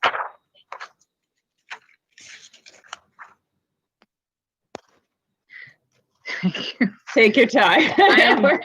I am getting slow as the evening goes on. Madam President, I motion that we bundle items 7.01 to 7.01. Ms. Ellis, we are at item 6.08. Oh, we're okay. almost to that one. I We're on need that that. I one. need Hold that on. from you too. I need both, but I Got need it. them in different order. Madam President, pursuant to board policy KBA and regulation KBA-RA and a 32-member executive committee of the countywide Citizen Advisory Committee is to be appointed by the board to advise it on matters related to the school system. It is to be comprised of the following volunteer members who serve for 2 years, 2 members from each high school cluster, 1 representing elementary schools and 1 representing secondary schools, 2 at-large countywide representatives, 1 at-large member designated by the president of the Anne Arundel County Council of PTAs to represent its interests, 1 at-large member designated by the Special Education Citizen Advisory Committee to represent special education interests across the county, 1 at-large member designated by the chairperson of the Parent Involvement Advisory Council to represent its interests across the county, 1 member representing military families. Of these seats on the executive committee, there are currently 11 vacancies. Pursuant to the regulation KBA-RA, the public was notified of the opportunity to serve on the CAC. The board screening committee then met to review applications and recommend nominees to the board to fill these vacancies. The board members reviewed all of the applications and the committee's recommendations and then determined the final slate of nominees. These nominees include Annapolis Cluster Secondary Representative Martin R. Egna, Arundel Cluster Secondary Representative Julie Halick, Broadneck Cluster Elementary Representative Josephina Schaaf, Glen Burnie Cluster Secondary Representative Daryl Colbert, Northeast Cluster Secondary Representative Angelia Terrell, Old Mill Cluster Elementary Representative Samuel Sneed, Old Mill Cluster Secondary Representative Kelly Soverns, Severna Park Cluster Elementary Representative Julie Newman, South River Cluster Elementary Representative John Conwell, South River Cluster Secondary Representative Aaron Husk, Southern Cluster Secondary Representative Peter Torbjorn. Second.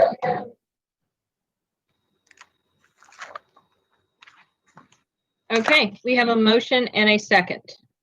The motion, all right.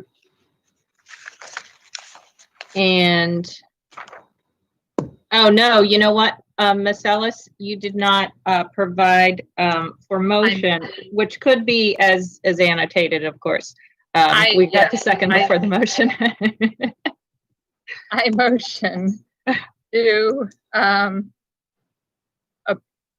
appoint the names listed per, as recommended by the Citizen Advisory Committee. Second.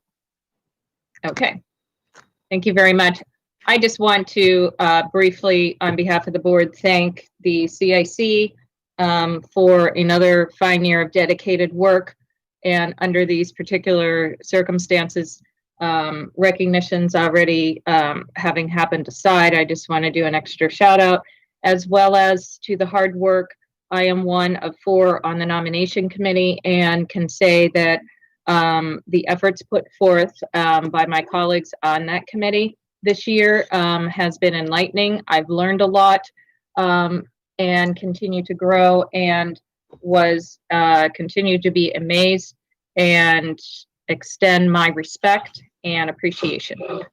I need a beer. Any comments on the motion? It looks like we do have 2 comments, Ms. Schalheim and Ms. Antwine. So either order's fine with me, ladies.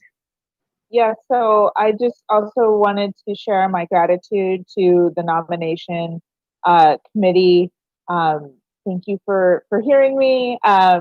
The amount of diversity on the CAC is really good. And I also wanted to mention that I read all 70 some odd applications, and thank you to everyone who applied. There's just too many good people to pick from. I know you made the selection committee's job hard. Thank you for doing that. That means we have some really amazing volunteers out there. As a lifelong volunteer, I know how hard it is to find good people to do that work. Thank you for stepping up and serving our community and our clusters. And I look forward to having you be an advisory arm of ours. And yeah, I look forward to meeting you in person. Thank you so much.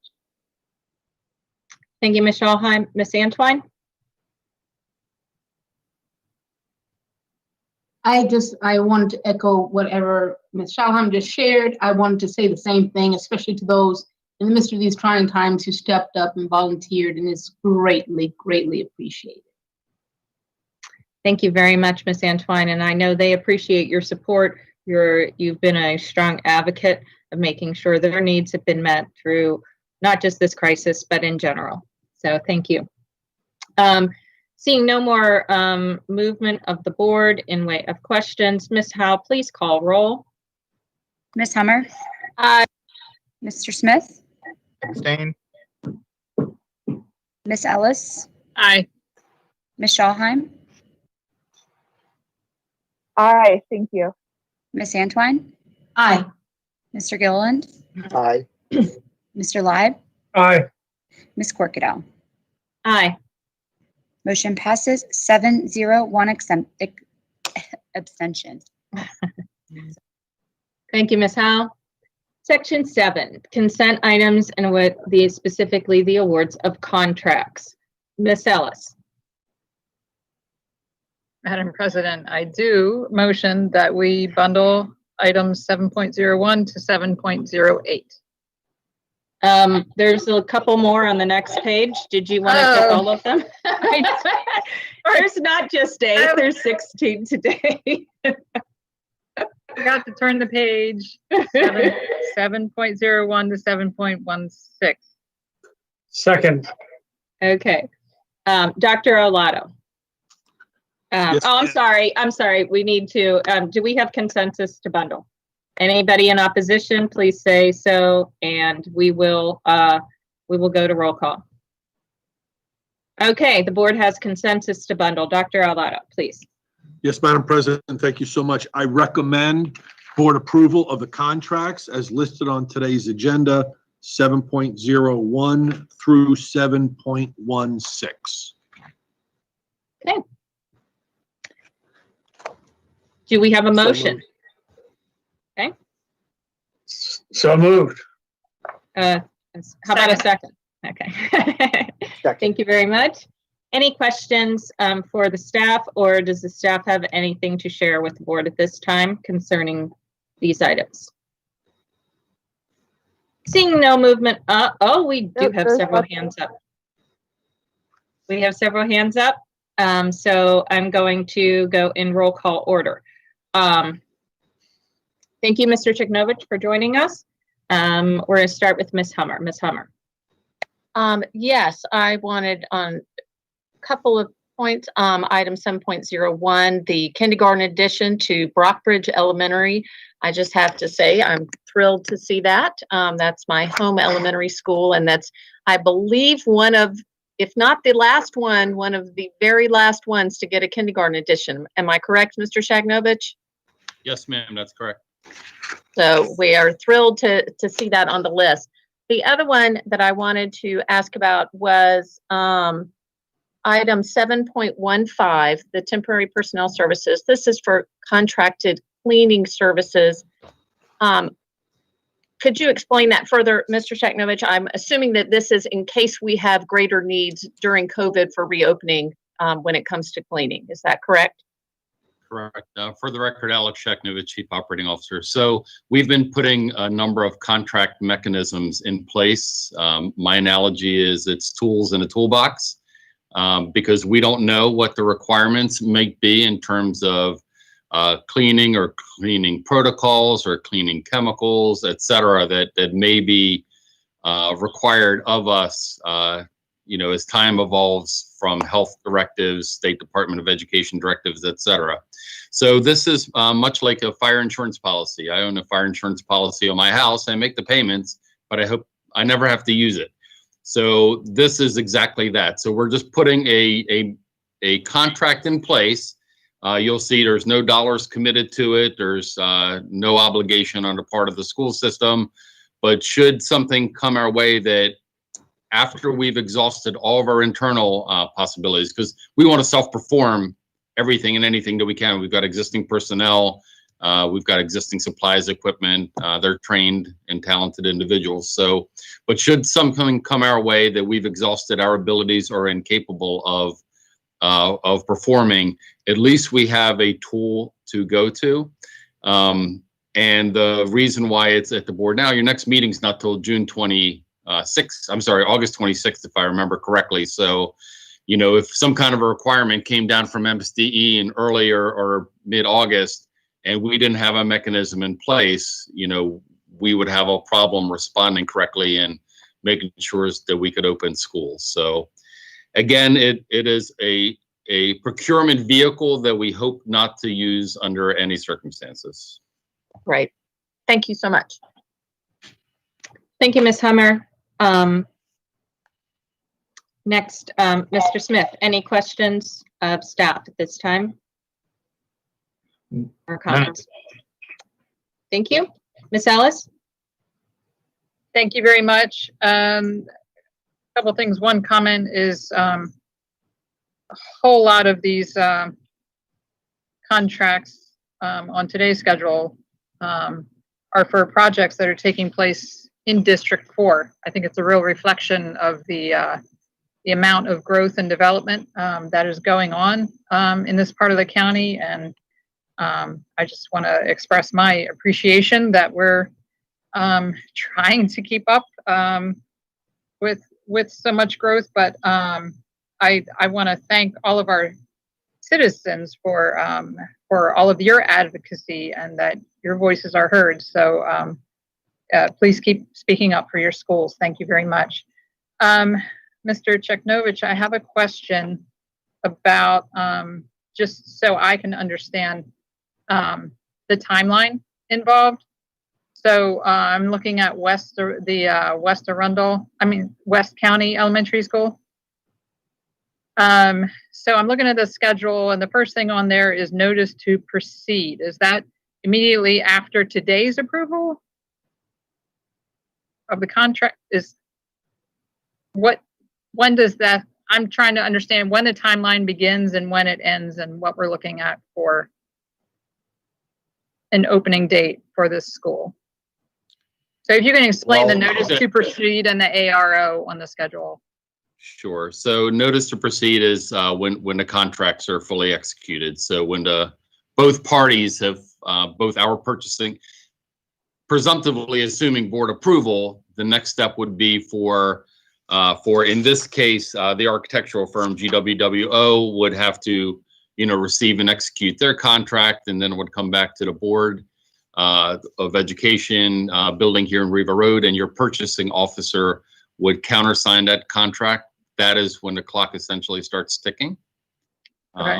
So that's when the notice to proceed occurs in terms of the design element of it. Naturally, at a later juncture, assuming funding, we'll proceed through all the various design phases. We'll get construction regulatory permit approval, and then we'll go back out to bid for the project, and then that will come back to the board for you as well to approve at some subsequent date.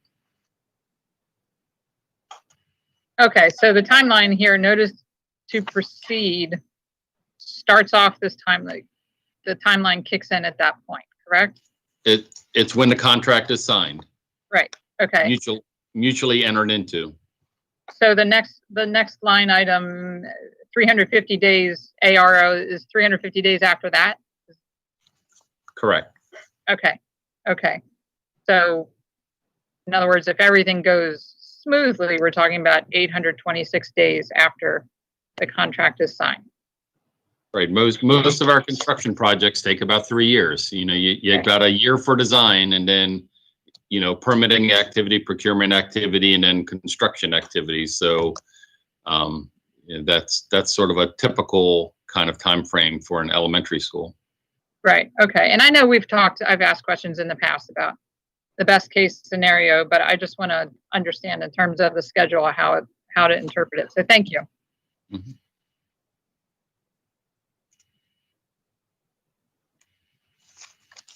And thank you very much, Ms. Ellis. I don't see that Mr. Grannon has rejoined us. Ms. Scholheim, any questions or comments? No questions or comments. Thank you. Thank you very much. Ms.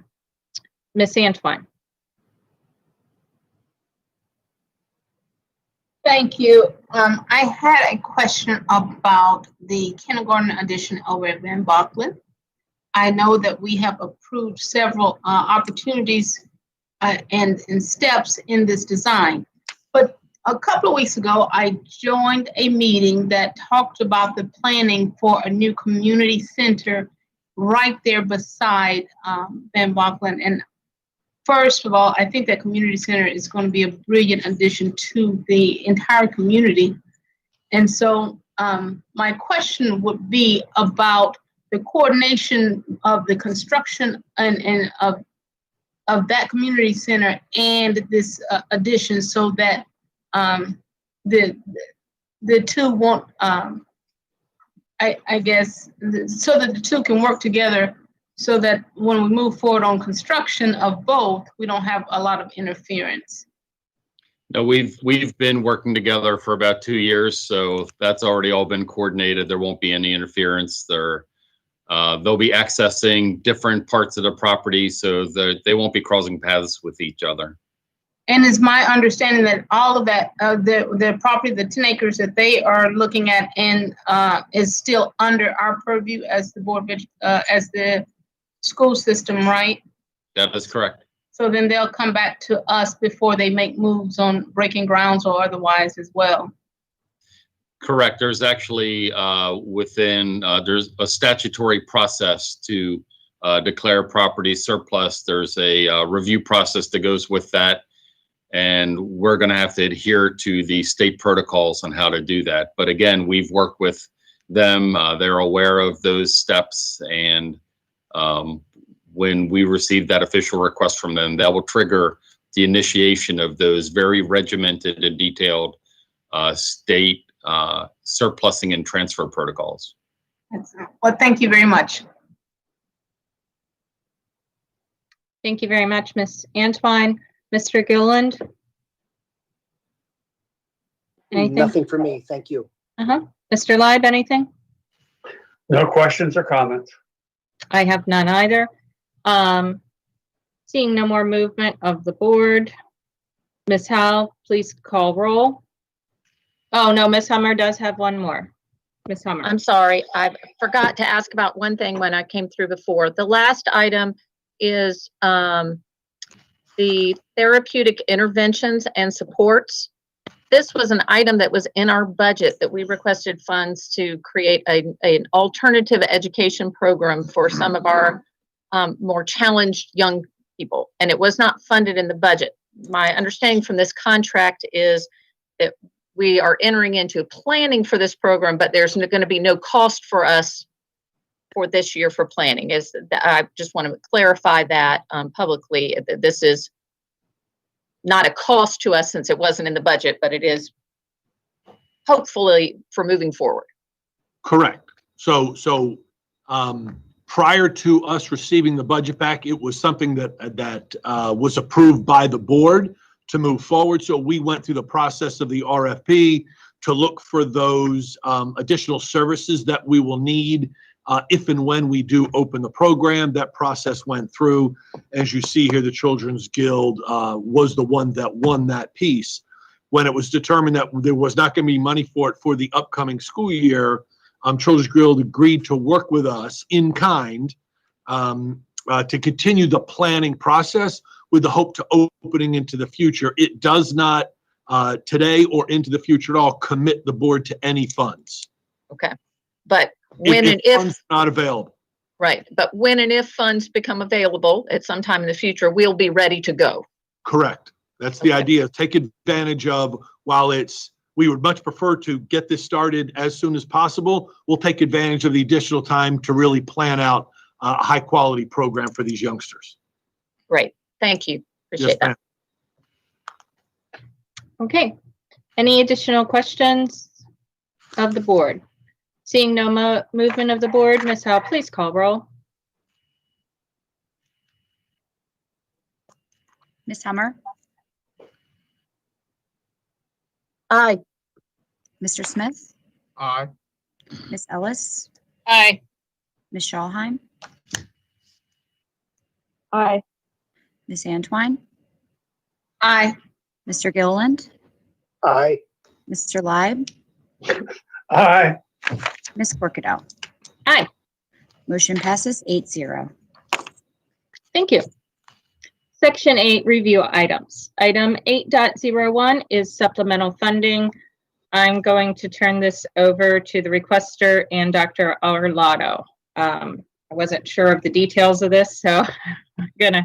Yes, ma'am. So we've got Mr. Sheknovich here to share with you some information, a request of the board, and a good request of the board in that, and for the public to know, we've heard some acronyms, the CARES funding, GEAR funding, ESSER funding. These are all supplemental funding sources that have come from either the state or the federal government to the local jurisdictions to assist with money spent or possible future money spent that are directly related to COVID spending, or to the COVID emergency.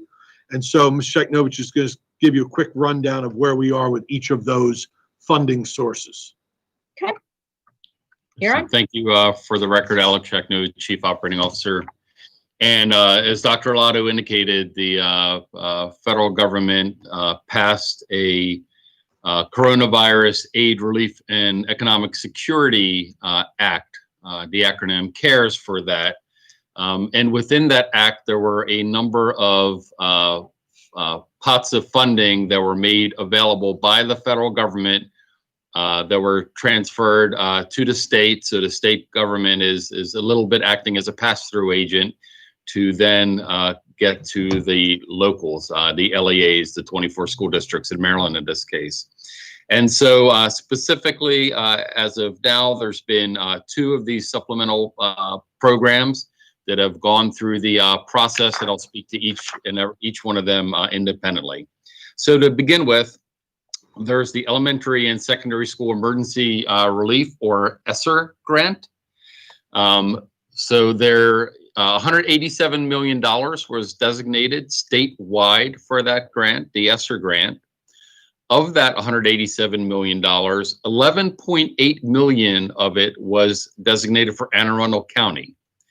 And I'm going to underscore that word county. It's for Anne Arundel County because not only is the public school district eligible for that funding, but also non-public and private schools located within the boundary of Anne Arundel County, and charter and contract schools that are located within the geographical boundary of Anne Arundel County. So of the $11.8 million approximately available for Anne Arundel County, 10.1 million of it approximately has been made designated for Anne Arundel County Public Schools. They are one-time monies. Mr. Gilliland much earlier today referenced one-time monies, but they are one-time funds. And as with all restricted funding that comes from the federal government, it does come with some stipulations. So to begin with, all of the expenditures have to be COVID related.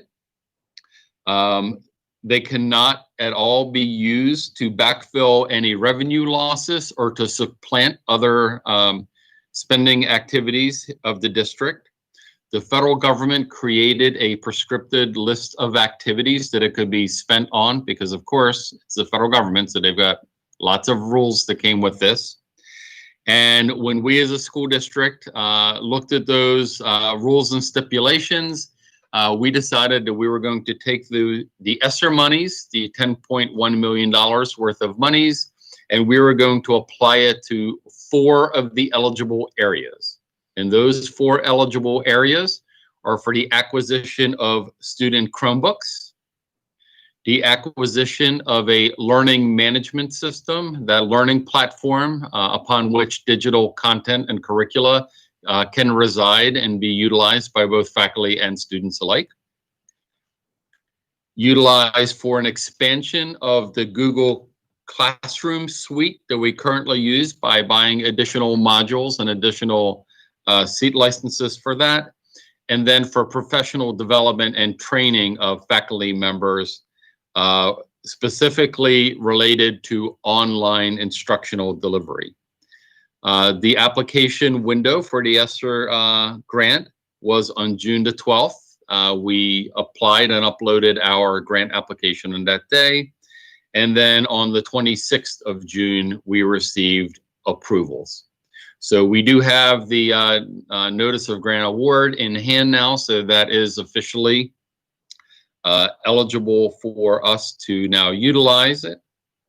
We are working with technology, with purchasing, and within other divisions here within the school system to begin the rollout of the various items that I spoke about. We have also notified the county government because this is going to result in an appropriation increase to the school district as well. So we will have to work collaboratively with the county government to secure a supplemental budget increase, utilizing, again, the certified federal ESSER grant funds that are passed through the state to us. The second grant then is the Governor's Education Emergency Relief Grant. The acronym is GEARS. Again, there is a state $10 million statewide pot of money that have been attributable or associated with the GEARS grant. $729,000 of that $10 million total sum of money that the governor had at his disposal, purposely for this reason, was identified for Anne Arundel County. And again, I'll underline the word Anne Arundel County, because once again, non-public charter schools are eligible. Non-public schools, private schools, any nonprofit school, et cetera, is also eligible here within the county. About $625,000 of that remaining monies then is attributable to or made available potentially for Anne Arundel County Public Schools. Once again, the rules are they are one-time funds. They cannot be used in any recurring expenditure items. It must be COVID related. Once again, it cannot be used to backfill any revenue losses or utilized in a supplanting action. This grant has a much higher degree of specificity, and essentially the ability of the items that were specifically eligible would be technology devices, technology infrastructure, and professional development for the delivery of digital and online learning content. Anne Arundel County Public Schools, again, weighed and vetted the applicability and the different provisions. And our plan is to use the $625,000 to buy student Chromebooks. So that will be the only item that we are going to be making an application for. The application date window for the grant opens up on July the 10th, so not yet today. But the 10th is the application date window for this grant. Of course, the award has not been given, and we're not sure how long that vetting process will take in either the federal and state government to both vet our application and then notify us. But again, once notified, the same process will occur. We'll work with the various entities here within the school district to secure the student devices, and then to make provisions for the distribution of those devices. And again, once the notice of grant award and the certification of funds documentation comes through, we will be working with the county government again, in that this will reflect a appropriation level increase to our budget, and we will have to work with the administration and the county council to have the funding recognized. And with that, Madam President, I'll return the microphone to you and your colleagues. Thank you guys so very much. I know it's all connected, but it's all important also to hear in these smaller trucks to be able to absorb and continue to grow in our knowledge in this evolving case. And these are always moving targets. Greatly appreciated. We do have a couple questions and comments. So I only see 2 hands up. If I don't see any other movement, then we'll just go with those 2 folks, and that would be Ms. Schalheim and Ms. Antoine. Ms. Schalheim?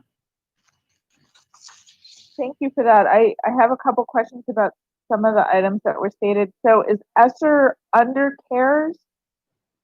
Or did I miss a whole portion of what you read? No, it's so both are part of CARES. So CARES is the big umbrella legislation. Oh, and then there are many subcomponents to it.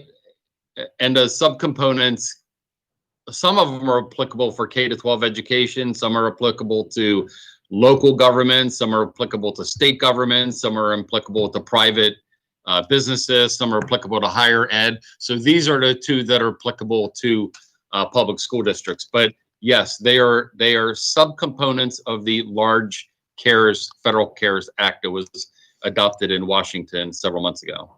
Got it. And I heard 10 million for years overall for the state, and I heard 625,000 as our chunk, but what was the county total? Okay, so I'll restate that. So ESSER was 187 million in total for the state of Maryland. Yeah. 11.8 million for Anne Arundel County in total. Right. Our subcomponent is 10.1 million. 10.1. Okay. On the GEARS grant, it's 10 million for the statewide for Maryland. Anne Arundel County, for Anne Arundel County, the geographic bound entity called Anne Arundel County, it was 729,000. Anne Arundel County Public Schools portion of that was 625,000. Got it. And my other question is, I understand that there's limits on both, extreme limits on both, but I want to talk about ESSER first and then GEARS. So I understood what we're applying for, or what we've applied for and received. Was there any bucket or item that was eligible that we did not apply for under ESSER?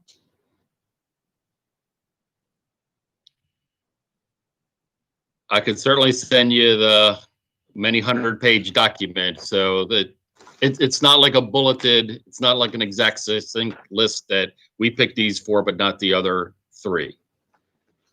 Okay, so did any of them? We could have bought computers for teachers, but we didn't. We decided to focus on students, for example. We could have bought infrastructure was one of the things that were eligible. So we could have bought more Wi-Fi antennas for inside of our school buildings, but we're already wired, so we didn't have to do that. So, you know, we looked at all of the, Dr. Arlotto had a committee, we looked at all of the eligible items, and again, student computers and the learning management systems, and then the training for our faculty so we can effectively deliver, because again, as you heard in this morning's presentation, we are going to be migrating from a almost purely asynchronous type of environment to a much more robust synchronous type of environment, and using additional Google modules and using the new learning management system once that gets stood up. And so, you know, we needed the professional development associated with it. So those are all wrapped up kind of to get together in a bundle. Right. So mostly, it's from what I'm hearing correctly, all of the items under ESSER are pretty much tied to tech and components related to or infrastructure surrounding or training to support tech. There isn't any other gigantic bucket. It's really technology focused. Yes, because again, if you remember, Ms. Schallheim, CARES came about essentially when school districts across the nation en masse had a switch from in-person under the roof delivery to remote delivery. And the federal government recognized that none of us were funded or likely fully positioned for that. So the federal government decided that they would help on that technology side of the equation to help move school districts closer to where they needed to be to provide instruction in a virtual or distance enhanced capacity. Got it. I'm really happy to see PD on there. As I've learned, we're talking with various members of our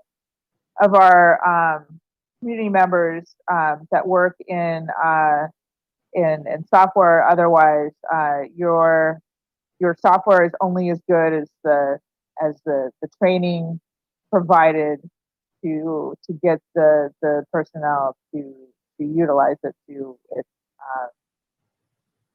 greatest effect. It was stated much more articulately than that, but that's essentially what I got from it. And so PD to support all of these wonderful things, including the expansion of the Google Classroom and the LMS, very important. If we don't know how to use it, it won't get adopted, as we've seen. So the other thing I had to ask about was peers. It sounded to me again that there were other buckets of money from which we didn't apply for. So is it the same as ESSER where it's really predominantly tech focused again? Yes, ma'am. So again, Alex Sheknos, Chief Operating Officer for the school district. The list for gears was much shorter. It had 4 items on it. And it was essentially technology devices, technology infrastructure, and that infrastructure could either be installed hardware or software, and then professional development. Hardware and so. Okay. All right. Great. Well, I appreciate this. Is there any other monies, probably not state, maybe federal grants, private industry, etc., that you all are aware of that we can dip into to help offset the cost of COVID to our students in our system? So at the moment, no. I mean, yes, we're monitoring the landscape. There's nothing right now that's in a position where we can actively secure. I mean, you know, for example, money went to Anne Arundel County, money went to the state of Maryland, et cetera, but we're working with the state of Maryland, and the state of Maryland received additional monies, but they've not gone about the process of yet fully dispensing it. So, but we are working with the state agency and following the governor's office, et cetera, to sort of monitor the rollout on these. But we, as you probably know, are pretty aggressive about trying to secure any type of funding we can. So, once a supplemental funding source becomes live, we will aggressively pursue it. Yeah, wonderful. If more of the state's money becomes available to us for any purpose, I know you all will go after it. What about, since this is under the umbrella of supplemental funding, how is food and nutrition services enormous costs? I know USDA or is dispersing monies to cover that. Has that gone through? Are we still waiting? I know it was a reimbursement situation where we have to become some sort of bank, and then we spend the money and then we get refunded for it. So can you expand Sure. upon that? So it's partially funded. The partial funding runs through the end of August 30th, I believe. But again, it's partial funded. So our projections are that we're going to be about $1.6 million over expended. And there is not a source currently that currently will backfill that $1.6 million funding hole that Ms. Rissy and her food service operation is garnering each and every day. Wow. So, sorry, I think I hallucinated there for a second. You said we are 1.6 million in the hole for food and nutrition services? We will be by the end of summer, because it's as simple as this right now. The reimbursement, as you probably know, when we began doing the work back in March, was only for breakfast and lunch. This county and the school district went the road of providing a breakfast, lunch, dinner, and snack. So those additional meal components were not reimbursed. So that's why I said it was partially the breakfast and the lunch was, but the lunch, the dinner, which is probably the most expensive of the three, was not. So every time we serve a dinner, we have a partial financial gap that is not covered. That gap has now existed since March, when we began, mid-March, I guess, when we started doing this. You've seen Mr. Mosier provide the number of meals and youngsters that we've been serving, but each and every day we've been experiencing a financial loss. Got it. But the Fed, or at least I hope they're not done, Congress is still tinkering with more bills to provide relief, or is that talk died down? The talk has not died down. If you have any influence and get the House and the Senate and the President all sign something, that would be wonderful. If I have any influence.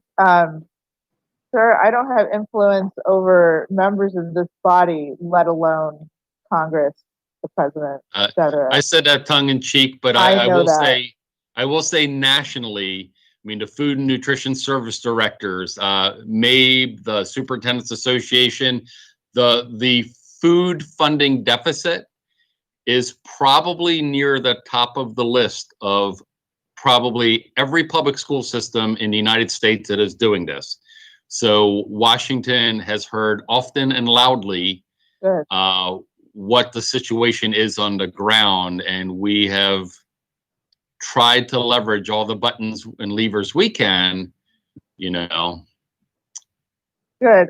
Well, that's good to hear that we're still fighting and we're still trying. I actually had, if you will indulge me, a very related question to food and nutrition services that I failed to ask earlier, and that is, if we go to a 2-day-a-week model, are we going to provide free breakfast and lunch to those kids who qualify, free and or reduced to on the days where those children are not in buildings? I'm sorry that is slightly off topic. But that's okay.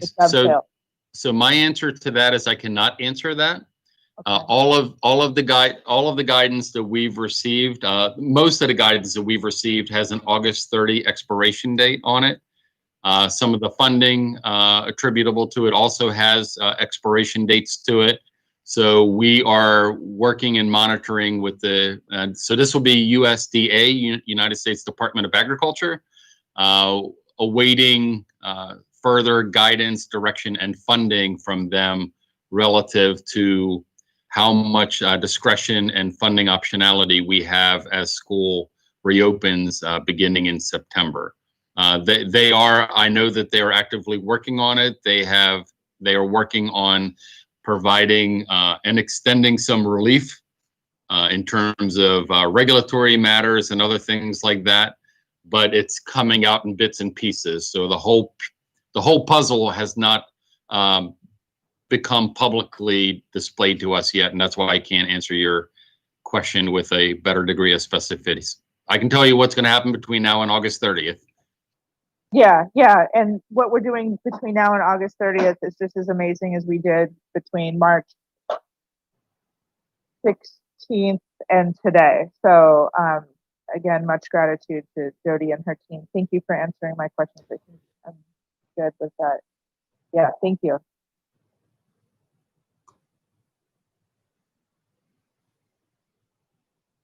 Thank you, Ms. Schalheim. Ms. Antwine. Thank you, President Corkadell. I first want to thank you, Ms. Corkadell, for making adjustments when this request came for an agenda item on the 23rd. I want to also thank the board members that supported me in this request. That was Mr. Grannon and Ms. Schalheim. And then, of course, I want to thank Mr. Shagnovich and Dr. Arlotto for receiving it and addressing the concerns that were detailed about what can we do with the supplemental funding, what are the plans for it, and how can we convey to the public its uses. And I think you've done a brilliant job at bringing that together for us, including sharing deadlines. So thank you for that.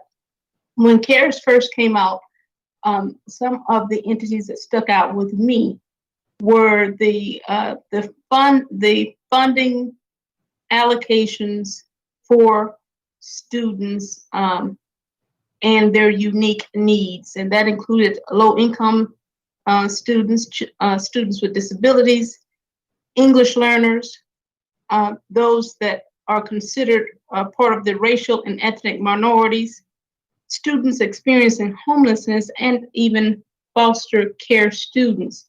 I wanted to understand from what was shared here, how does some of what we have requested accommodate those particular students via the CARES and the state monies that are coming? So, and again, some of the statistics I believe were shared earlier this morning in Dr. McMahon and Dr. Arlotto's presentation, but we know that access to technology, specifically devices within the household, is one of the largest impediments. It was one of the largest impediments this spring, and we know that it's going to be one of the largest impediments. So our rollout plan for the devices, Ms. Antwine, is actually to target many of the subset populations that you indicated earlier. So we want to make sure that as the devices start to come in, that those elements of the population, such as our ESOL families, our special ed families, our Title I families, our farms eligible families, we know that through information that we've gathered that they very often have less access to these computer devices. So we are going to sort of scale our rollout. Once the computers come to us, they've been inventoried, properly set up and all, and we go into distribution mode. The distribution is going to first be looking at many of the exact groups that you indicated in your question. Excellent. I thank you for that. And so then my second question would be about, it's my understanding, and it's limited, but it's my understanding that CARES is also being shared as a means of forecasting in case of another such emergency like COVID. So will any of these funds be set aside to support, for lack of a better term, a second wave of COVID if we have to go back into the same conditions? So not any of the funds that have been distributed to us yet. There is additional funding that is at the state level that let's call that for lack of a better word, like a reserve fund, like an emergency reserve fund. So there is some additional monies that, federal monies that the state of Maryland has that they are holding in reserve for some potential or possible future distributions. But none of those have occurred, nor has the state in any way telegraphed what their distribution plan would be for any of that. Okay. And then if we go into the fall will introduce more concerns and needs. Will we be able then to request more funding in these, more CARES funding at all? Or is this No. it? For right now, this is it. So, and it's not a request process. The federal government, when they put together the program and then passed it along to the state, there's an algorithm by which the monies get computed and how the pro rata shares get distributed. So there's zero request. We basically get a grant application package, and in there it very explicitly says, here's exactly what you can do, here's exactly the amount that you're eligible for, and here's the deadline by which you have to apply if you even want to be considered. So it's very prescriptive. It actually works almost the other way, where there's no upfront request. So the state of Maryland is the go-between between the federal government and the localities, just like us. Wonderful. Well, thank you, Mr. Shagnovich, and thank you, Dr. Alana. Can I take the liberty, Ms. Antwine, to share one other piece of information that was not asked, but I was thinking it may have came up. So we know that internet connectivity is an issue.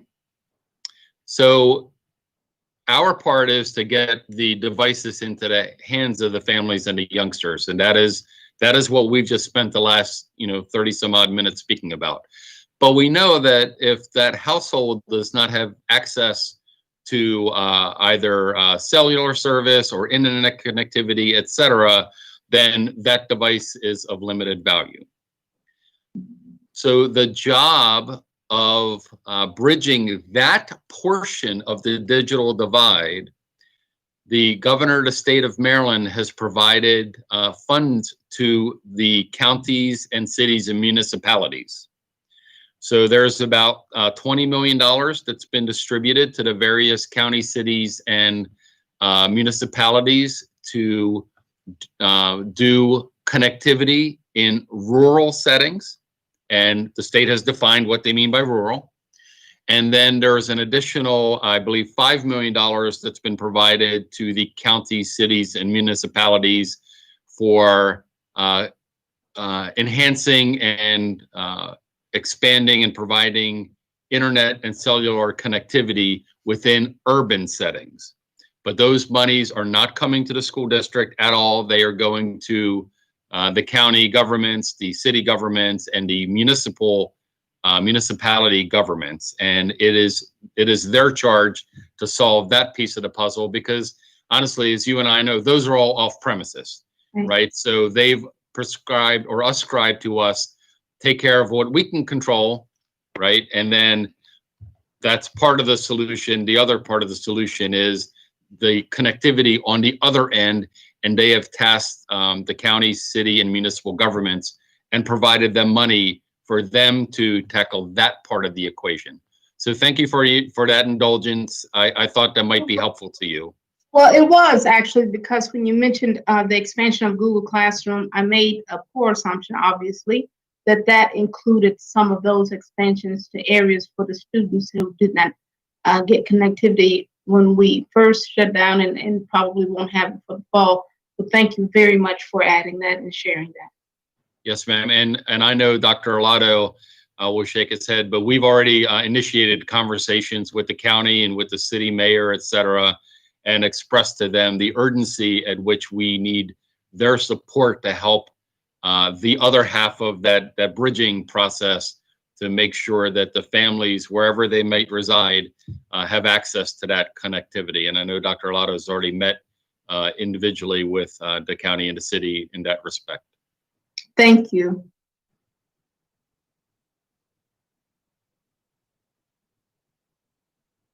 Ms. Schulheim, looks like Ms. Schulheim had a follow-up question before I entertain second rounds. Are there any other members who have any questions? Okay, seeing none, Ms. Schulheim. Yes, it's very, very quick. I just missed the last bit of what you said. I heard the 20 million to counties for connectivity for rural locations. And what was the figure for urban locations? 5 million. 5 million. Okay. And the federal government and the state has defined for them, they've defined what is urban and what is rural, and the county governments, the city governments, and the municipalities are going to be working within the confines of those definitions and regulations. Right. I think we all have our own definitions of that, to be honest. Okay. Thank you for that. So that's an extra $25 million that our broader community has to solve the digital divide in terms of the internet connectivity and strengthening signals. That's a statewide number, Ms. Schulheim. So that's a statewide number. Okay, yes, so they're both statewide numbers. Yes, those are both statewide numbers. I have no way of knowing what specifically the carve out is for Anne Arundel County. That information we're not privy to. Okay, thank you for that. That's all I have. Okay, great. Last call for questions or comments. And then I'll just say I look forward to our ongoing conversation about these things, because I know with each passing meeting, there's new information, updates and such. And so thank you guys so very much for doing this and supporting Ms. Antwine and the board as a whole. This definitely is in the category of support of the board. So thank you, Ms. Antwine, for proposing it. I think as the staff had indicated, it always provides an excellent opportunity to make sure that we're informed and updated, as well as the public, in these matters. So thank you very much. Next item is 8.02, awards of contracts. And this is our review item. There is no action. So I'll turn this over, Dr. Arlotto or Mr. Tiknovich. Any comments or questions to share with the board? No, ma'am, no presentation. We certainly are glad to answer any questions the board members may have. Okay, I'm opening up to questions concerning the materials provided to the board on these awards of contracts. And I'll just apologize in advance. I am not in hands reach to hit the mute, and then you're going to hear who's trying to call me here in a second. So my apologies. I'm not seeing any questions or comments from the board at this time. Thank you very much. Greatly appreciated. I know you're staying right where you are, Mr. Tiknovich, because the next item is in your category as well. Item 8.03 is construction status report. Dr. Arlotto. Yes, ma'am. We're certainly glad to answer as we give you an update monthly on the status of our projects, and we're glad to answer any questions. Great. And I see Ms. Simon Crawford has joined us. Thank you so much. Great to see your face more than once. And we're now into the evening, this evening. Any questions from board members or comments at this time? Okay, seeing none. Mr. Smith's hand is up. Oh, sorry. You know, when I'm sliding up and down, it's hard sometimes to see them. So I just always speak up if I'm sliding over you. It's not ever on purpose. Mr. Smith. Thank you, Ms. Ellis, for catching that. Yes, thanks again. So my question is just about the new Meade High School. I know we recently got a funding from the Department of Defense for quite a large sum of money. So could you just update me on where we are with that project, like developmental stages? Sure. Right now, we're in the construction document phase, which is where we're providing all the details of the project. It's going to be a both phased project because the school will be occupied. We hope to get the drawings done at the end of August, beginning of September. We'll be putting it out to bid in October, and then we'll be looking to start construction beginning phases in December. And usually when we have phased construction projects, what we'll be doing is building new classrooms around the exterior, moving students into that, and then renovating. So we'll be doing that as we move around the building. So it's a very, very exciting project, and we've been working on it for quite some time. So I'm going to be very excited when we put that shovel in the ground. Yes, me too. That's it for questions. Okay. Great. Okay, any other questions? Going once, going twice. Miss Cantwine, you did have a follow-up. Yeah, that's what I just said. Miss Yep, Miss Antwine. Thank you for that, and thank you, Mr. Light, for letting them know. I had a question about those projects that are 99% done and that anticipated to be completed over the summer, such as Cromwell and I think Jessup. Are much like with what was reported with transportation, are we looking at supply chain delays in getting that done, or are we on track? We can turn off mute. Everything is moving along fine. We did have a little bit delay with Richard Henry Lee, but everything's great now, and we're putting furniture in the building, so no problems there. So the rest of them, it's just the last minute details. So schools will be ready for opening.